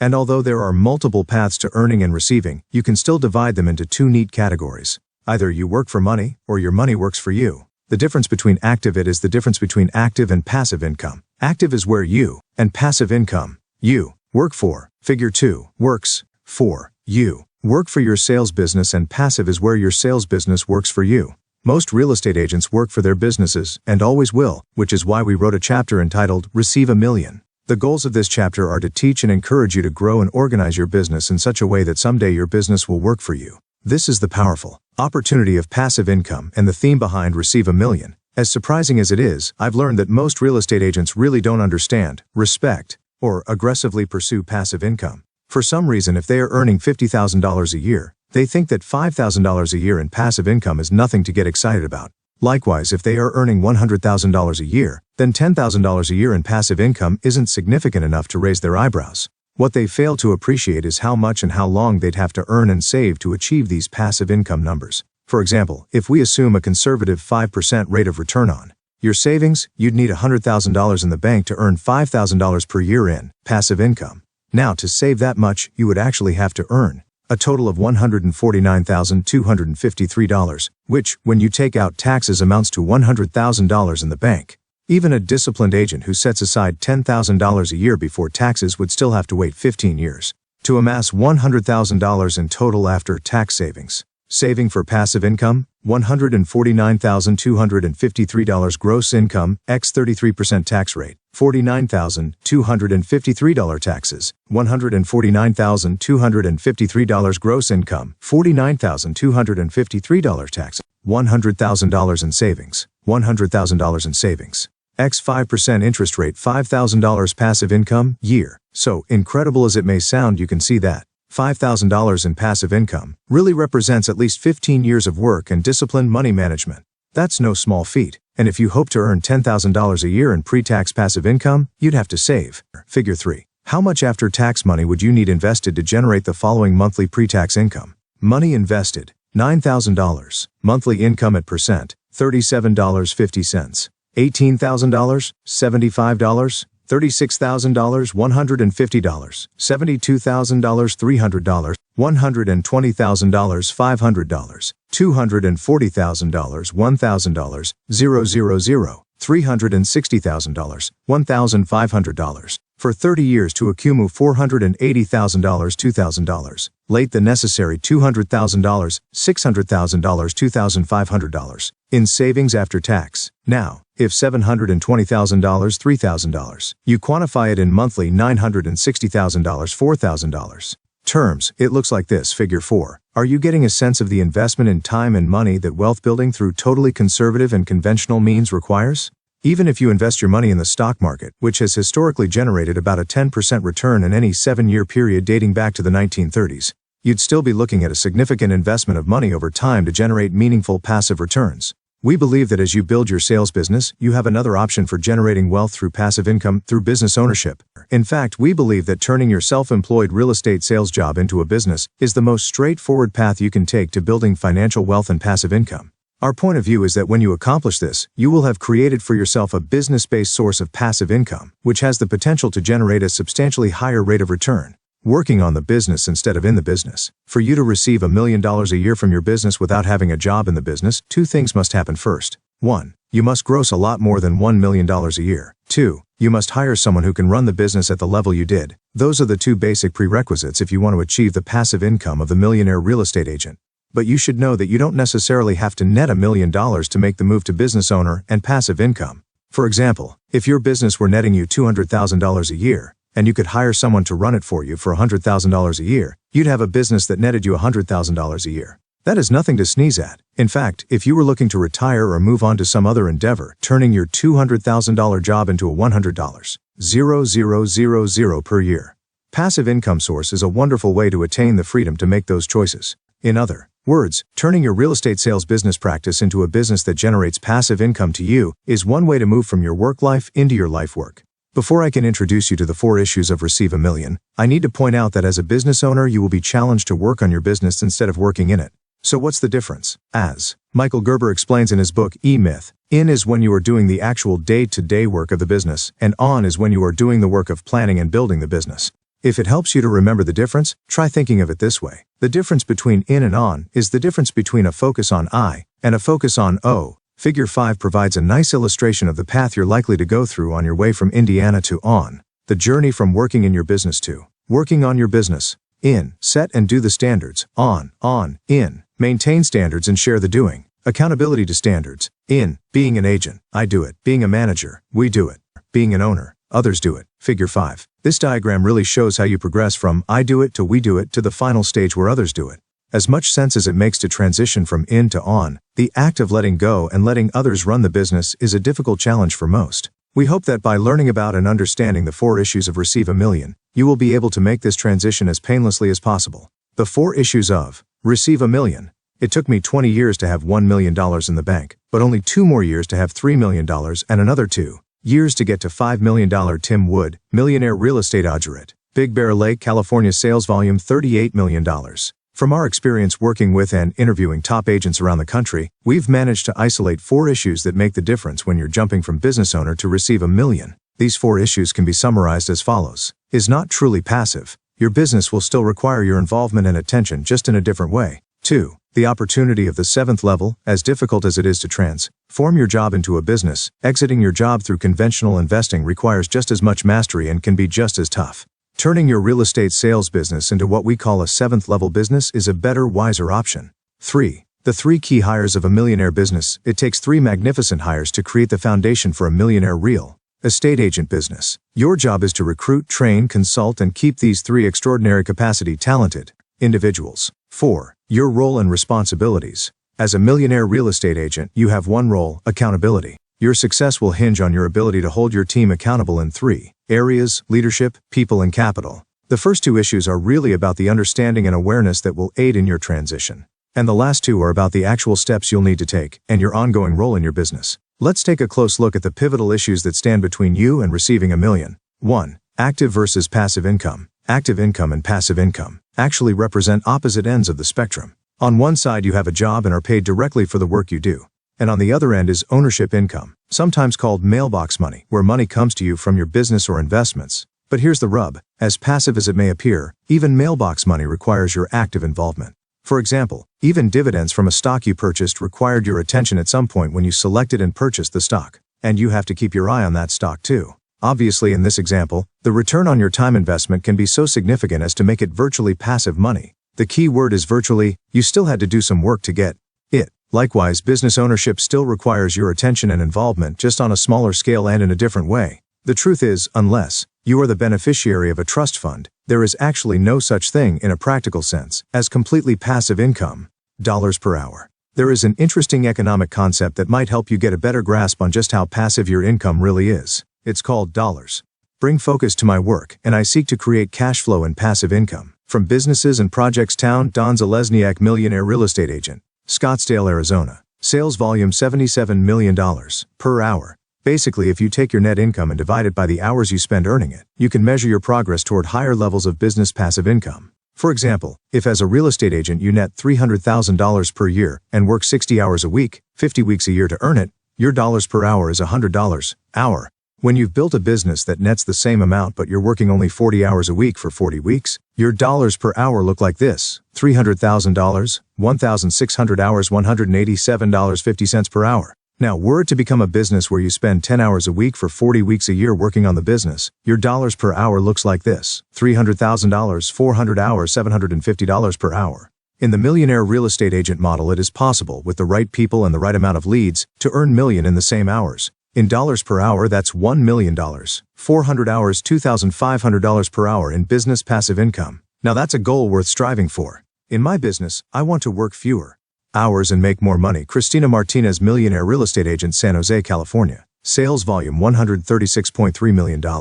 Productivity is the key to this equation. If, over the course of your career, you can focus your time on the productive actions of leads, listings, and leverage, you'll find your dollars per hour will steadily climb. Your transition from net $1 million to receive $1 million will then be, in part, a reflection of your mastery of the 3 L's, connect versus disconnect. So be wary of how you view business's passive income. It is not so much passive as it is highly leveraged. As a business owner, your active participation will still be required. However, the nature of, I have learned to stick with what I know. Residential real estate. Bill Ryan, Millionaire real estate agent, Chandler, A. Sales volume $54 million.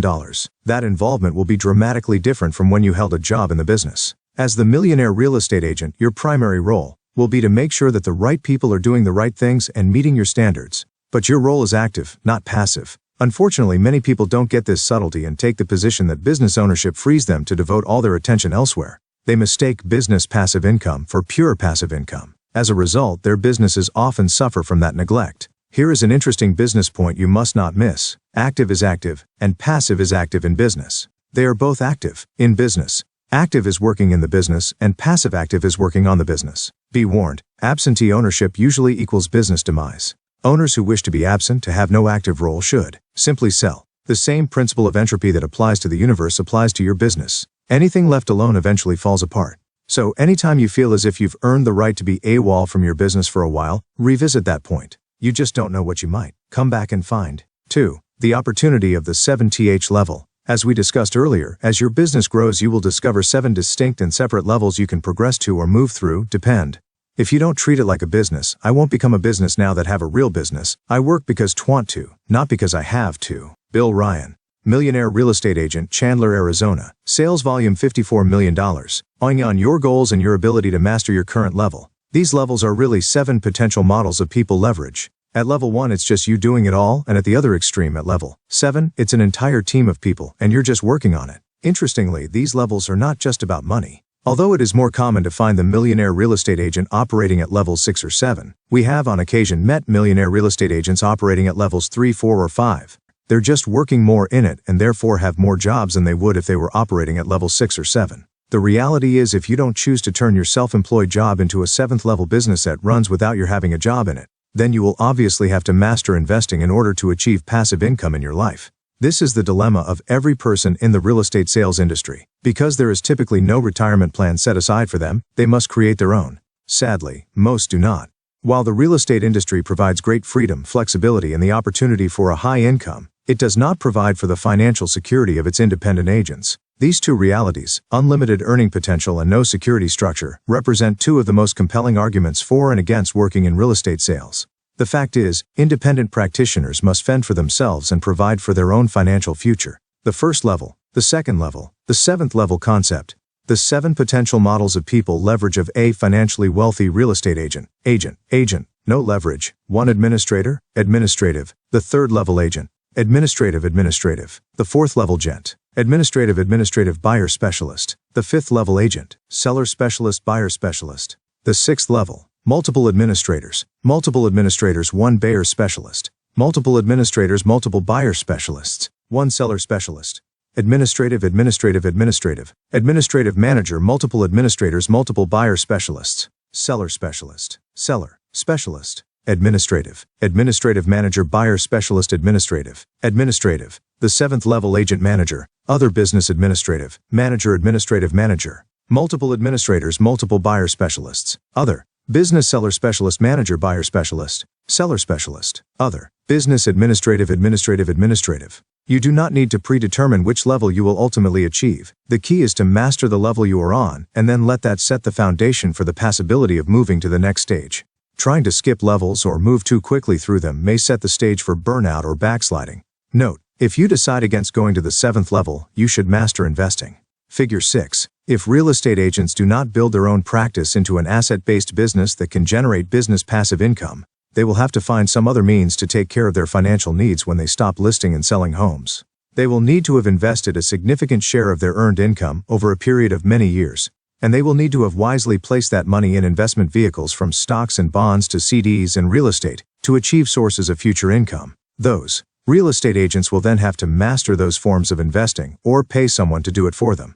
With this in mind, millionaire real estate agents choose to provide for their own future by moving their income-generating real estate job into a business that can eventually provide them an ongoing stream of passive income, long after they cease personally selling and listing homes. Mastery of other forms of investment is not necessary. Their whole career has been about the pursuit of mastery in real estate. Taking their business to the 7th level is just an extension of that mastery. Long before they chose to shift from net $1 million to receive $1 million, they had an exceptional grasp of their economic, budget, lead generation, and organizational models. They followed a normal progression from sales productivity to business leadership. In the end, they built a business that can be productive and profitable without their sitting in the driver's seat. Day in and day out, they leverage themselves into financial security. When you reach this level, you will have an asset that can financially sustain you, one you can continue to own or choose to sell.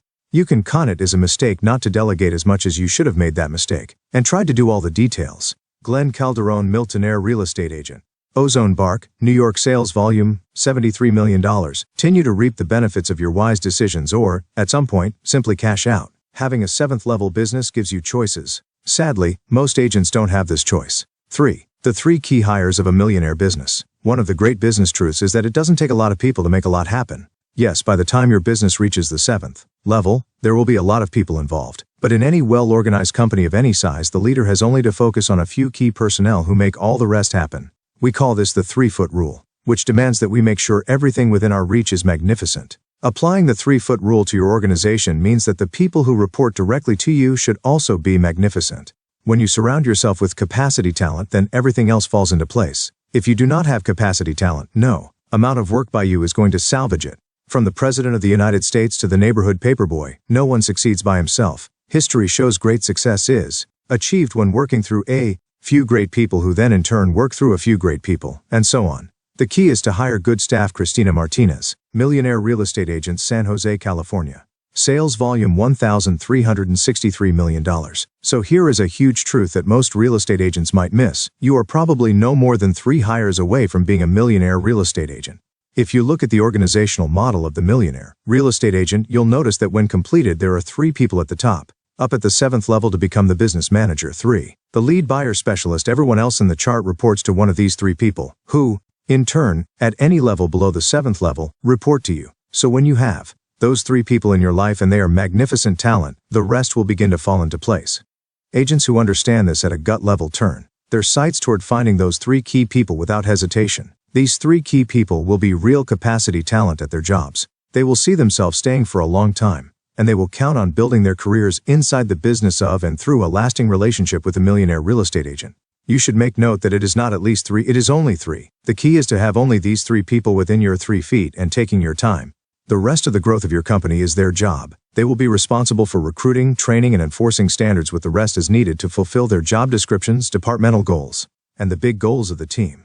If these 3 people are not truly capable, then you'll get pieces of their jobs back and some of their people in your space and time. 5-year commitment.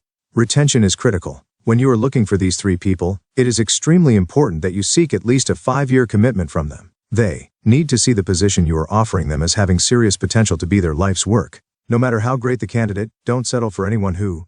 Glenn Calderon, millionaire real estate agent, Ozone Park, New York sales volume $73 million. Can't convincingly demonstrate that level of enthusiasm for your business. Why? You want keepers for life. You need 3 magnificent people who see themselves in a business relationship with you for a long time. Big goals and a clear understanding of what it takes to achieve them will be the real keys to attracting this kind of talent to your organization. Big goals are like recruiting magnets. They will not only pull you through, they'll attract key talent to you. If there is one thing talent enjoys, it is a big vision of the future and the challenge of getting there. If talent perceives your goals to be too low, you may find that person questioning them from the start. Why not $2.4 million in GCI? The positions you're hiring for will not be easy. In fact, they will be full life expanding challenges, and you don't want to present them as anything less. Low T goals and minimal job descriptions actually tend to attract less ambitious people who look for jobs that will neither push them nor force them to grow. And if those kinds of people are running your business, you should not expect it to grow either. Anything short of magnificent talent need not apply. Weekly meetings. So you've found your 3 key people, managed to recruit them, and are reaping the benefits of bringing real talent to your organization.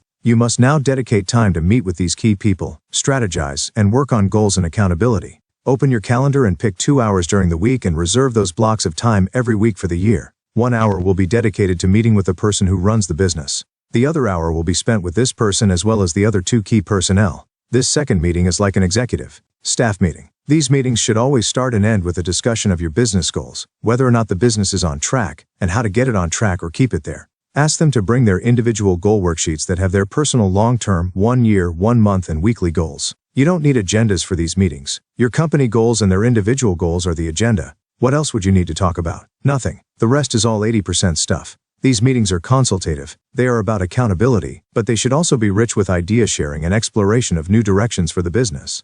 If these people are magnificent talent, they will not only identify new areas for growth in your business, but will also serve as excellent sounding boards for your ideas. Hiring. Not only is it your responsibility to hire the person who will be managing the day-to-day business, but it will also be your responsibility to oversee and be as involved as necessary in the hiring of the other 2 key personnel. If you've recruited the right person to manage your business, she will likely identify excellent candidates for the other 2 positions. But don't be lulled into passivity by the magnificence of your first primary hire. You must be actively involved in the hiring of the other 2, and make absolutely sure they are right for the job.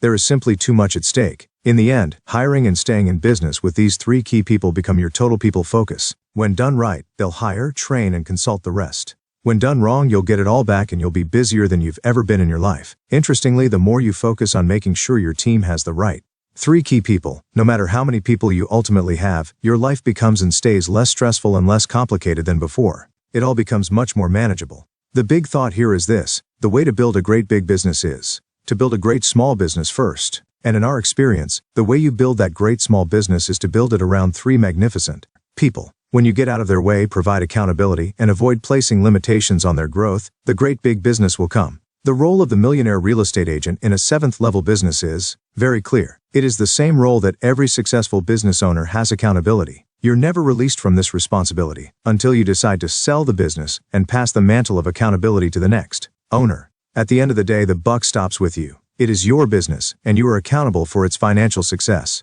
You may be able to spend less time on the business, but you can never step off the accountability bus. Accountability is both a mindset and a skill set. The mindset is about clarity in setting standards and a tough-minded determination to meeting those standards. The skill set is, on the one hand, about planning and goal setting, and, on the other hand, about keeping track and holding others responsible for hitting those goals. You must be able to set standards and goals, clearly communicate them to your team, and then be attentive and persuasive enough to hold people to those standards and goals. As an owner, the role of accountability is focused on 3 key areas: leadership, people, and capital. No matter how much time it may take, the millionaire real estate agent never loses focus on these 3 aspects of their 7th-level business. These 3 areas keep the business growing and profitable at a high level. Inattention to them may lead to backsliding, loss of personnel, and loss of profitability. Leadership accountability. It's my job to run the business and oversee the marketing to bring us bitsiness. Visit the business section of any bookstore, and you'll probably find more books on leadership than you can carry to the counter. Having read more of those books than I could list here, I can tell you that while most have great information on how the leader should act, think,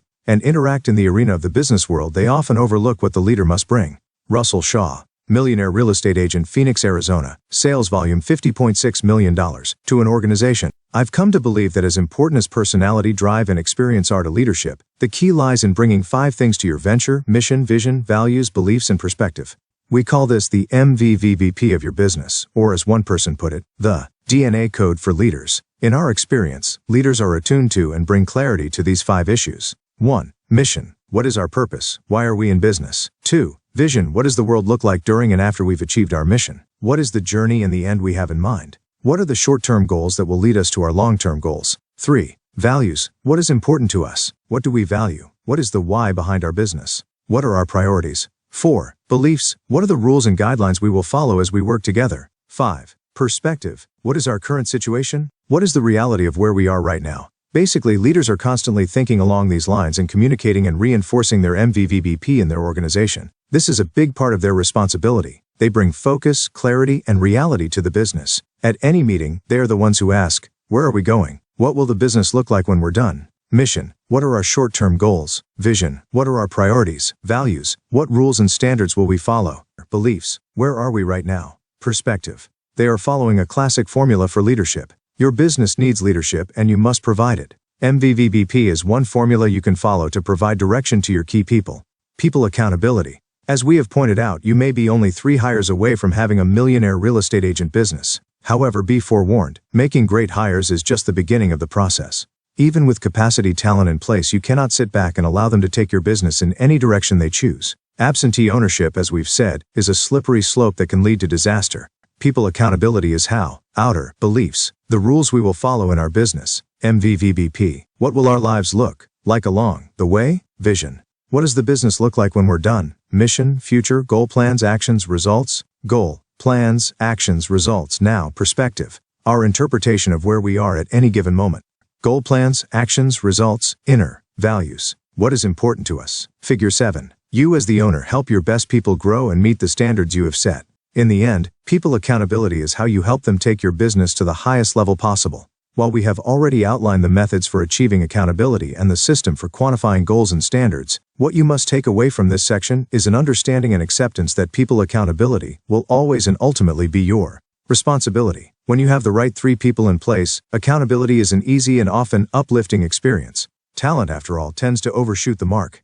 When you are lacking talent in these 3 positions, accountability will take more of your time, be more stressful, and accomplish less. Just remember, as stressful as it can be to hold someone accountable for a broken standard or unmet goal, accountability is not nearly as stressful as losing the business or having to get back into the day-to-day work of the business. Our experience with accountability has shown that tough love accountability with people who are not true talent eventually leads to a mutual parting of the ways or a reduction in their responsibilities. And then you will need to find a truly great hire to replace them. If your other 2 hires have been great, they will help you make this transition in a way that forces you to step back into the business and completely take over the missing person's job.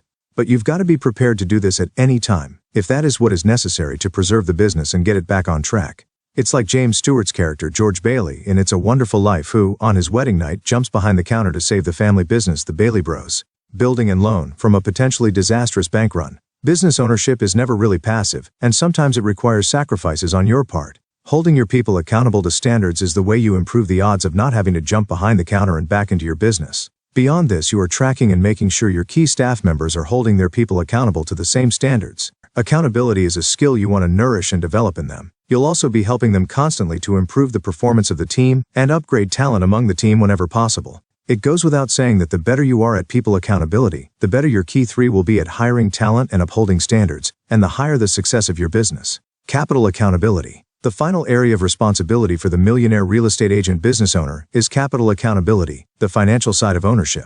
As the owner of a business, you are responsible for providing the financial resources the business needs to survive and grow. You are also ultimately responsible for ensuring that ongoing obligations are fulfilled and new systems or hires are funded. Owners follow their money, evaluate results seriously, and hold their dollars accountable to appropriate results. Again, we are saying you need to play the red light, green light game to make sure your return on investments is better than dollar for dollar. Fundamentally, this means you are approving all budgets and reviewing your monthly P&Ls with your 3 key people. It means having every budget variance justified to ensure fiscal accountability. As explained in the Controlling Your Costs section of Net a Million, a handy trick for making sure you are involved any time expenses exceed your budget is to 1. Separate your deposit account from your operating account. 2. Authorize only yourself to write checks or move money from your deposit account. And 3. Place in the operating account at the start of each month only enough money to cover budgeted and approved expenses. In this way, when expenses run over, your bookkeeping team member will have to come to you to transfer the difference into the operating account.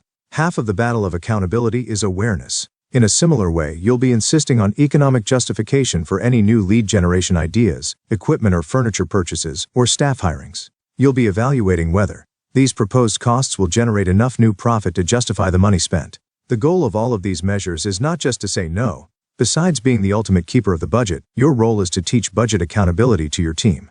Getting people to understand how to evaluate costs in light of potential benefits rather than current needs is invaluable and makes your job much easier. You will be a financial teacher, and as the owner, budget accountability will be a primary area of focus until the day you sell the business. Conclusion. One of the reasons we chose to compare the path of the millionaire real estate agent to climbing Mount Everest is because so few people have thus far been able to accomplish either feat. Of the thousands of real estate agents we've worked with, only a small number have actually achieved a 7th-level business of the millionaire real estate agent.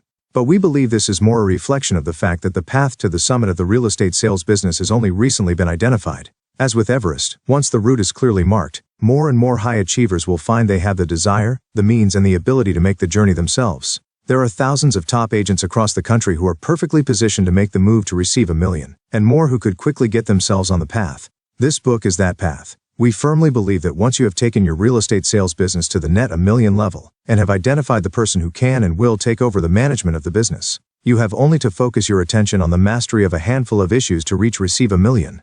Points to remember: receive $1 million. 11. Active versus passive income. Understanding that passive income is not purely passive. When we own a business, your business will still require your involvement and attention, just in a different way. The opportunity of the 7th level, as difficult as it is to transform your business into a zero-level business. Exiting your job through conventional investing requires just as much mastery and can be just as tough. Turning your real estate sales business into a 7th-level business is a great option. The 3 key hires of a millionaire business. It takes 3 magnificent hires to create a millionaire real estate agent business and take it to the 7th level. Your job is to recruit, train, consult, and keep these 3 extraordinarily talented individuals. For your role and responsibilities as a 7th-level millionaire, real estate agent, you have 1 role: accountability. Your success will hinge on your ability to hold your team accountable in 3 areas. Leadership. Part of the measure of your ability to lead your business to a high level of sustainable success will be determined by your ability to bring MVP to your business. A true leader is the standard bearer of the business. B. People. Through regular meetings, goal worksheets, and A. Tough love insistence on meeting standards, you must bring accountability to your key people and through them accountability to your business as a whole. Capital. As much as you are the ultimate keeper of the budget, you must also bring others to understand the importance of budget accountability. Part 3. Staying on top. Putting it all together with focus. Even if you are on the right track, you'll get run over if you just sit there. Will Rogers. The $64,000 question. No horse gets anywhere until he is harnessed. No steam or gas ever drives anything until it is confined. No Niagara is ever turned into light and power until it is tunneled. No life ever grows great until it is focused, dedicated, disciplined. These words were written by Harry Emerson Fosdick, and ever since I heard them, I can't get them out of my mind. After spending most of my adult life working with successful real estate agents, I am convinced that they succeed through the power of narrowing their focus. You see, life doesn't just happen to you. Business success or failure doesn't just happen to you. It's all about choices. Choices about what you focus on and how you maintain that focus. In a PBS interview, Sonny Fox, a former host of the popular game show The 64,000 Question, related an interesting story about the tenacity of a young woman determined to appear on the show. Although the young lady had a degree in psychology, she was staying home with her first child while her husband pursued his internship. This was in the 50s. The couple watched the $64,000 Question regularly, and, eventually, the young woman decided to audition for the show. Even though she had expertise in her field, she was turned down. A young housewife who was a psychologist didn't seem to inspire their imagination. They were looking for dramatic juxtapositions, like a fisherman who was a mathematician or a pilot who cataloged butterflies. Determined to make the show, this young woman struck upon the idea to fashion herself into a boxing expert. So she began studying in earnest, checked out every book she could find on boxing, and started going to matches. After a year, she sent in another application with her picture, and listed her avocations as housewife, psychologist, and boxing expert. She got on the show, and went on to win $64,000 in celebrity. But the story doesn't end there. She used the winnings to complete her doctorate degree in psychology and leveraged her game show celebrity status to kick-start what has become a tremendously successful career. You may know her as Dr. Joyce Brothers. Sonny Fox had this to say about her. One thing you have to know about Joyce is she's absolutely purposeful in her life. I mean, if she wants something, she goes after it. Dr. Joyce Brothers knew what she wanted, focused on it, and achieved it. She proved that today's focus could ultimately manifest itself as tomorrow's reality. 5 simple steps. At the outset of this book, I made it clear that we believe high achievement may be simpler than you might think. Not easy, just simpler. What we meant by simpler is that what you need to do is clear, and it is absolutely possible for anyone to do it. However, when we say anybody can succeed, we do not mean everybody can succeed. There is a big difference. It is our belief that anybody can succeed at a high level, but not everybody will. Why? Focus. We don't know why people are unable to achieve focus, we just know that it is the little difference that makes the big difference in their lives. The great thing about your sales business is that it's not about what everyone can do, it is about what you can and will do. It is about opportunity, not averages. The future of your real estate business depends directly on your ability to focus it in the proper direction. Obviously, the direction you aim determines the targets you can hit. Aim low and you will probably only have the option of hitting a variety of low targets. Pull your aim higher and you'll probably have the option of hitting higher targets. Just remember that when you aim low, only a stray bullet hits a high target. Big can be great, but only if you narrowly focus your business on the simple issues that make big happen in a great way. The bigger you want your business to be, the narrower your focus will need to be on what matters. In the end, the size of the business or staff isn't really your main concern, the focus is. Stephen McKenna once observed that, all good is gained by those whose thought and life are kept pointed close to one main thing, not scattered abroad upon 1,000. With this in mind, I want to suggest 5 simple steps that can lead you to great focus and open up a world of possibilities in your business and in your life. 1. Create a personal plan and make process your focus. 2. Time block to get your focus. 3. Get accountability to keep your focus. 4. Make sure your environment supports your focus. 5. Keep your energy to maintain your focus. 1. Create a personal plan and, then make process your focus. The first thing I want you to do is set high goals in key areas. Anton Chekhov taught that man is what he believes. I want you to think and believe big. Big goals require big models, and that's what I'm really after. Everything I'll do is thought out and planned in advance. By 4 or 5 p.m., I have my next day planned. John Toy, Millionaire Real Estate Agent 1 Westland, Michigan. Sales volume $39.2 million.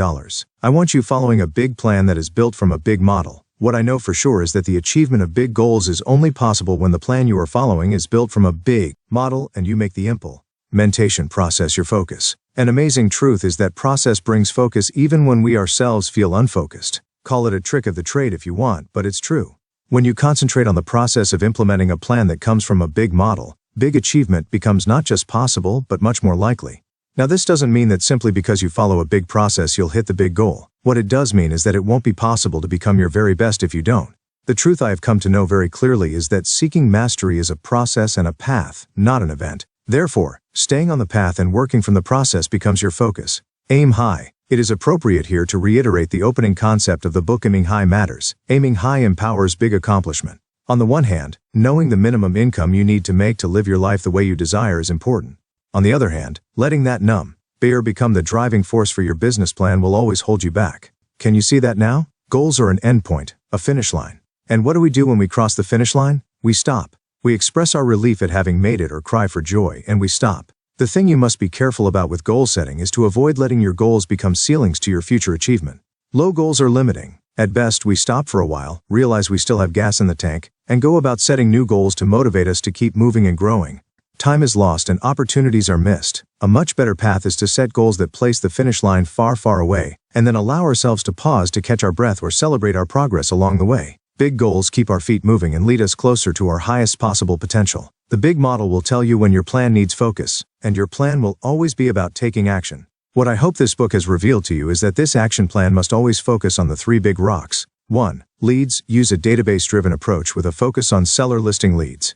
2. Listings. Get the number of seller listings you must get and market those listings systematically to gain additional buyer and seller leads. 3. Leverage recruit capacity talent with an emphasis on your 3 key hires, and require the talent to implement systems and tools. Stay focused on these 3 things and you will take your business to the highest possible level. Try to get past the natural tendency to judge whether you can or can't do it, and commit yourself to the pursuit of excellence. Then focus on the process of implementing and growing into the big models. Try, not to be cute but rather to be instructive. I would ask you to view the word try as an acronym for the real you.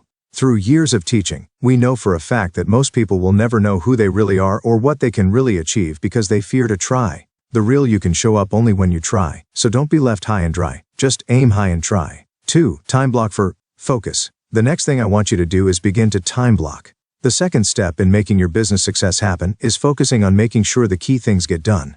Time blocking will help you with this. Think of, I do my calls first and any need to, das second. My get to das come last. John Love, Millionaire Real Estate Agent, Westland, Michigan. Sales volume $39.2 million. It this way, if everyone has the same amount of time, then success at a high level isn't about how much time you have but rather how you use that time. Business versus busyness. All real estate agents have a choice. They can either be in business or in busyness. Most are in busyness. Why? Their time is not focused on what really must be done to drive their business at a big level. They are not clear about their models, so they are not clear about the activities and priorities on which they should focus their time. Millionaire real estate agents are just the opposite. They don't have a to-do list, they have a have-to list. Through time blocking, they make sure that the have-to gets done before the to-do. They know what has to happen, and at the beginning of each year, month, week, and day, they open their calendar and block off the appropriate amount of time to get those things done. Everything else, their to-do list, gets scheduled after and around the have-to activities. When you give every activity equal importance, prioritization happens only when deadlines and problems force you to react to them.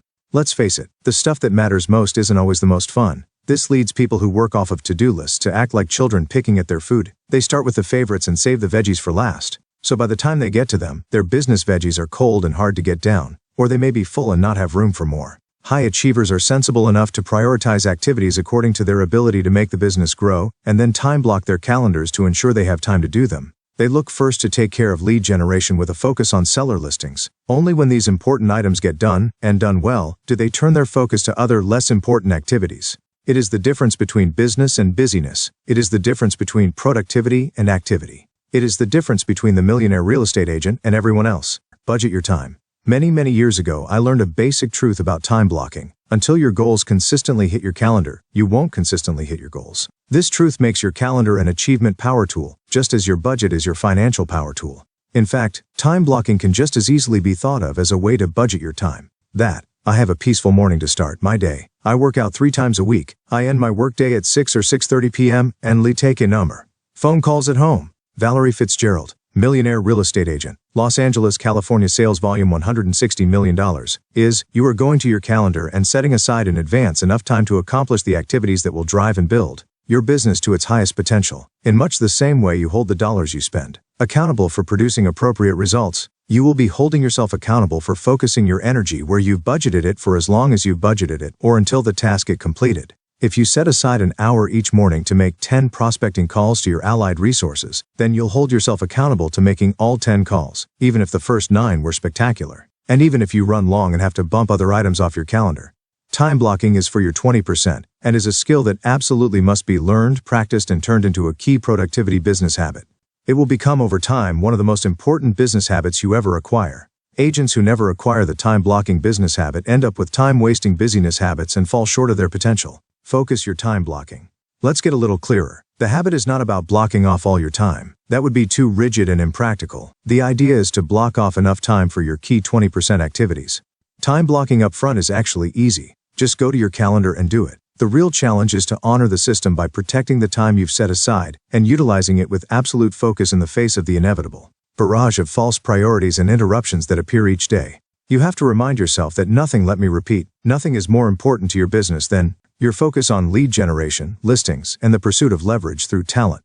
If you take care of these core issues, you will experience what is possible. Lose your focus on these key issues, and you'll experience the low ceiling of limitations and the feeling of what is not possible. In the end, time blocking is a process, a system to help you maintain your focus. It opens the door to focused activity and the high accomplishment that focus makes possible. 3. Get accountability. 2. Keep your focus. Working with and observing agents over the years has taught us a few things. Everyone has habits, behaviors, biases, and skills that, at some point, create a natural ceiling of achievement for them. All agents reach a point where they say, "I'm doing my best and this is the best I can do." That's what we call a hard achievement ceiling, and no matter who you are, you will. I've always learned from others. Alan Dome taught me to focus my market and make better use of my time. Greg Newman, millionaire real estate agent, San Diego, California. Sales volume $113 million. Hit 1. Breaking through it will require your focus on the key areas and maintaining that focus over time. Long-term focus. Getting focus is easy. Keeping it over time is not. Acknowledging that focus is difficult to keep is a great place to start. How good are you at maintaining your focus? Honestly, do exercise regimes and nutrition plans remain a part of your life, or do you pursue them just long enough to get results? The core models, systems, and issues of high success are clearly identified in this book. But to be your best, you'll have to focus on them daily for as long as it takes. And by virtue of the fact that they are very big goals and big models, it may take a long while. As far as your focus is concerned, staying the course is critical. Just why is long-term focus so hard to achieve? First, prolonged focus on the same issues can feel like routine, and routine can lead to boredom. When boredom sets in, attention drifts. And when your attention drifts, the craving for novelty creeps in and doing something new starts to appear more and more appealing. Think back to when you were a kid and set out to singe a leaf or burn lines in a wooden plank by hovering your magnifying glass above it. For the technique to work, you had to hold your magnifying glass perfectly still to focus the sun's rays on a tight spot, and then keep it there until the leaf or wood crackled and burned. You learned quickly that moving the magnifying glass around too much didn't have much effect at all. One approach creates fire, the other brown spots. One required long-term focus, the other did not. One was hard, the other wasn't. If focus brings results, then long-term focus brings long-term results. Everyone can focus on something for some period of time. The trick is to learn how to focus on something day in and day out for the long haul. Long-term results require that you focus your efforts on the smallest number of key activities that will, in turn, generate the greatest results. No other principle is violated more in the real estate sales business than the basic principle of long-term focus. In no other industry that I know of do people change strategies so often. This is due in part to intense competition, and also to the extraordinary number of differing opinions about what real estate practitioners should be doing with their time. This is unfortunate since all our experience points to a simple path of beginning with a proven big model, and riding that jumbo jet as far as you can go. Realistically, you can't have total focus in everything you do, nor maintain it all the time on any single thing you do. Acknowledging the limits of your ability to focus is important because it allows you then to choose carefully what you need to focus on, and then find ways to help you maintain that focus at a high level over time. One of the best ways to do that is to bring some accountability into your business life. Accountability for refocus. Accountability is an empowering process for continuous focus and refocus. Let's pull together some of the points we've made thus far in our quest to get you powerful and prolonged focus. First, we created a personal plan and made the implementation process of that plan our focus. We have focus. Next, we time blocked so our time to do the key activities was always protected. This gave us short-term focus by allocating our time to fit our focus. Then reality hits. We discover it's hard to keep our focus over time, even with time blocking. We discover that time blocking alone won't keep us focused over time. We need help. The solution is accountability. Unfortunately, most people have a warped understanding of accountability, and little to no appreciation for how empowering it can be in their life. Insofar as your focus is concerned, accountability picks up where time blocking leaves off, and you get the best accountability through a relationship that follows a process to refocus you regularly. It sharpens you over time. Accountability shapes and reshapes your focus. It is a learning loop for seeing clearly what you should be focusing on, and a feedback loop for refocusing when your attention slides. The accountability process. Basically, accountability is a process you do with someone else. It's hard over time to hold yourself accountable to tough goals. To be effective, it relies on your ability to accurately track your activities and the results you get. If you open up your dictionary to the word accountability, you'll see that it is derived from account, which means to furnish a justifying explanation. It means to answer for. Accountability is about defending your activities to an objective observer. It is funny how, when you are asked to explain why you are doing something, you can immediately see the foolishness of actions that seemed perfectly logical at the time. I think spouses provide a heavy measure of accountability in our idle time, and that takes the form of, "Honey, what the heck are you doing?" Kidding aside, you do need someone else to hold you accountable, but you also have to keep track of your numbers. Your goal numbers may be the target, but they mean nothing if you are not taking regular measurements of your progress toward them. Monthly and weekly goals need to have monthly and weekly progress assessments to be meaningful. At any point in the game, you've got to know the score and how far ahead or behind you may be, otherwise you'll never be in a position to make meaningful adjustments. Real estate agents who do not keep track of their lead generation, sales productivity, and financial performance will be hard-pressed ever to sustain high-level results. With your numbers in hand, accountability is about getting and using feedback. This means to take time on a regular planned basis to meet with whoever is holding you accountable, look at your business numbers, and refocus your efforts. This is the essence of the accountability feedback loop. Set goals, do the key activities, measure the results, evaluate the process, and make adjustments when necessary. The more often you go through this process, the better your ability to maintain your focus on the activities that yield the best results. Make no mistake, you cannot effectively do this alone. You must involve someone else to hold you accountable. Some people may be more disciplined or have greater focus, but no one can successfully and continually hold themselves accountable. Existentialist philosopher and playwright Jean-Paul Sartre in his masterful play No Exit shows how hard it is to discover the truth. You see, our perceptions of our own actions are forever colored by our intentions, and others see only our actions without the benefit of knowing what we really intended. The truth, of course, lies somewhere in between. Having an outside perspective helps strip away the excuses so you can see your actions' eye, and results in a very honest, unblinking manner. It takes another person or a group of people to hold you accountable and get you refocused. That is why nearly all high achievers have coaches and consultants. Even the best of the best, Mia Hamm, Tiger Woods, Marion Jones, and Michael Jordan, all have a coach or coaches to keep them focused and on track to their big goals. Accountability is the relationship of choice for champions. So the key to accountability is to select a person, coach, consultant, mentor, or peer partner, or a mastermind group, and then meet on a regularly scheduled basis to review your goals and results. The same rules apply to your accountability sessions that apply to your sessions with your staff. You need to bring and share your goals worksheet, an accounting of your business plans and activities, and an accurate summary of the results you have achieved to date. You've got to avoid rationalizations and hiding places and just deal with your actions and results. Accountability is not just about maintaining your focus. You will find it can empower you to build more effective habits and awareness of when you are and aren't on track. When you don't have accountability in your life, failure often comes as a total surprise. This is not a good thing. Accountability is the most powerful tool for achieving big goals and long-term success. We like to say, keep track and feed it back. That, in fact, could be the focus motto of the millionaire real estate agent. In the end, it is not only a refocus tool for themselves but also for their key people. As we pointed out in Receive a Million, accountability is the key to achieving high performance and success through others. One final thought on accountability: frequency matters. The more you try to achieve or the greater the personal growth you seek, the more frequent your accountability will need to be. In business, a monthly review of activities, production, and financial performance is the minimum. For personal performance accountability, we recommend a more rigorous weekly or bi-weekly schedule of review and accountability. Some top performers have daily meetings with their coach or consultant. Over time, you will learn what frequency of accountability works best for you. The obvious truth is this: just do it. 4. Make sure your environment supports your focus. Environment is one of the most underrated catch-you-by-surprise issues of success. Whether or not you are aware of it, your business environment and your personal environment matter. They matter a lot. In fact, your environment matters so much that it may be one of the most important focus support issues you ever have to deal with. While people may join companies for a lot of reasons, they usually stay or leave for one: the environment and its impact on them. We believe strongly that your environment is a critical issue to your success and that it must clearly support your goals. The first time I ever experienced this was when I first entered management.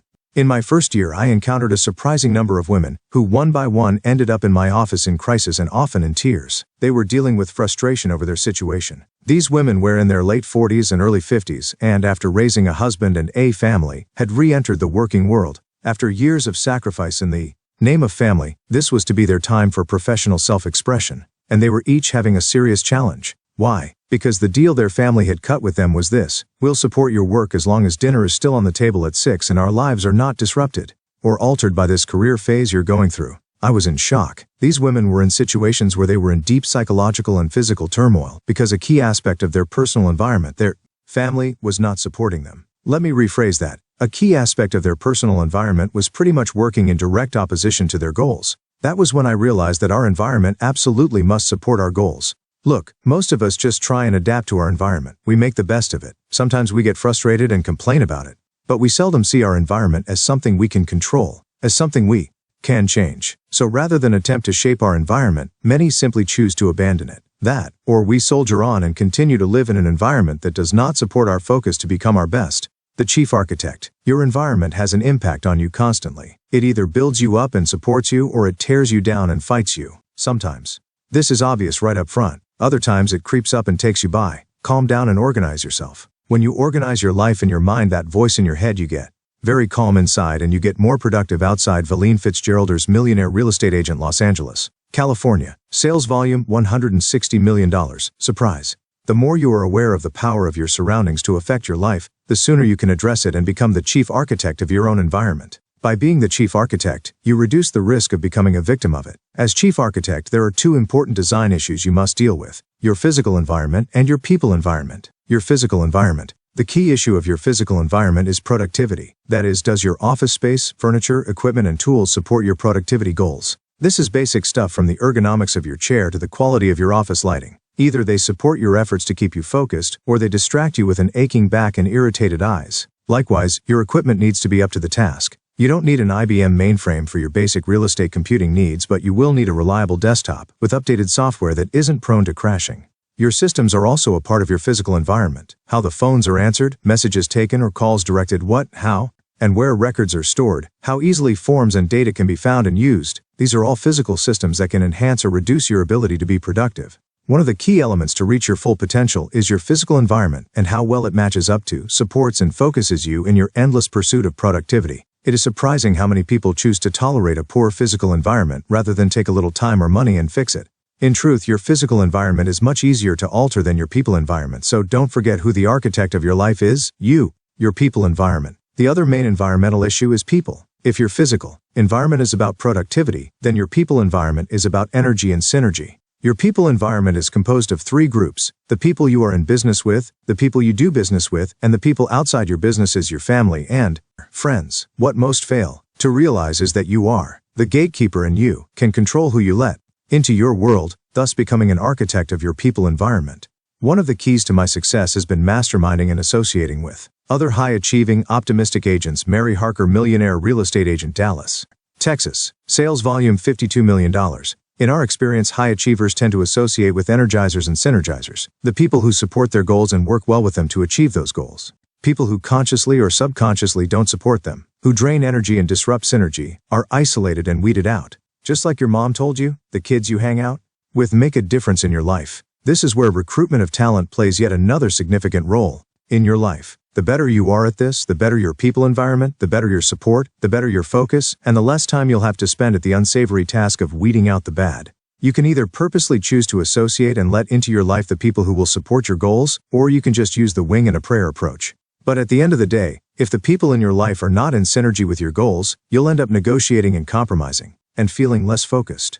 Your environment can make you or break you. It's that important. And while it may take more grit and courage to alter your people environment than your physical environment, you are ultimately responsible for both. Don't leave the architecture of your environment to chances. Shape it, craft it, and make it one that helps you fulfill your promise. 5. Keep your energy. 2. Maintain your focus. The fact is that your ability to maintain your focus at a high level over time will largely depend on whether or not you can stay consistently enthusiastic and energized. Getting and sustaining enthusiasm and energy are a bit of a mystery. High achievement requires big energy, but paradoxically, achievement can also be a source of energy and enthusiasm. So which comes first, the energy or the achievement? Honestly, I don't know. What I do know is that you can't reach big goals without a big sustained effort.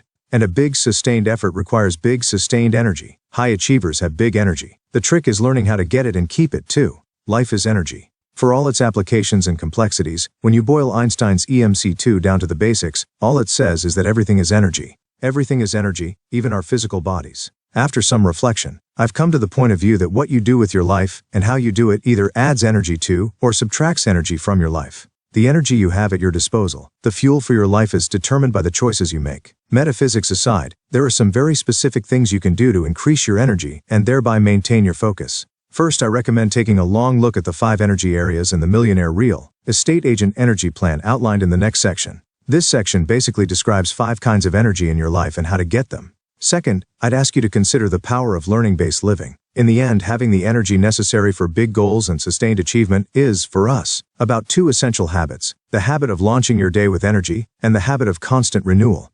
Through learning the Millionaire Real Estate Energy Plan, early in my professional career, I discovered a simple program to harness energy for my life and pull me through the day. It is deceptively simple, but it is also one of the most powerful things I've ever done in support of my goals. Having a steady supply of positive energy is invaluable for the entrepreneur. I call it the Millionaire Real Estate Agent Energy Plan, a big plan for big energy. The 5 energy areas. There are 5 areas in which I need energy. Most likely they are much the same for you. I need spiritual energy, physical energy, emotional energy, mental energy, and business energy. My simple formula is to block off my time such that I can be assured I will be able to pull a lot of energy into my life every day. What I've learned is that the world doesn't really get going until about 10:30 to 11 a.m. That means, if you really want to get something done with a minimum of interruptions, you'll do it before 11 a.m. When the phone starts ringing and people start popping by. My energy routine is designed with an 11 a.m. end time in mind. Here is what I do. 1. Get up every day by 6 a.m. and meditate and pray for spiritual energy. Then I exercise and eat for physical energy. Afterward, I hug, kiss, and laugh with my family for emotional energy. And try to do it so that I get to spend time with all of them and still get to the office between 8 a.m. and 9 a.m. I then plan and calendar my day for mental energy and spend my most energized hours in the office working hard on lead generation and recruiting talent for business energy. I never slack off before 11 a.m. It is funny, but those early hours of intense focus tend to pull me through the rest of the day. You can get so much going that it takes you the whole afternoon just to wrap things up. That's positive energy creating amazing momentum in the Millionaire Real Estate Agent Energy Plan. Your life. Even when I 1. Meditate and pray spiritual energy, am less structured in the 2. Exercise and eat physical energy afternoon, I still tend to 3. Hug, kiss, and laugh emotional energy, be phenomenally product. 4. Plan and calendar mental energy tiv because my earlier 5. Lead generate business energy. Actions have dictated my priorities. I truly believe that those first few structured hours of each day make all the difference. Renewal through learning. all by 11 a.m. every day. Figure 1. Energy matters. How energy is used also matters. Learning is how we come to understand the most powerful and productive ways to use our. We're education junkies. We talk to others and they help us realize what is possible. David and Judy Crockett, Millionaire Real Estate Agents, Concord. Oh, sales volume $53 million. Energy. When we observe people who have achieved a high level of mastery in any endeavor, their actions seem almost effortless, and it appears as if they could do it forever. That is sometimes very much the truth. When people have highly developed skills or great awareness, what they do actually requires less energy and effort. They are simply more efficient and know how to get more of their intended results from their actions. The illusion is in how natural this appears. Sure, a minuscule percentage of us are naturally gifted with extraordinary energy, focus, and skills, but the truth is, most people who appear naturally gifted had to work very hard to achieve that. Jack Nicklaus, in a post-tournament TV interview, once said, "Some people tell me they are amazed with how easily I hit the golf ball so consistently straight and far. I just tell them that if they had been watching me hit hundreds of golf balls every day for all those years, they wouldn't be so amazed." My point here is this. If you are committed to achieving big goals, you must be committed to learning-based living. Learning is both empowering and energizing. It is about gaining new knowledge and new skills. It's also about renewal. And renewal is fun. So learning is about gaining knowledge and skills. It allows you to do more with the energy you have, and it is the foundation of proactivity, taking charge and being in control. Being learning-based gives you a great advantage in business over those who are not. By default, they have less energy and are spending more of it to do the same things you do easily. For them, ignorance is not bliss. For you, learning is leverage, and it provides you with 3 important advantages: wisdom, competence, and foresight. Not only does this leverage allow you to avoid wasting energy and to get more done with less energy, it actually brings more energy to you. Honestly, we're not sure why this is true, we just know that it is. Maybe it is in the fact that wisdom, competence, and foresight bring with them healthy confidence, which in my opinion, is a very energizing emotion. Maybe it is the excitement that comes from doing something really well. The energy may also stem from the mental and spiritual lift that comes from greater awareness and insight. Or maybe it simply comes from personal satisfaction at taking on a new challenge, having the courage to try it, and then realizing you can now do it. Whatever it is, wherever it comes from, this learning-based energy renewal is very real and very powerful. Whether you are learning by doing or by studying, you'll find that they are both valid and crucial to achieving the highest level of productive energy and using that energy most efficiently. Learning by doing leads to greater skill and competence. Learning by studying leads to greater wisdom and foresight. Doing lends experience, and study borrows the experience of others who have lived before us. The millionaire real estate agents we know read books, listen to tapes, watch videos, and attend seminars and classes regularly. In fact, many spend as much as 10 to 15% of their work time pursuing learning. They call it an investment in themselves and a necessary one on the path to big achievement. We agree. It is both a good business strategy and a great life strategy. Once you accept the challenge of lifelong self-improvement and the path of mastery, you will be humbled by how much you don't really know. A bottomless pit of learning awaits us all. And this is not a negative awareness, it is an exciting and challenging discovery. It will energize you to learn more and never stop. It is perhaps one of the most energizing and uplifting aspects of the path to big goal achievement and will hopefully become a big part of your big why. It is not just live and learn, it's live to learn. Conclusion. Focus is really the linchpin in your pursuit of excellence. If we've done our job with this book, you should now know where your focus needs to be today, tomorrow, and for the rest of your career. Leads, listings, and leverage may be the cornerstone issues between you and great real estate sales, but if you can develop the kind of intense focus necessary to become a millionaire real estate agent, that same powerful focus will be yours to apply to other areas of your life. Let focus drive your dreams into reality. Finally, if we've learned anything, we've learned that our systems and our expectations are in place. We can build this business to a very high level. It is a living entity, and I don't see it ending. Mary Harker, millionaire real estate agent, Dallas, Texas. Sales volume $52 million. When you think big, you think possibilities. You think, what could I possibly do if I really tried? What is possible in my life? When you think possibilities at this level, you seek out big models and processes, and then make them your focus. The big models and big goals will pull you up through smaller goals to your highest achievements possible. You end up living larger, achieving the most you could achieve, and becoming the best you could become. Points to remember, putting it all together. In the end, the distinguishing characteristic of high achievers is their ability to maintain their focus over time. We are all capable of great focus, but this personal discipline must be fostered and nurtured in our lives. Create a personal plan and make process your focus. Time block for focus. Get accountability to keep your focus. Make sure your environment supports your focus. Keep your energy to maintain your focus. Our admonition to you is to believe in and seek the possibilities your life holds. Think big, act bold, live large. Become the very best you can become. Real life millionaire, real estate agents, real estate role models to learn from. Throughout this book we have quoted the words and shared the wisdom of many high-achieving real estate agents. These agents represent in their real-life accomplishments what we are endeavoring to teach. We are deeply grateful to all of them for their willingness to give of their time and their wisdom. It is important to note that even though these agents represent all the top national real estate companies, and many of the strong regional ones, they all chose to share their knowledge without hesitation or qualification. Like us, they see real estate not in terms of individual companies but rather in the sense of a family composed of all real estate agents. With that in mind, we chose not to identify their larger real estate company affiliations. The truth is their names and personal reputations are their actual brands, just like it should be. In this real-life section of the book, we'll share 16 of their profiles. Because we could not include them all, we selected those whose businesses, in our opinion, are most reflective of the broad base of real estate agents, the listing and sales of existing single-family homes. We hope you will enjoy getting to know them better, just as we have. Their beginnings are varied, and their stories inspirational. Their comments and observations provide both guidance and reassurance. In the end, they show us what is possible on the journey to the highest summit of real estate sales success. Enjoy. Snapshot of a Millionaire. Chris Cormack. Ashburn. Experience 14 years before real estate fashion designer and owner of a custom leather boutique. 2001 production. Transactions -212. Sales volume $70 million. Gross commission income $1.9 million. The team: sales listing specialists, buyer specialist team leader and 9 buyer specialists. Support chief financial officer, closing manager, listing coordinator, executive assistant and marketing director, multimedia specialist and 2 runners. Quick takes. Keys to success. Today my team is composed of specialists who collaborate to make a well-oiled machine. Our product is designed to create excellence in our marketing, sales and service. I applaud the professionalism of each team member and am particularly gratified to be working with my son, who is a successful buyer agent. The benefits of working with a team of specialists are contact quality and expansion.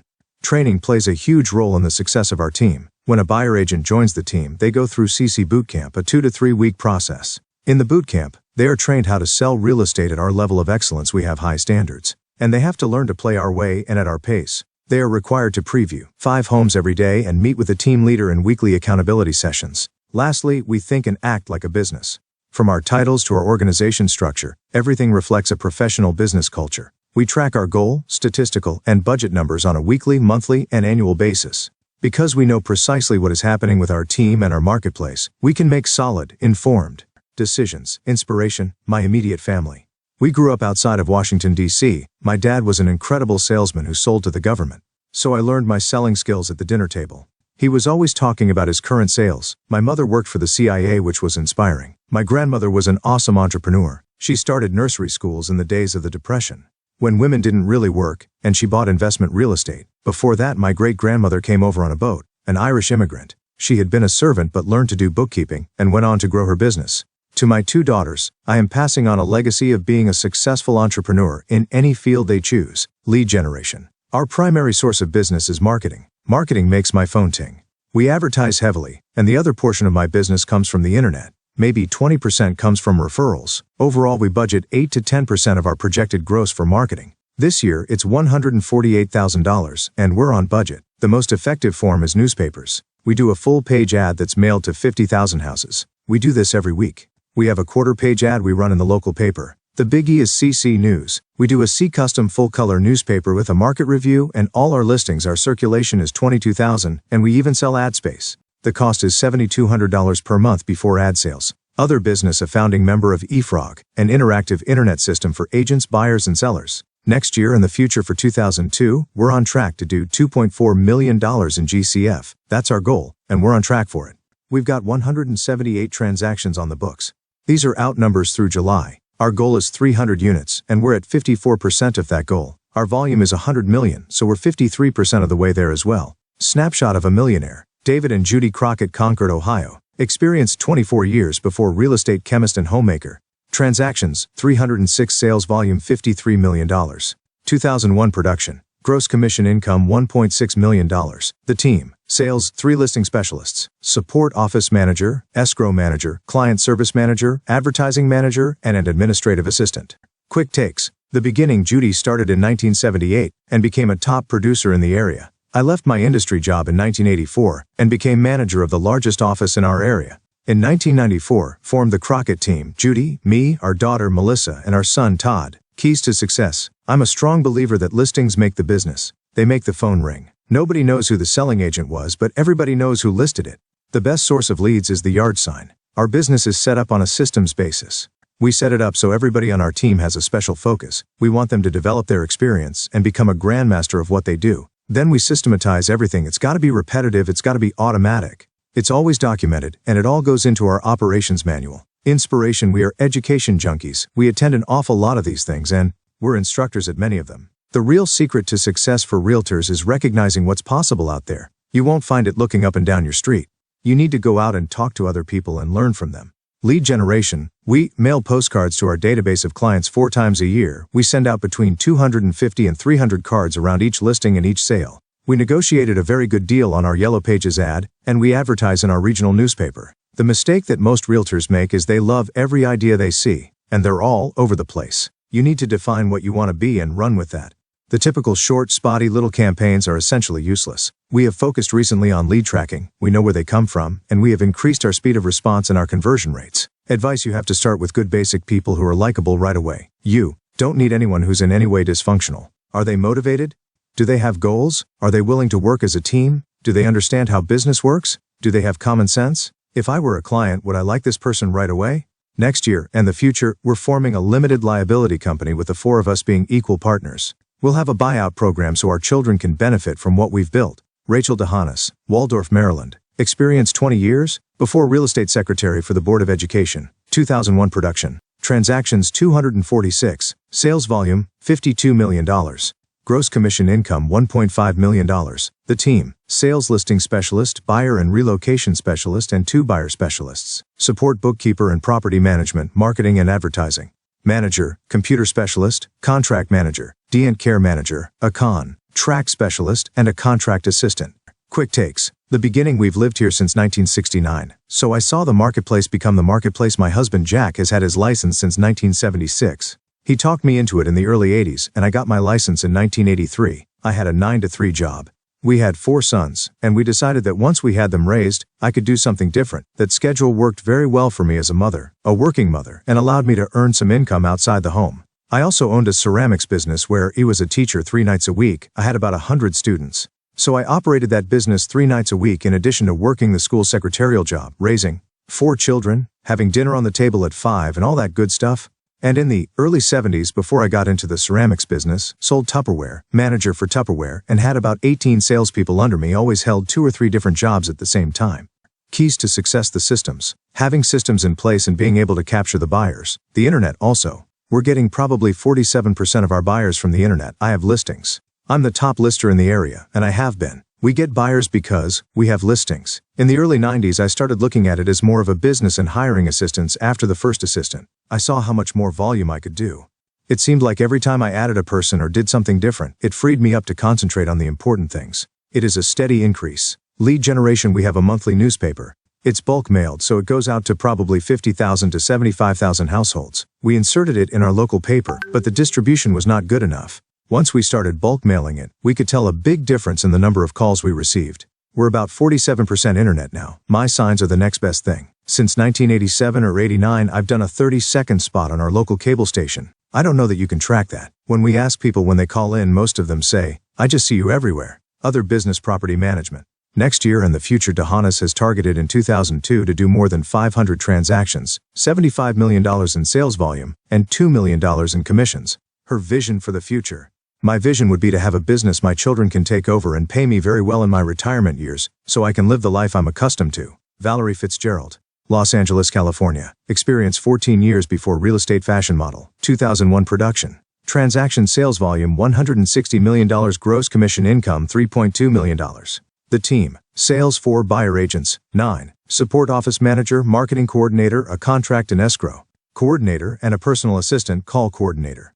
Quick takes: the beginning: having been a NYC-based world traveling professional model, I moved to Los Angeles for a job assignment. It fell through, and I, as a single mother, needed to find a way to earn a living. A friend guided me into real estate, had no people skills, sales skills, or business experience, but I was determined to make it and make a life for my daughter. I made a pest of myself until a builder gave me a break by letting me sell his $3 M home. I held it open every Saturday and Sunday and met many new people until sold, and my career began. Snapshot of a millionaire: 321,321. Keys to success: make it my business to know the real estate and financial markets, and I give informed advice. Most people want you to lead them.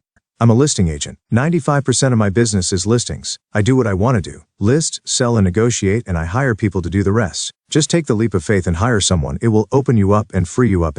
I work with celebrities like Sly Stallone, Leonardo DiCaprio, Ben Affleck, Christina Aguilera, Bruce Willis, Demi Moore, Vanna White, and Holly and Rodney P. to name a few. In my experience, they are no different than anyone else. They are real people. When representing them, I create a comfort level for them. Inspiration: love this business. My motto is, if you shoot for the moon and miss, you're still among the stars. Twerk out 3 times a week, and I have 3 coaches: a personal coach, a physical coach, and a business coach. Calm down and organize yourself. When you organize your life and your mind, you get very calm inside, and you get more productive outside. Lead generation: I do a lot of media public relations for television. I have done shows for Entertainment Tonight and for the following networks: CBS, NBC, HGIV, MTV, and EL Entertainment Television. But most important, fam, talking and being in front of people all the time. I do this by staying involved in charity events, political events, school programs, sporting events, social events, and religious activities. Snapshot of a millionaire. Mary Harker, Dallas, Texas. Experience: 34 years. Before real estate, symphony violinist, violin and piano teacher, choir director, gourmet food editor. 2001 production. Transactions: 178. Sales volume: $52 million. Gross commission income: $1.4 million. The team: sales, listing, and buyer specialists, and a part-time referral agent. Support: executive administrator, listing coordinator, a runner, and occasional part-time staff. Quick takes. Perspective: I've been in the business for 34 years, helping relocating families find a home and reconnect their fractured activity network. Keys to success: we've been successful because we started with great discipline and focused on what we wanted to achieve. And that means putting our goals in writing in the beginning. I had high energy, a burning desire to succeed, and written goals but no training by the end of the first year. I had earned $326. My dad told me you can be anything you want to be if you really put your mind to it. Tapes and books on success became my teachers. Later, many trainers added to that. Snapshot of a millionaire. 32,323. Mastering marketing and production took us only so fat. Focusing on results from written goals, implementing models, systems, and procedures, and holding them accountable has led us to the next level. Being coached and consulted by Gary Keller is moving us from having a job to having a business through business skills and disciplines of profitability and leverage. It's been pointed out to me by other mega producers. How in the world did we do so well when we knew so little? Inspiration: I surround myself only with people of matched values, those who are optimistic and positive. My mom lived to be 95. Every morning I would ask her, "Are you going to have a good day?" She would always answer, "I choose to have a good day. I don't have enough days left in my life to have a bad one." She was right, she didn't, and neither do I. Lead generation: teaching in Texas, across the United States and Australia for conferences, and also as a CRS faculty member. Writing for publications, masterminding, has led to incredible opportunities of building relationships. We have built a national agent-to-agent referral network that generates 84% of our repeat and referral business, and has led to a database of 6,000 people. Every year a magnetic calendar including our picture is sent out. Because this piece generates over 2 million exposures to our name, no wonder we hear over and over, "It's hard to forget your face, Mary," when we see it every day. We believe in turning one sale into multiple sales through direct mail, pieces of added value every 21 days, followed by notes, phone calls, and face-to-face meetings. We honor our customers and vendors by contributing a portion of our commission to children's charities and a Christian camp for children. We give back to the community by sitting on advisory boards for developers and builders and boards of directors for Sky Ranchi Christian Camp, and raising funds for Habitat for Humanity, leukemia, and the Dallas Symphony. Next year in the future, I see myself being able to walk out the door of our company and still have a residual income that will allow us a lifestyle we have enjoyed for the last 20 years. We are debt-free. That gives us a lot of options. Joe Harker, my husband and best friend for more than 46 years, and I have endeavored to bring value to the lives of our 3 married children and 8 grandchildren by teaching them balance and the importance of making a difference in the lives of people through teaching and service in the years to come. COD. Family, business, that is the legacy we want to leave. Snapshot of a millionaire. 325. Snapshot of a millionaire. Christina Martinez, San Jose, California. Experience: 13 years. Before real estate, chemical engineer in aerospace. 2001 production. Transactions: sales volume $136.3 million. Gross commission income $4.08 million. The team: sales, 2 buyer assistants, support office manager, broker, a listing service coordinator, 3 closing coordinators, and a bookkeeper. Quick takes. Keys to success: number 1 is, I have a high regard for work, a very good work ethic. Number 2 is integrity. A good name is to be chosen over great riches. I have a system that works for me. I have a great staff. I do all the negotiations. All listing and sales appointments are done in the office, as are all closings. I have my own mortgage company. I know that if I have to run a business, it must be profitable. I track my expenses closely, and I am operating at 60 to 65% profit. I do this in both my real estate and mortgage companies. I work only 4 days a week, and I average 10 sales a week. I have to maximize what I do. That's why I have created a system where everybody is proficient doing what they are supposed to do, as my extension of the business. Lead generation. My business comes 70% from repeat and referral. I send my past clients a calendar every year. After every closing, we send them a gift. I do no advertising, no direct mail, and no geographic farming. Lust call. I have a schedule. Follow the first hour I call 5 clients, the second hour Edo lead follow-up, and the rest of the day is appointments and contract negotiations, and I deal with a lot of investors. Last year I did 300 deals, but I worked with only 100 people. I do multiple deals per person, about 3 deals per person in a year. I turn my past clients into investors, create a dream for them. I change their financial destiny. Next year and the future, I see my business doing $10 million in income in 2003 and $15 million the following year. I plan to keep the profit margin at 60%. The business success has allowed me to buy buses for my church so that we can bring children to Sunday school.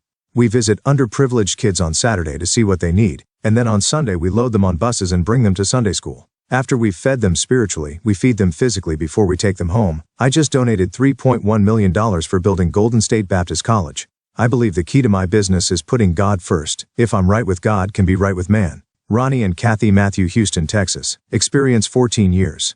Before real estate owners of a plumbing and utility business. 2001 production. Transactions 624, sales volume $99.5 million, gross commission income $2.5 million, $4.08 million. The team, sales 3 buyer agents and 1 listing specialist. Support 3 in the pending department, 3 in the listing department, 1 in general administration and technology, and 1 contract specialist. Quick takes. The beginning in 1988, we closed the doors to our plumbing and utilities business. After building it to 65 employees in 1988, the Houston economy crashed, and many of our clients went out of business and never paid us. We ended up losing everything and having to start over. I was a high school dropout, and Kathy had a year of college. We had nothing to fall back on. We had bought and sold some real estate, so we said, look, this sounds pretty good, let's try this. That's how we started. It caught on, and we have been pleasantly surprised. 28. Kathy and I have always done our separate things. We've worked together but always used our different talents and our different personalities. She worked with all buyers and I was the listing guy. I've also run the business and counted the dollars. At first it was tough to hire the people and invest the time to train them. But the business bloomed, and it grew. We'd add a person here, a person there, and something would just kick in and we'd grow 30 to 40% every year. Next thing you knew, we're at $100 million a year in sales. Keys to success. There are 2 or 3 basics to the real estate business. First, you have to realize you're in business for yourself. Most realtors just don't understand that. Second, you've got to work harder and smarter than anyone else, particularly at the beginning. Third, you must always return a phone call, even when it's inconvenient. We've always made it a practice to return every single call every single day. Lead generation. I have never made a cold call, never knocked on a door, never called a for sale by owner. If you do your job right and you take care of people, they will spread the word. Everyone knows someone who is thinking of buying or selling a home. We just keep our name in front of them. We have a client base of about 3,000 that we mail to every 6 weeks, generally a large 4-color postcard. Then we have about 5,000 in our farm area and we mail to 4. Then we have them every 3 weeks. Asking for business is an important part of everything we do. Next year and the future, I've worked 100 hours a week for a lot of years. I've brought it down to 70 and then down to 60. I'd like to get it down to 20. I'm nowhere near ready to just quit, but we are starting to think about what we might do when we grow up. I've started branching into some other things. I bought 130 acres about 6 years ago, and we've subdivided and developed that. In the past 12 months I closed on 2 separate 50-acre properties, and now I have a contract on another 170 acres. I own 20 or so residential income properties and a small office complex. The idea is to generate passive income from my properties and my business. Anyone can be successful in our great country, but you have to earn it. Mike Mendoza, Phoenix, Arizona. Experience 19 years before real estate professional baseball player. Transactions 348, 2001 production. Sales volume $60 million. Gross commission income $1.79 million. The team, sales 15 licensed real estate agents. Support listing coordinator, transaction coordinator, administrative assistant, relocation director, and an accountant. Quick takes. The beginning. Well, for me, real estate was really the first job that considered work. I never considered baseball a job. I never made a ton of money playing baseball. The most lever made in the major leagues was $32,500 a year, so it wasn't as if I had to replace a huge income. I see a lot of people today, they retire or change jobs. and they want to start in real estate to try to replace that huge income. I looked at real estate as if it was my job. My father always worked hard. I sort of saw the way he did it. He was in sales. He worked for Wrigley Chewing Gum Company for 30 some odd years. He went to work early, he got his stuff done. It was a steady increase for me, but every year I made more money. Every year it kept increasing. To be quite honest, I never fathomed I would make the kind of money I do through selling homes. I always thought if I was ever going to make a lot of money in life, it would come from baseball. Keys to success I don't dictate to. I've always been an advocate of them being full-time real estate agents and doing both sides of the business. They operate under their names, although every time they list a house it's the Mike Mendoza team. Everything's built around the team. We sell the team and support the team and sell the benefits of having more people work in for you than just one. I always tried to put somebody else in the position that enabled me to do the things that I enjoyed doing in the business. I started doing it a long time ago, and that's why I think my business grew more rapidly than most. I wasn't afraid to have additional staff doing certain things that created more business opportunities for me. It gave me more time to focus on the more dollar-productive activities that I do, rather than processing paperwork or something. Lead generation would say the bulk of our leads are generated from our listing inventory. We work the listings for other opportunities. If you have no inventory, obviously the phone's not going to ring. I've always been a believer in treating people the way I want to be treated. Follow up with people, give people good service, and then people will enjoy working with you. My referral business is quite large now, and it should be after 19 years. If it wasn't, there'd be something wrong. I've always been one to try to give a lot back the community. Try to be very involved in the community and the local charities, the YMCA, the Chamber of Commerce and things like that, because that is where make my living. Next year in the future, the Mike Mendoza team, at the time of writing, is on pace to match or better our 2001 production. I'm 47 now, and I'd really like to take a larger step back from the business by the time I'm 55 and both my kids have gone through college and have their lives going. I'd like to be more involved in the regional business than I am in my personal business and do some more coaching and consulting. It's about trying to find the right person who can step in there and maybe wear my shoes a little bit more. Greg Newman, San Diego, California. Experience 21 years before real estate professional bartender. 2001 production. Transactions. Sales volume $113 million. Gross commission income $3 million. $4.08 million. The team. Sales his partner Jennifer and 8 buyer agents. Support office manager, marketing director, 2 transaction coordinators, a listing coordinator and a full-time courier. Quick takes. 1 year of college. The beginning was a bartender for 15 years. I went to 1 year of, I knew the only way I could make a lot of money without a great deal of education was in sales some larger ticket items. Thought houses would be it. Actually tended bar for the first year and a half at night while sold real estate during the day. One night I was writing an offer for $1 million property and I was rushing so I could get down to the bar shift. I said, wait a minute. I'm going to make 30 grand on this transaction and I'm rushing to get to the bar to make $100. So called my boss and told him I'd be late. Keys to success. Real estate has always been easy for me. I like making deals. I know how to overcome objections. I know how to overcome challenges. I know how to talk to people and make them feel good about giving up things they'd rather not give up. I did everything wrong, wasn't good with money. I bought an office with no ownership experience. I merged it with another office. I was chasing all the money I had at the time. Finally, I found someone to unload it on and just became an agent. I did 10 sales, then 23 and then 30. Then added an assistant and my business almost doubled back then. I worked 10 hours a day, 7 days a week. With my great team, take off 8 days a month. I never work Sundays and I take 3 vacations. And last year the business netted over $1.6 million. Inspiration. I've always felt there is no end. The opportunities in real estate are limitless. You can become whatever you want to be. Lead generation. Anticipate the market, not just react to it. And I have learned better marketing techniques. I do color ads with IVR commercials. I send out cards around every listing and every sale. Alan Dom is my hero. He taught me to focus my market and to make better use of my time. Elaine Northrup, Ellicott City, MD. Experience 30 years before real estate homemaker. 2001 production. Transactions. Sales volume $71 million. Gross commission income $1.8 million. The team. Sales 1 buyer specialist. Support marketing director, office manager, bookkeeper, listing coordinator and an administrative assistant. Quick takes. The beginning, my husband left me with 2 small children. I played the victim. After 6 months I gave that up and just plunged in. I sold $1 million in the next 6 months.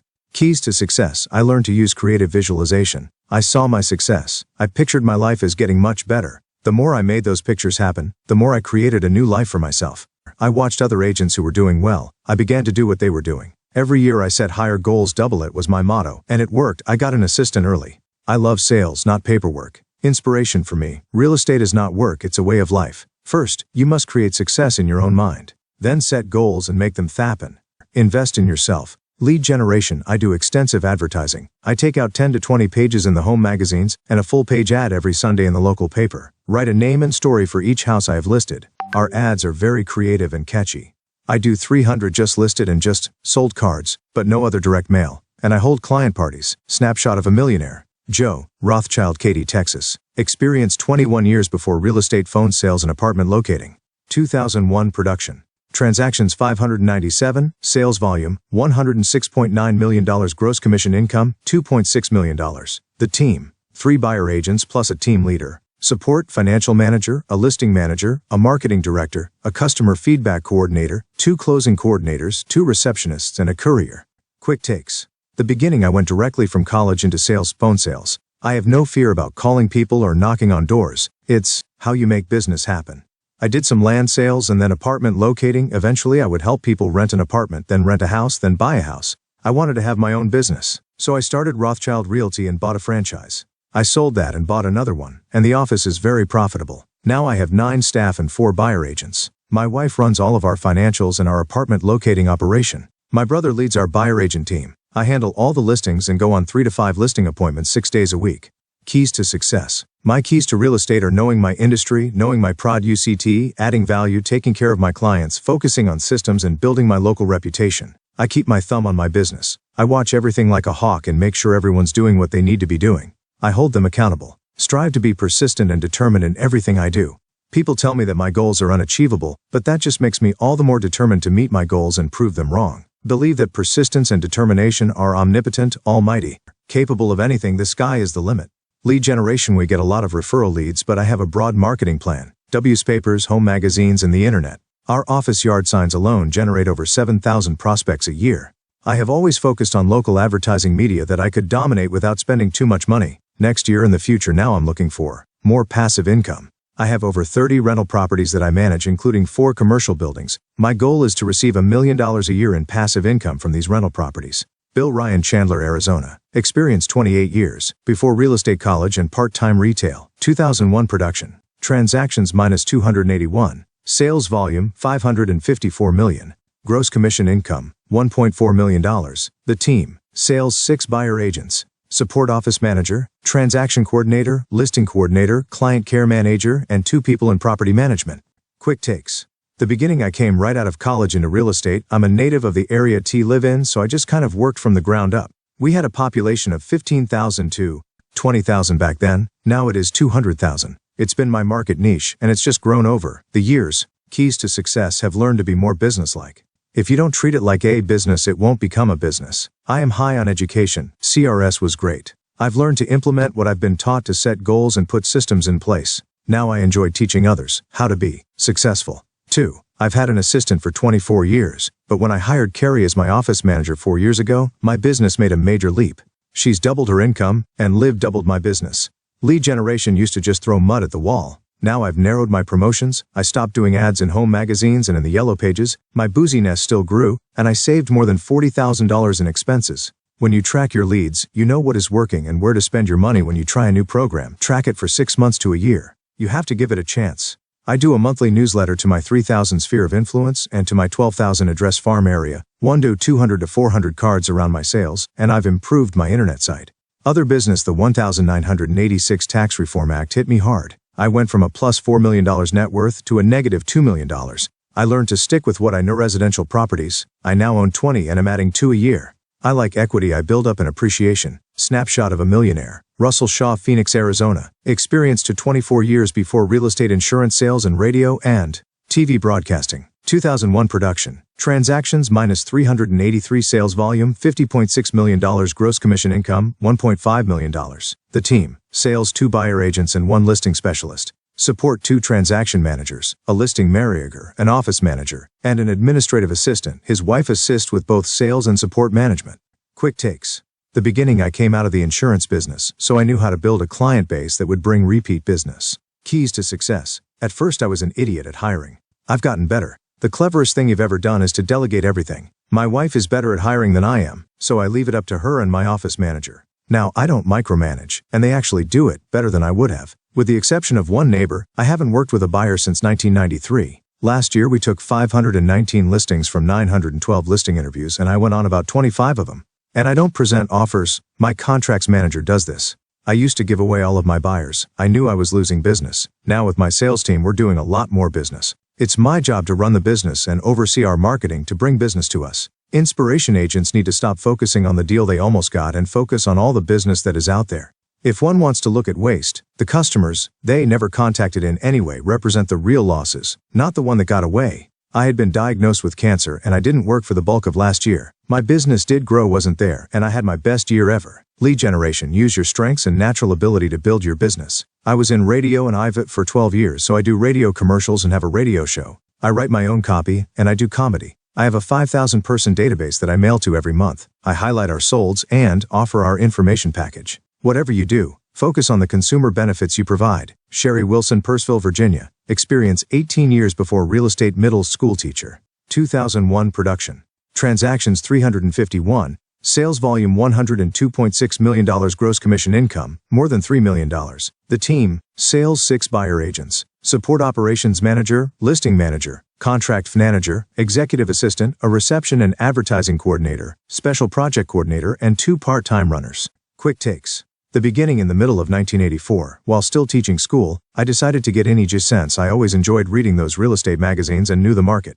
We had just moved to the county and real estate was something that was interesting to me. I figured that I could sell a house or 2 a year and help some people. I enjoy helping people, so that's what I did. While I was teaching school full-time the next year, I was Rookie of the Year. And the next year also while teaching full-time I was top in sales for the county. I was really scared that I was just lucky. I taught 2 full years after I had my license and then I gave it up every year since I was either top producer in the county, top in sales, or top in listings.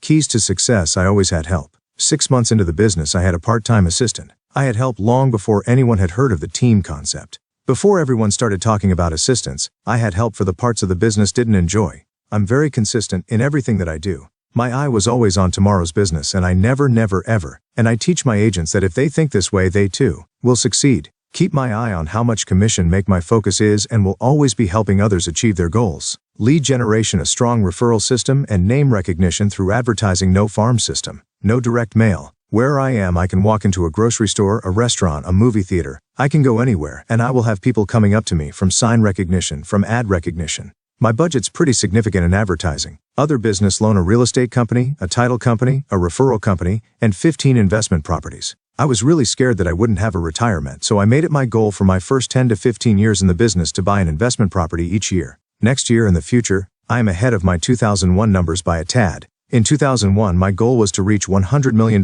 in sales volume. As a reward for help me reach that goal, I took 16 members of my staff on a cruise. Because the market has slowed down I kept my 2002 goals at $100 million in sales volume. An increase in my average sales price from $292,000 to approximately $315,000 is keeping me ahead of my 2001 pace. It also helps that my staff knows that if we match or top our 2001 production we'll get another cruise. Snapshot of a millionaire. Tim Wood, Big Bear Lake, California. Experience 27 years. Before real estate newspaper printer.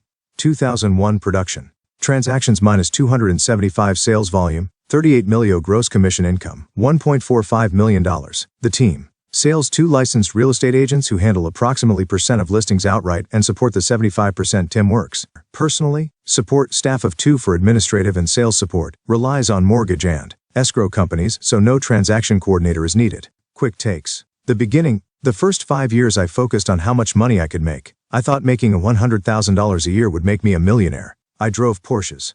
I spent lots of money, all the material stuff, and I had tax problems. That was the first 5 years. Keys to success then. The last 20 to 25 years, I found that focusing on the money goals didn't necessarily wake me up in the morning. I found that, for me, it's about focusing on, internalizing, personalizing the emotions of my dreams and my vision. That's what wakes me up in the morning. That's what keeps me motivated. That's what keeps me excited and on track. My belief is that dreams and visions are much larger and more long-term than goals. Goals are strictly aiming points that, when accomplished, put you closer to yours dreams and visions. Goals are simply the vehicle to your dreams, and dreams are these. Fuel of your goals. Inspiration. What inspired me was my attachment to that day in the future when I would have total freedom. My idea of that day is, I'm riding down the road on a mountain bike, with hair down to my shoulders, no sherry, cut-off jeans, and I'm going to the post office to box 315, and I pull out a tan envelope with a green check for $100,000 for the day. Now that is a great day. That's why I get up at 3:19 a.m. Other business. Wood owns a real estate, escrow and mortgage company. Advice: keep it simple. Making and earning $1 million. Most people make it much more complicated than it really is. You must be patient. The lack of patience is the hero of our demise. Everyone wants to earn $1 million, but few can hang in there long enough to achieve it. Look, it took me 20 years to accumulate $1 million lion cash in the bank. 2 years later, I had $3 million. And at the end of this year, I'll have $5 million.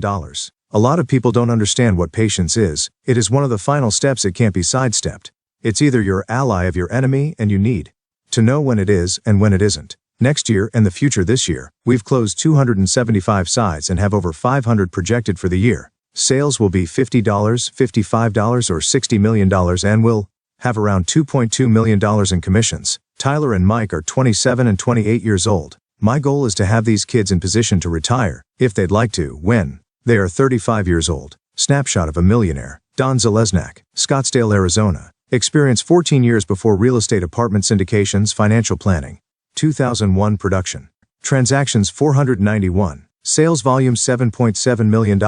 Gross commission income, million. The team. Sales 1 person, my son Ryan, who has been in real estate since 1997. Support 1 person, Deanne, handles all the administration and transaction coordination. Quick takes. The beginning. In 1984, I moved from Minnesota to Arizona. I had done over $100 million in real estate syndications, but decided I would go into real estate sales. I grow my business by working with investors. I help them find great buys and then invest. No qual sales with wrap mortgages. Some would just buy and resell, others would improve the property and resell. There are about 100 people I stay in touch with as repeat investors. 2 years ago, we moved into more traditional work with sellers and buyers. Our database is now at 1,000%, but most of our business comes from referrals. Keys to success. I love the action, but I tend to take on too much. That's what my wife keeps reminding me.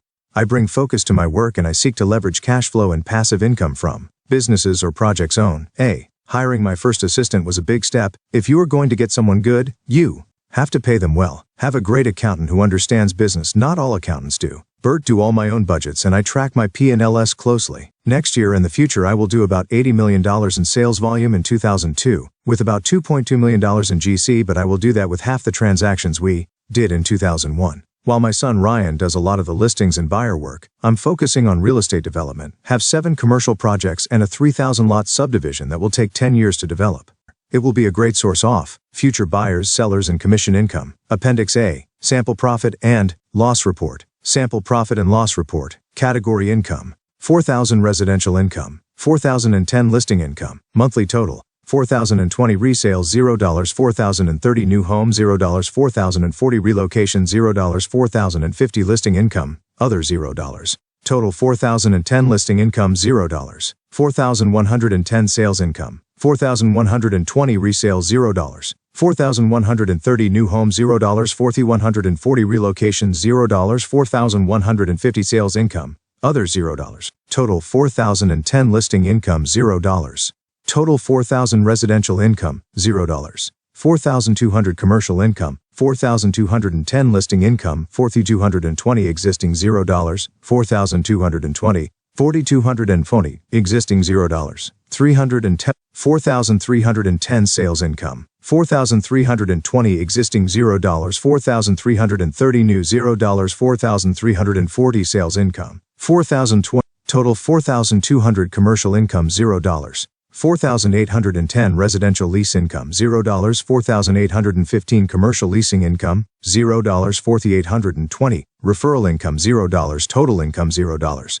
Cost of sales 5,010 commission paid out, 5,200 concessions $0, total cost of sales. Gross profit $0, $0. Expenses 6,919 accounting and tax preparation, 6,020 advertising, 6,050 general magazine $0 or 40, 6,070 radio $0, 6,080 TV $0, 6,090 billboard $0, 6,100 internet, 6,110 design work $0, 6,120 website maintenance fee $0, 6,130 homepage access mail $0, 6,140 internet other $0. Total 6,100 internet $0, 6,185 interest portion of payment $0, 6,190 gas $0, 6,195 maintenance $0 to 95 maintenance $0, 352, 6,200 banking $6,205 checks, $0, $6,210 service charges, $0, $6,215 banking, other $0 bankings, $0, $6,215 charitable contributions, $0, $6,220 computer, MLS charges, $0, $6,225 continuing education, $0, 6,230 books, $0, 6,235 newsletters, 6,240 tapes, 6,245 seminars, $0 subscriptions, $0, 65 newsletters, $0, 6,235 seminars, 6,260 contract labor, $0, 6,270 technology support, $0, 6,280 consulting, $0, 6,290 contract labor, others, $0 total, 6,260 contract labor, $0, 6,360 equipment rental, 6,370 copier, $0, 6,380 fax, $0, 6,390 computer, $0, 6,400 cellular phone, $0, 6,410 pager, $0, 6,420 other equipment rentals, $0, 6,400 computer, $0, 6,400 6,430 interest, $0, 6,440 insurance, $0, 6,400 and $0, 6,450 car, 6,480 400 and 470 cars, 6,404, 6,490 legal, $0, 6,500 lockboxes, $0, 6,510 meals, $0 office supplies, 6,510 meals, $0 office supplies, 6,520 office supplies, 65 collar, 354, 6,600 repairs and maintenance, 6,610 office, $0, $0, 630 fax, $0, $0, 600 repairs, $0, 600 repairs and maintenance, $0, 600 repairs and maintenance, 6,670 salaries, 6,680 management, $0, 6,690 listing specialists, $0, 6,790 listing 720 runners, $0 specialist, 60,000 $0, 6,600 management, 6,740 telephone, 6,830 payroll, $0, 6,840 payroll, $0, 6,850 payroll, $0, 6,869 federal income tax, $0, 6,850 850 payroll, 6,840 payroll, $0, $0, 6,900 travel, lodgings total expenses, net ordinary income, other income, $0, 7,000 other income, 7,100 profit sharing, $0, 7,110 interest income, $0, 7,100 travel, lodgings total expenses, net other, $0 total other income, $0, other expense, net other income, net income, Appendix A sample profit and loss report, $0, $0, $0, Appendix B sample balance sheet, category monthly total, assets, current assets, checking, saving, 1010 business checking account, $0, 1020 business money market account, $0 total checking, savings, $0, accounts receivable, 1300 accounts receivable, total accounts receivable, $0, $0, other current assets, total current assets, fixed assets, $0, 1600 computers, 1,601 computer cost, $0, 1,602 computer accumulated depreciation, $0, 1,603 computer, other $0 accumulated, 358, 1,610 automobiles, 1,611 automobiles, cost $0, 1,612 automobile, accumulated depreciation, $0, 1,613 automobile, cost 613, 1,620 furniture and fixtures, 1,621 furniture and fixtures, cost $0, 1,622 furniture and fixtures accumulated depreciation, $0, 1,622 furniture, cost $0, 1,630 equipment, 1,631 equipment, cost $0, 1,632 equipment, accumulated depreciation, 1,631 equipment, cost, total fixed assets, $0, other assets, 1,700 refundable deposits, $0, 1,710 prepaid expenses, $0, 1,800 start-up costs, $0, total other assets, liabilities and equity, liabilities, current liabilities, accounts payable, 2010 accounts payable, total accounts payable, $0, $0, the Millionaire real estate agent. Credit cards, 2020 credit cards account, $0, total credit cards, $0, other current liabilities, $2,100 federal withholding payable $0, $2,110 FICA withholding payable $0, $2,110 FICA withholding payable $0, 2,140 SUTA payable $0, 2,200 federal income tax payable $0. Total other current liabilities $0. Total current liabilities $0. Long-term liabilities, note payable, 2,710 note payable $0. Total long-term liabilities $0. Total liabilities $0. Equity, 3,000 opening balance equity, $0, 3,100 common stock, $0, 3,900 retained earnings, $0 net income, $0 total equity, $0 total liabilities and equity, $0. Appendix B, sample balance sheet 359. About the authors. Gary Keller. Gary has excelled as a real estate salesperson by teaching clients how to make great home buying and selling decisions. As a real estate sales manager, he's recruited agents through training and helped them build their careers the same way. As co-founder and chairman of the board, he built Keller Williams Realty from a single office in Austin, Texas to the one position as the largest real estate company in the world by using his skills as a teacher, trainer, and coach. Gary defines leadership as teaching people how to think the way they need to think so they can do what they need to do when they need to do it, so they can get what they want when they want it.